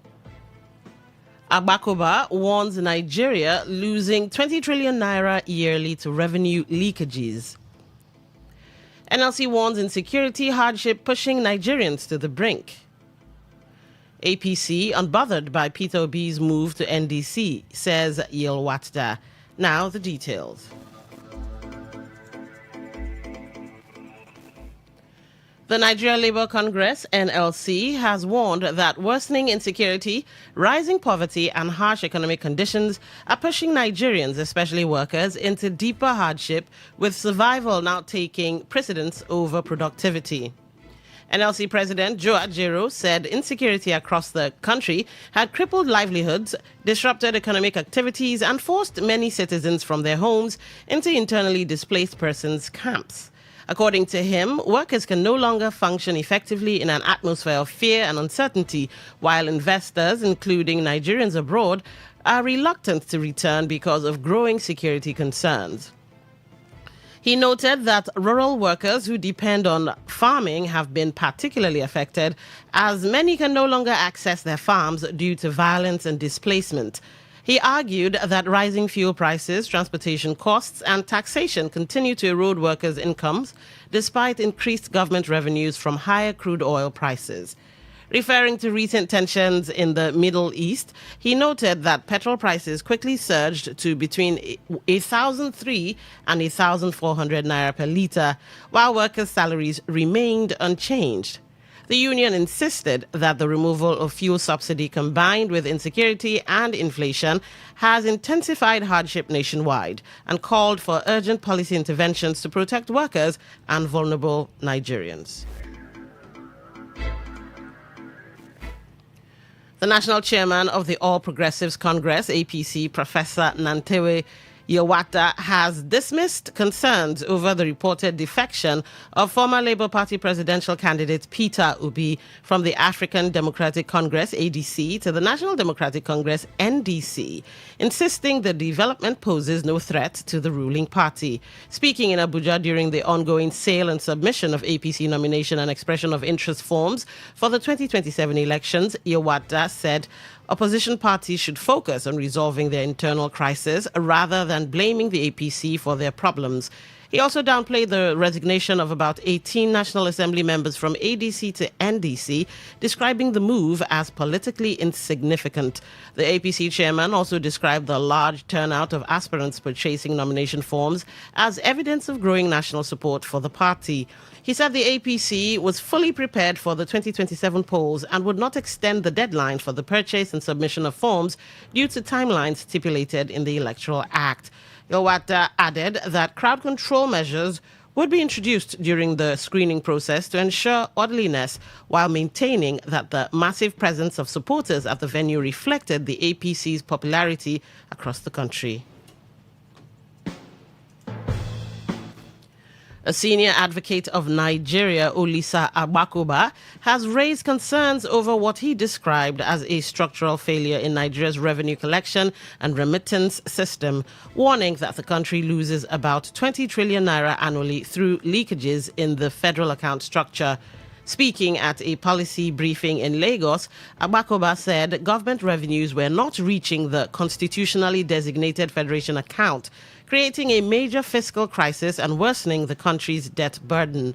He advocated the full implementation of Section 162 of the Constitution through amendments that would ensure all federally collected revenues are first paid into the federation account before any disbursement is made through a transparent budgetary process. According to him, Nigeria's rising debt profile is directly linked to the failure to properly account for public revenue, noting that nearly 70% of federal earnings currently go into debt servicing instead of infrastructure and social services. Agbakoba also urged Nigerians to make fiscal accountability a major issue ahead of the 2027 general elections, insisting that presidential candidates must clearly state how they intend to resolve the federation account crisis and improve transparency in public finance. You're listening to the World News on Today 95.1 FM, Voice of the People. After the break, more news, sports, and foreign stories. Stay with us. Every day, every hour, when the big stories break, depend on our 24-hour news team to bring you the latest. Today 95.1 FM. Welcome back. The River State Police Command says it has recorded a significant breakthrough in its ongoing efforts to combat crime within the state, with the arrest of 5 suspected criminals. They arrested suspects who have been linked to a series of criminal activities and have allegedly been terrorizing residents within the Port Harcourt metropolis, includes a 20-year-old Praise Samson, Michael Chijoke, 36-year-old Ndubisi Jonah, Ehirim Ugonna, 38, and Okeke Chizoba Daniel. In a statement by the Command Public Relations Officer ASP Agabe Blessing Carbolo, said one Rosemary Vincent, a resident of Port Harcourt, reported a case of fraud involving her house help, Praise Sampson, on the 26th of April. The statement said preliminary investigation revealed that the said Praise Sampson was deceived into boarding a taxi by two male suspects who subsequently compelled her to produce two ATM cards belonging to her employer. The suspects fraudulently withdrew a total sum of 4,607,199 naira from her employer's bank account. Upon receipt of the report of the complaint, operatives of the Command Divisional Police Station Choba, acting on the directive of the Commissioner of Police CP Olugbenga Adepoju, swiftly carried out a coordinated operation that led to the arrest of the suspects. The statement quoted the Commissioner of Police, River State Police Command, CP Olugbenga Adepoju, urging members of the public to stay vigilant, avoid interacting carelessly with strangers, and never share sensitive banking details such as ATM cards or PINs. The Commissioner of Police added that members of the public should avoid boarding suspicious vehicles and report any unusual activities to the police promptly, and assured residents of its continued commitment to their safety and security.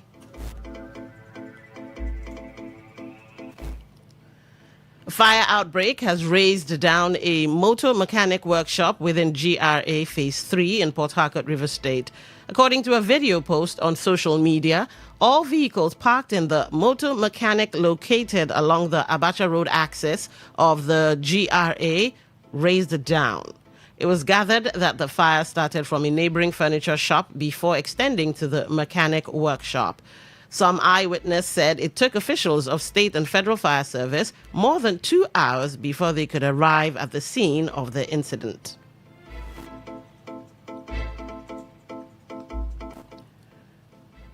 Residents of Rumosi community in Obiakpo local government area of River State have raised concerns over the abandoned Ring Road project by the state government, saying it is slowing development in the area.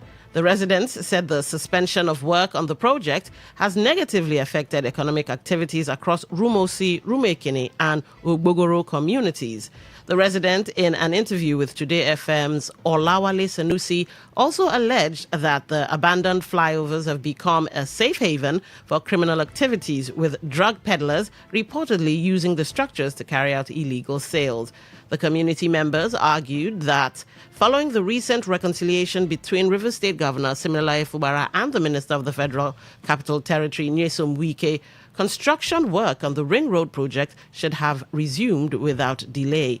They called on the appropriate authorities to urgently return to site and complete the project to restore economic growth and improve security in the affected communities.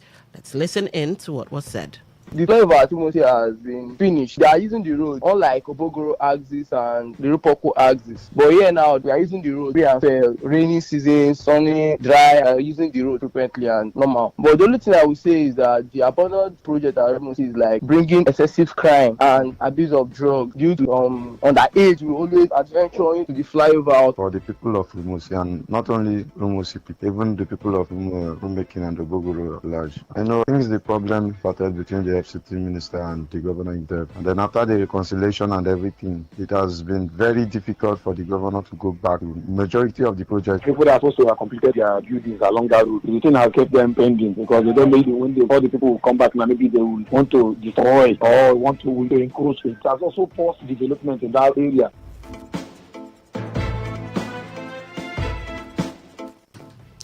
Former governorship candidate of Accord in Rivers State, Chief Dumolulu Briggs, has officially joined the Nigeria Democratic Congress, NDC. The Rivers businessman and politician, Chief Lulu Briggs, who is the chairman of Platform Petroleum Limited, is likely to contest the 2027 Rivers State governorship election under the party's platform. Chief Lulu Briggs was seen having a handshake with the founder of NDC and former Bayelsa State Governor Seraki Dixon at his residence in Abuja. Before the latest development, Lulu Briggs was cited around the leadership of Africa Democratic Congress, ADC. Senate Minority Whip Senator Tony Nwoye has decamped from the African Democratic Congress, ADC, to the Nigeria Democratic Congress, NDC, citing multiple litigations in the Federal High Court. Senate President Godswill Akpabio, who read Nwoye's resignation letter during plenary on Wednesday in Abuja, directed the clerk to update Senate records accordingly. In the letter, Nwoye, who represents Anambra South, stated that he had formally resigned from the ADC and joined the Nigeria Democratic Congress, NDC. Nwoye explained that internal divisions and multiple litigations at the Federal High Court, including judgments, have adversely affected the party's formation, cohesion, and overall stability.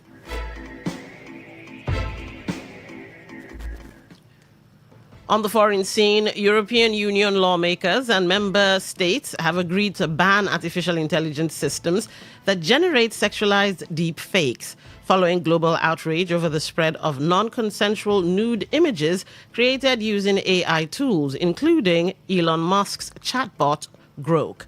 The ban, agreed on, will form part of amendments to the EU's landmark Artificial Intelligence Act adopted in 2024. EU lawmaker Michael McNamara said the decision marked a major step in protecting individuals from exploitation and abuse through emerging technologies, stressing that AI must never be used to humiliate, exploit, or endanger people. The agreement also includes a delay in implementing rules governing high-risk AI systems considered potentially dangerous to public safety, health, or fundamental rights. Under the revised timeline, regulations for standalone high-risk AI systems will now take effect in December 2027 instead of August 2026, while rules for AI tools integrated into other products will begin in August 2028. EU officials said the adjustment was intended to support businesses and avoid slowing innovation while maintaining oversight through other provisions of the AI Act. The move comes amid growing concerns in Europe over the misuse of advanced AI models and their cybersecurity implications. To end the news, here's a summary of the major stories. The SGF, George Akume, has warned that school closures over insecurity is threatening Nigeria's stability. The NLC has warned that insecurity and hardship are pushing Nigerians to the brink. We told you that a federal high court in Abuja has ordered the interim forfeiture of 9 properties linked to the former Bayelsa State Governor, Timothy Silva. On the foreign scene, you also heard that EU has banned AI-generated sexualized deep fakes amid growing concerns over abuse. That was the news as edited by Stella Sasongu Okorie.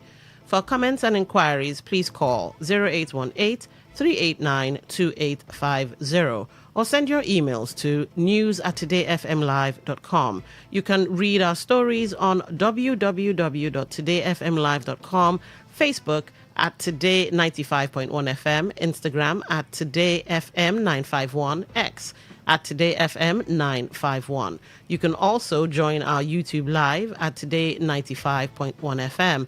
I am Dawn Wilson. Good afternoon and thank you for listening. Today's news, today's entertainment, today's sports, today's issues. Today on Today 95.1 FM, Port Harcourt. Catch the latest news, real talk, real stories, all on Today 95.1 FM, where you belong.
95.1 FM.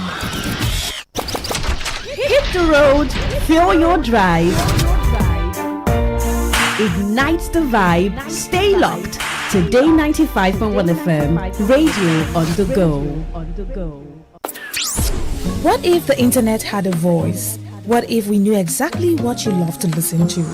What if we understood your vibe, your voice, your opinion? Today 95.1 FM. Today 95.1 FM. We are the voice. Please listen to this infomercial. Herbal Heritage International, the Kokoroko, for herbal medicine, where they produce strong, correct medicine, they take it, they support with country healthcare system. Country man, correct, holistic, ogbonge herbal medicine, they know they come out for public anyhow, like a big basket. Full ground, as every Christmas, have been boundary. Seeking a self sabi medicine, we pass them. After all, monkey smart now, because tree near tree is our forest. Heritage International, go use the technology of computer testing machine to see and know before attacking that your health condition wey don become ogbarogba for your life with the correct treatment. Therefore, whether definition or without definition, make you visit Herbal Heritage International offices wey near you. Herbal Heritage International. Now you. Hello and welcome to the program Roots and Herbs. Roots and Herbs is a program that discusses health-related challenges and suggests possible ways out from the herbal medicine perspective. Roots and Herbs is put together and sponsored by Herbal Heritage International, also known as Baba Yoruba. Baba Yoruba is currently having a special promo package. This promo package will give you the opportunity to enjoy 50% discount on all their products and services. This offer runs while the stock lasts. And at the same time, it will give you the privilege of meeting Baba Yoruba himself at number 24 Ikwere Road, Mile 1 by Education Bus Stop, Port Harcourt. For details and inquiries, the telephone number to call is 946. I repeat, 080 33 111 946. 080 33 111 946. On today's edition of the program, our topic for discussion is male-related health challenges. And I have with me in the studio, Dr. Otumba Abiodun. Sir, you're welcome to the program. Thank you, Mr. Moderator. Man problem can be seen in men whenever it frequently occurs that a man is unable to satisfy his partner when it comes to man and woman interaction. It can feature in many ways. In some, it is possible for them to experience poor energy, a situation where a man is unable to get into the act at all. In some are preparing to get into the act, but unfortunately, they just discover that the energy dropped. That is called early ejaculation. It is possible for a man to get into the act and discover that he is unable to stay more than a minute. That is called premature ejaculation, as the case may be. Some may experience total loss of energy. In some, it can be as a result of excessive tiredness after the whole exercise. And some can experience total loss of the energy for even weeks or months. A number of factors can be responsible for this. In some, it can be as a result of infections, of which staphylococcal infection, gonococcal infection are inclusive.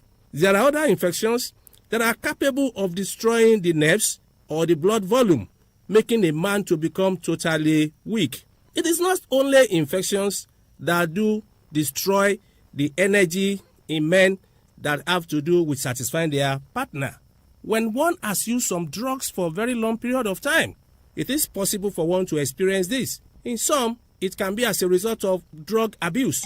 Drug abuse can feature in many ways. Some do abuse alcohol. Some do abuse energizers. People that are faced with sugar problem, that is, diabetes mellitus, if it is not controlled properly, it can weaken the nerves, and under that condition, a man may not be able to stand like a real man again. It is possible for a man suffering from pile to also be very weak in this aspect. And under this condition, there will be serious waist pains. Not only waist pains, there can be stooling of blood. In some, you discover that there can be serious constipation, a situation where a man will wake up and is unable to free his fecal waste. he has to take some regimens for him to be free from such as well. It is possible when there are hormonal changes in a man for a man to be very weak in these aspects.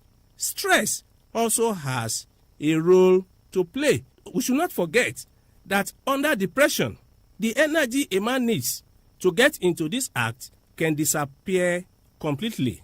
Whichever the case may be, we have to understand this line of action in a man, that before a man is able to stand like a real man, the arousal center in the brain must be stimulated. And it is after this stimulation that energy or signal is sent to the male organ through nerves. And after getting it through nerves, we need volume of blood for engorgement of tissues in the male organ for a man to stand like a real man.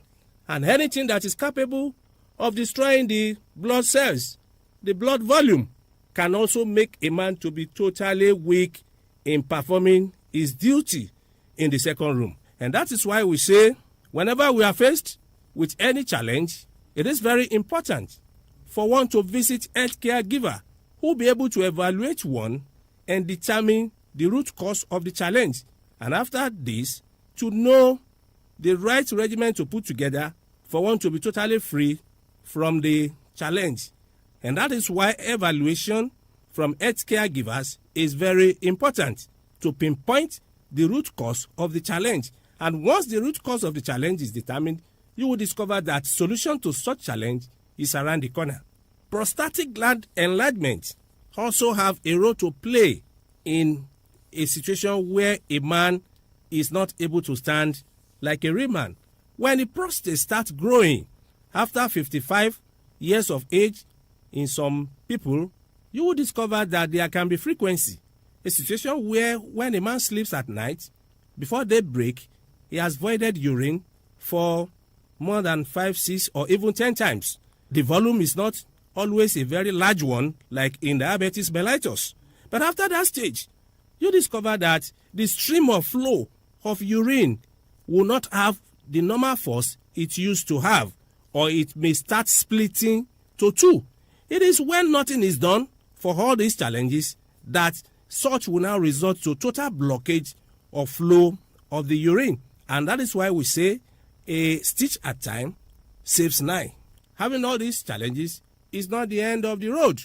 For more enlightenment and advice, the number you can call is 080-33-111-946.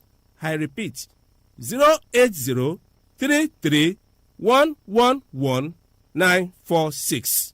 I repeat, 080-33-111-946. Thank you. All right. You've been listening to the program Roots and Herbs. Roots and Herbs is a program that discusses health-related challenges and suggests possible ways out from the herbal medicine perspective. Roots and Herbs is put together and sponsored by Herbal Heritage International, also known as Baba Yoruba. Baba Yoruba is currently having a special promo package. This promo package will give you the opportunity to enjoy 50% discount on all their products and services. This offer runs while the stock lasts. And at the same time, it will give you the privilege of meeting Baba Yoruba himself at number 24 Ikwere Road, Mile 1 by Education Bus Stop, Port Harcourt. For details and inquiries, the telephone number to call is 080-33-111-946. I repeat, 080-33-111-946. 080-33-111-946. Let's take our sponsor's message. Don't go away. We shall be right back. Herbal Heritage International, the Kokoroko, for herbal medicine, where they produce strong, correct medicine, they take it, they support with country healthcare system. Quatliman, correct, bekelistic, ogbonge herbal medicine, they we know they come out for public anyhow, like a big basket, full ground, as every Christmas have been boundary. Sickness self sabi medicine will pass them. After all, monkey smart now, because tree near tree is a forest. Heritage International will use the technology of computer testing machine to see and know before attacking that your health condition, we don't become Obarumba for for your life with the correct treatment. Therefore, whether definition or without definition, make you visit Herbal Heritage International. Offices were near you. Herbal Heritage International. Now You're welcome back to Roots and Herbs. Roots and Herbs is a program that discusses health-related challenges and suggests possible ways out from the herbal medicine perspective. Baba Yoruba is currently having a special promo package. This promo package will give you the opportunity to enjoy 50% discount on all their products and services. This offer runs while the stock lasts. And at the same time, it will give you the privilege of meeting Baba Yoruba himself at number 24 Ikwere Road, Mile 1 by Education Bus Stop, Port Harcourt. For details and inquiries, the telephone number to call is 080 33 111 946. I repeat, 080 33 111 946. 080 33 111 946. Until we come your way again, remain blessed. And that was a paid infomercial. Talk radio. I listen to a lot of talk radio. 95.1 FM.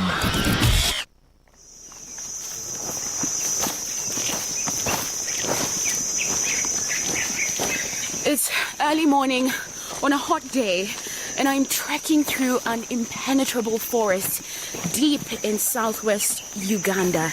Now, it's a steep walk, but it's all worth it because I've come here to find out about solutions that are transforming the lives of the local community and also that of a troop of animals that call this jungle home, the mountain gorilla.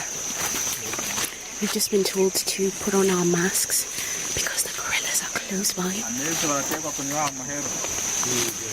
And just like that, we've already spotted a gorilla.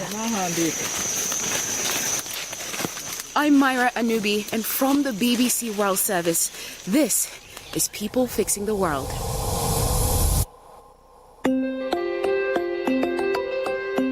Today, I'm taking you on a journey to Bwindi Impenetrable Forest in Uganda, a UNESCO World Heritage Site, one of only 3 places in the world where these animals can be found. The king of the forest, the mountain gorilla. Much like people, they live in social groups and can stand almost 6 feet tall. Scientists have actually described them as the closest relatives to humans because we share more than 98% of our genetic code. So buckle up because today I'm taking you to find out about some wonderful initiatives that are saving the mountain gorilla. It all started last year in London when I met Dr. Gladys Kalema Zikuzoka, a remarkable woman from Uganda whose life's work has been protecting these gorillas. I was really intrigued by what she told me, so a few months later I packed my bags and headed to the East African country to find out more. I met Dr. Gladys again at her Gorilla Conservation Cafe near the capital city Kampala. The place had hints of her work everywhere, from newspaper articles featuring her work to a large gorilla painting. It's nice. Are you also having a latte? Yes, sir. Oh, the latte girls. The latte chicks. Yeah. Do you remember the first time you saw a mountain gorilla? The first time I saw a mountain gorilla, it was a moment I'll never forget. All we saw was one silverback gorilla. He was very calm and accommodating. He was chewing on a piece of bark. He also had a deformed hand, and they said to me that's why they call him Kachipira, which means broken hand. But what struck me is that he was very accommodating towards us. Mm. And that just reinforced what you knew, that you had to help these gorillas. Yes, it did.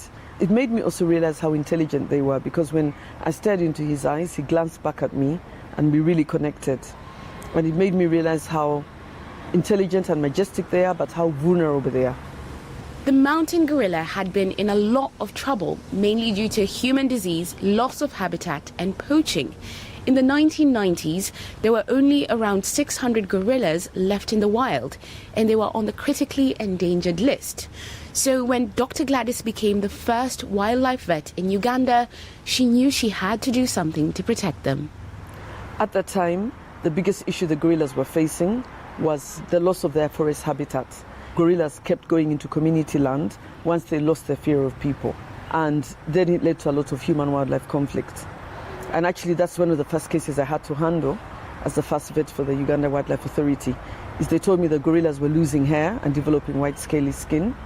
And so when I went to check on them, I found that they had scabies, which is a disease of poor hygiene and poverty. And because it was from humans, which is a very closely related host, we share over 98% genetic material and can easily make each other sick. It was easy for them to pick up the mites, and it spread quickly through the group. So it was clear you identified what the problem was. Yes. But you also had these two communities that had to live together or around each other. Yes. So what was your solution then? What did you do to try and help the gorillas, but also make sure the people were safe? Our solution then ended up becoming setting up an NGO, a charity called Conservation Through Public Health, generally to prevent disease between people and gorillas and other wildlife as well. But right now what we do is we improve the health and the livelihoods of the local communities, because as long as people are poor, they're going to keep entering the forest to poach and collect firewood, and they're going to end up making the gorillas sick or picking up diseases from wildlife in the forest. Dr. Gladys realized that if she was going to protect the gorillas, she had to make sure the local people were okay as well. So I took a drive towards the impenetrable forest to see some of these solutions, with the hope that I might also see a gorilla. We're about 500 kilometers now from the capital city, Kampala, and we are in a remote village called Buhoma. Now there are lots of people moving around, many farms, shops as well, kids playing. But right at the edge of this vibrant area is a thick forest, a carpet of trees that touch on people's coffee farms, their schools and their homesteads. It's easy to see how the people here and the forest are really close to each other, and that is part of the problem. One of the solutions I've come to see involves the locals' health. Alan Cimenta is part of a village health team that goes to people's homes regularly to check on them. Today, Alan's visiting a house that sits in the hills just above the forest. She starts by doing a thorough inspection of the property, inside and out, looking at things like the toilet facilities and how their animals, like pigs, dogs, chickens, are kept. So what exactly do you do when you visit people's homes? When I visit, I look at the drying rack, the drinking water, the waste management, the animal shelter, and generally the areas where the person lives. Why is it important for homes to be clean and healthy? What difference does that make for the environment? It helps to create harmony between animals and the community and prevents the spread of diseases. There are over 400 health visitors like Alan in this area who go to people living near the forest. As well as doing the house check, they give advice on health and sanitation. They also collect data and report any diseases or problems to wider medical teams. Kemigesha, the woman who owns this house, certainly seems to appreciate these visits. Your house is so nice and neat and clean. Did you know we were coming, or it's always like this? It's always like this? Yes. Okay, I'll trust you. What are some of the things you've learned since you started working with Alan? I have learned to sort out the rubbish properly. Do you understand how you and your home being healthy also helps the animals, the gorillas, and the rest of the environment? When our household is clean, it helps prevent animals from getting sick. Animals from the park sometimes come into our community land, so they won't pick up infections. At the same time, we won't get infections from them because our homes are clean. Okay, thank you very much. I've enjoyed coming to your house. I am happy that you have visited and seen where we stay. Okay, I'll come back.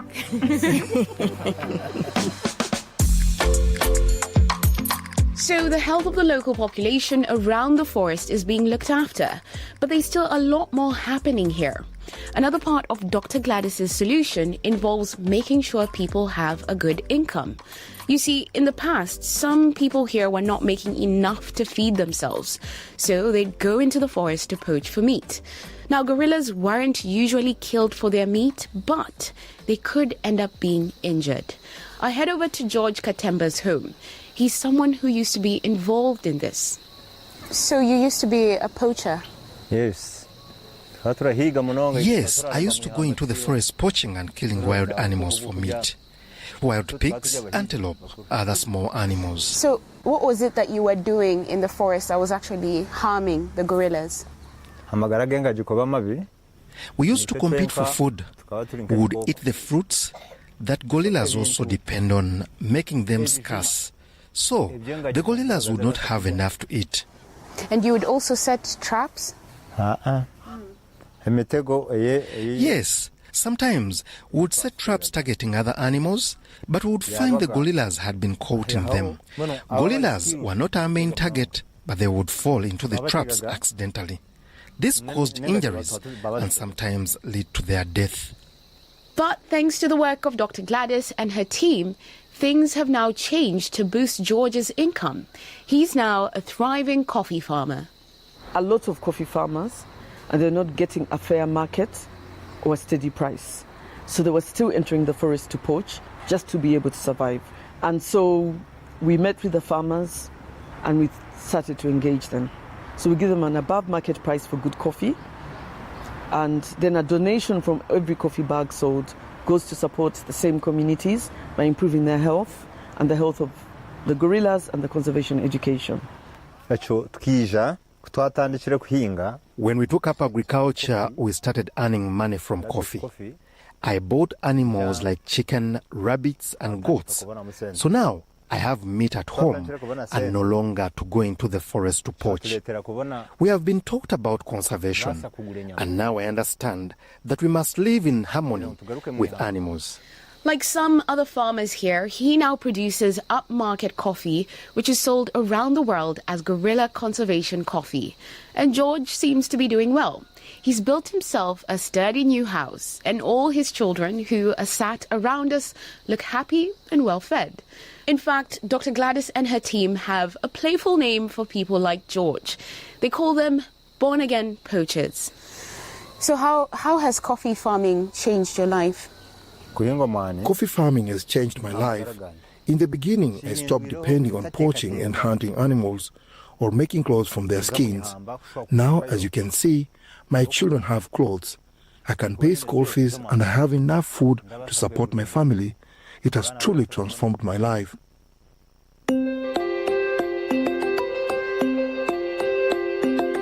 From windy, impenetrable forest in Uganda, I'm Myra Anubi, and you're listening to People Fixing the World. Now, I know they call this impenetrable, but we have managed to penetrate it. Windy is deep, it's dense. Actually, the name Windy itself means darkness. But we are here to find out about solutions that are helping locals, but also helping a very special creature that's also a resident in this area, the mountain gorilla. There's a group of about 13 of us trekking through the forest right now, which includes guides, rangers. We have porters helping to carry our bags, and of course tourists as well. Now, we've been walking for probably about 20, almost 30 minutes now. So we are firmly in gorilla territory, and there are many telling signs, including the fact that right in the distance you can hear trekkers who had gone before us to track the gorillas, and they make these calls out to the rest of the team. What they say is the forest GPS, just to inform us that we're going in the right direction. For the full 1 hour, the masks have to remain on, covering both the mouth The guides tell us that we're getting closer to the gorillas and remind us to put on our face masks to avoid spreading any infections to them. We've just seen the first gorilla. It looks like a male gorilla. It's sat down, consuming leaves, and it seems to be very comfortable around us. There's obviously about 8-10 of us with cameras trying to get the very best pictures, videos that we can of these majestic beasts.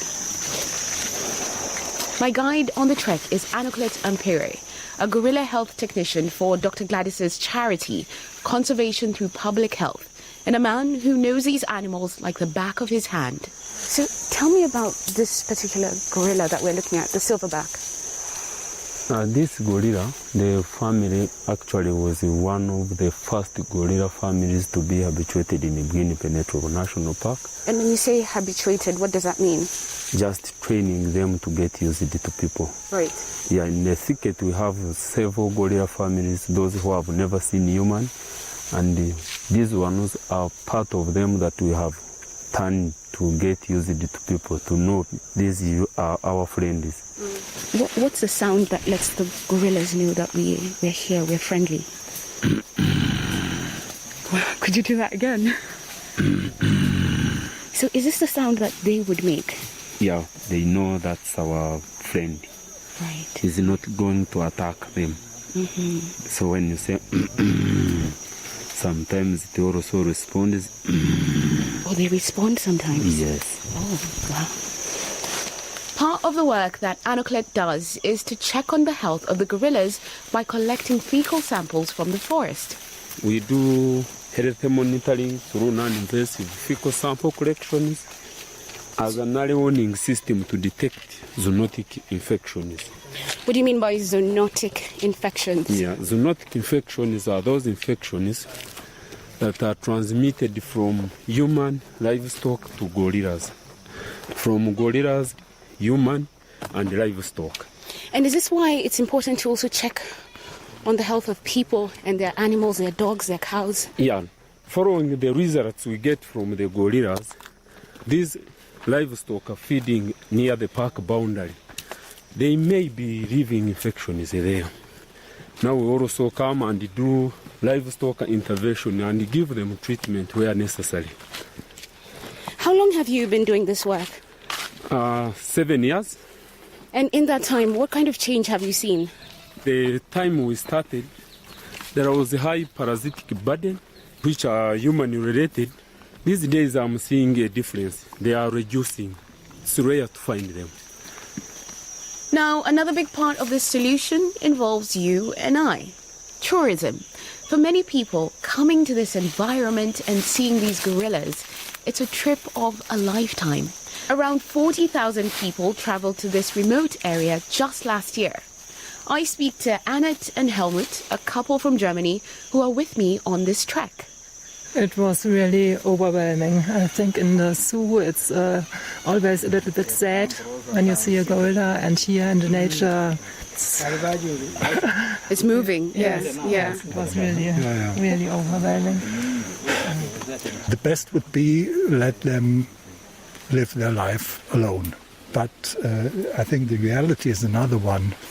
If the people here earn money with these gorillas, the gorillas will be alive. That's the reason it's, I think, a good thing. It's true. These forest tours can be stressful for the animals. This is one of the reasons why the guides have a strict policy. A habituated gorilla family can only be visited once a day for an hour and only by a handful of people. But my guide, Anoklet, says tourism is good for the gorillas and the local people as well. Mountain gorillas cannot be conserved without community acceptance. So when you come as a tourist, you pay some money. This money, part of it, comes back directly to the community. So people appreciate that. More so, there are these porters who help carry your bags. They are paid. So that money helps to improve their well-being.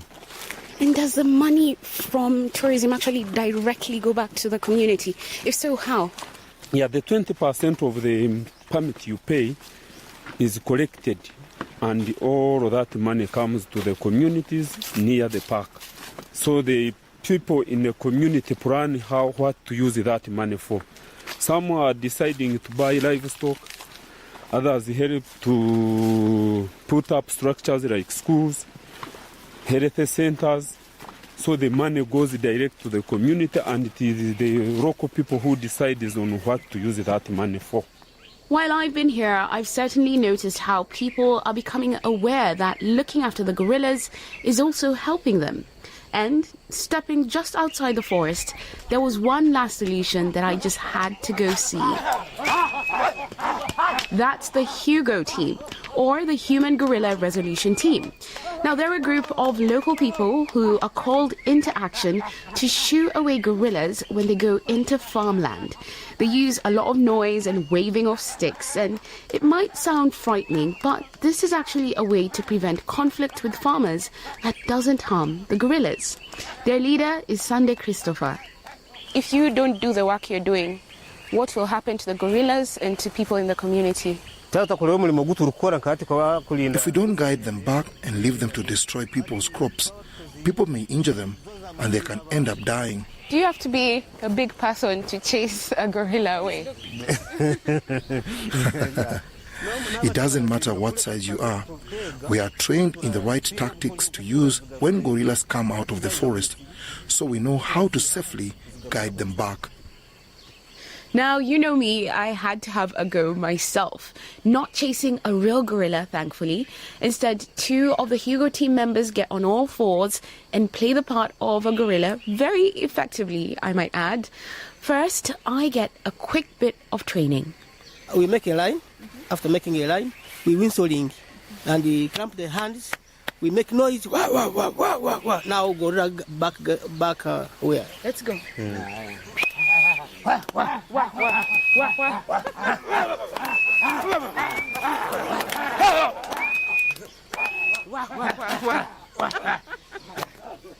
One out of 10, how well did I? 8 out of 10. Yeah. Then I can stop radio and come join you, no? Thank you so much. Very good. That was felt like something I'd do in therapy. It was very fun. I'm not sure I would actually chase a gorilla. I think they'd chase me, but it was good to try.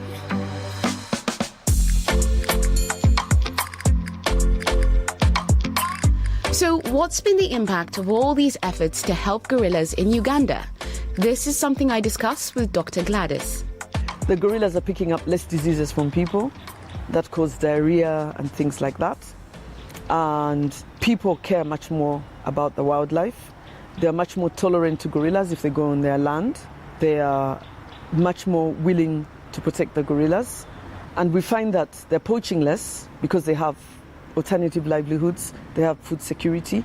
And what about the gorillas? I mean, when you started, they were actually critically endangered, right? Yes. What sort of difference have you seen there with their numbers? I'm very excited that the numbers of mountain gorillas have almost doubled since I first started working with them. The last count in 2018 was 1,063 in total. Although there's only just over 1,000 individuals left in the whole world, their numbers are steadily growing, and that's why IUCN felt that they can now reduce their status from critically endangered to endangered. Dr. Gladys Kalema Zikuzoka, the gorilla doctor of Uganda. Now, as we come to the end of the program, I've got a task for you. Imagine you're Dr. Gladys and you've got to save one animal. Which animal would you save? And how would you do it? Send me your emails to peoplefixingtheworld@bbc.co.uk or a voice note or message to the WhatsApp number +44 8000 321 721. I look forward to going through all of those. And I'll be back, as always, next week with more great ideas changing our world. Until then, thanks for listening. I can't whistle. Let's see. Wah, wah, wah, wah. Wah, wah, wah.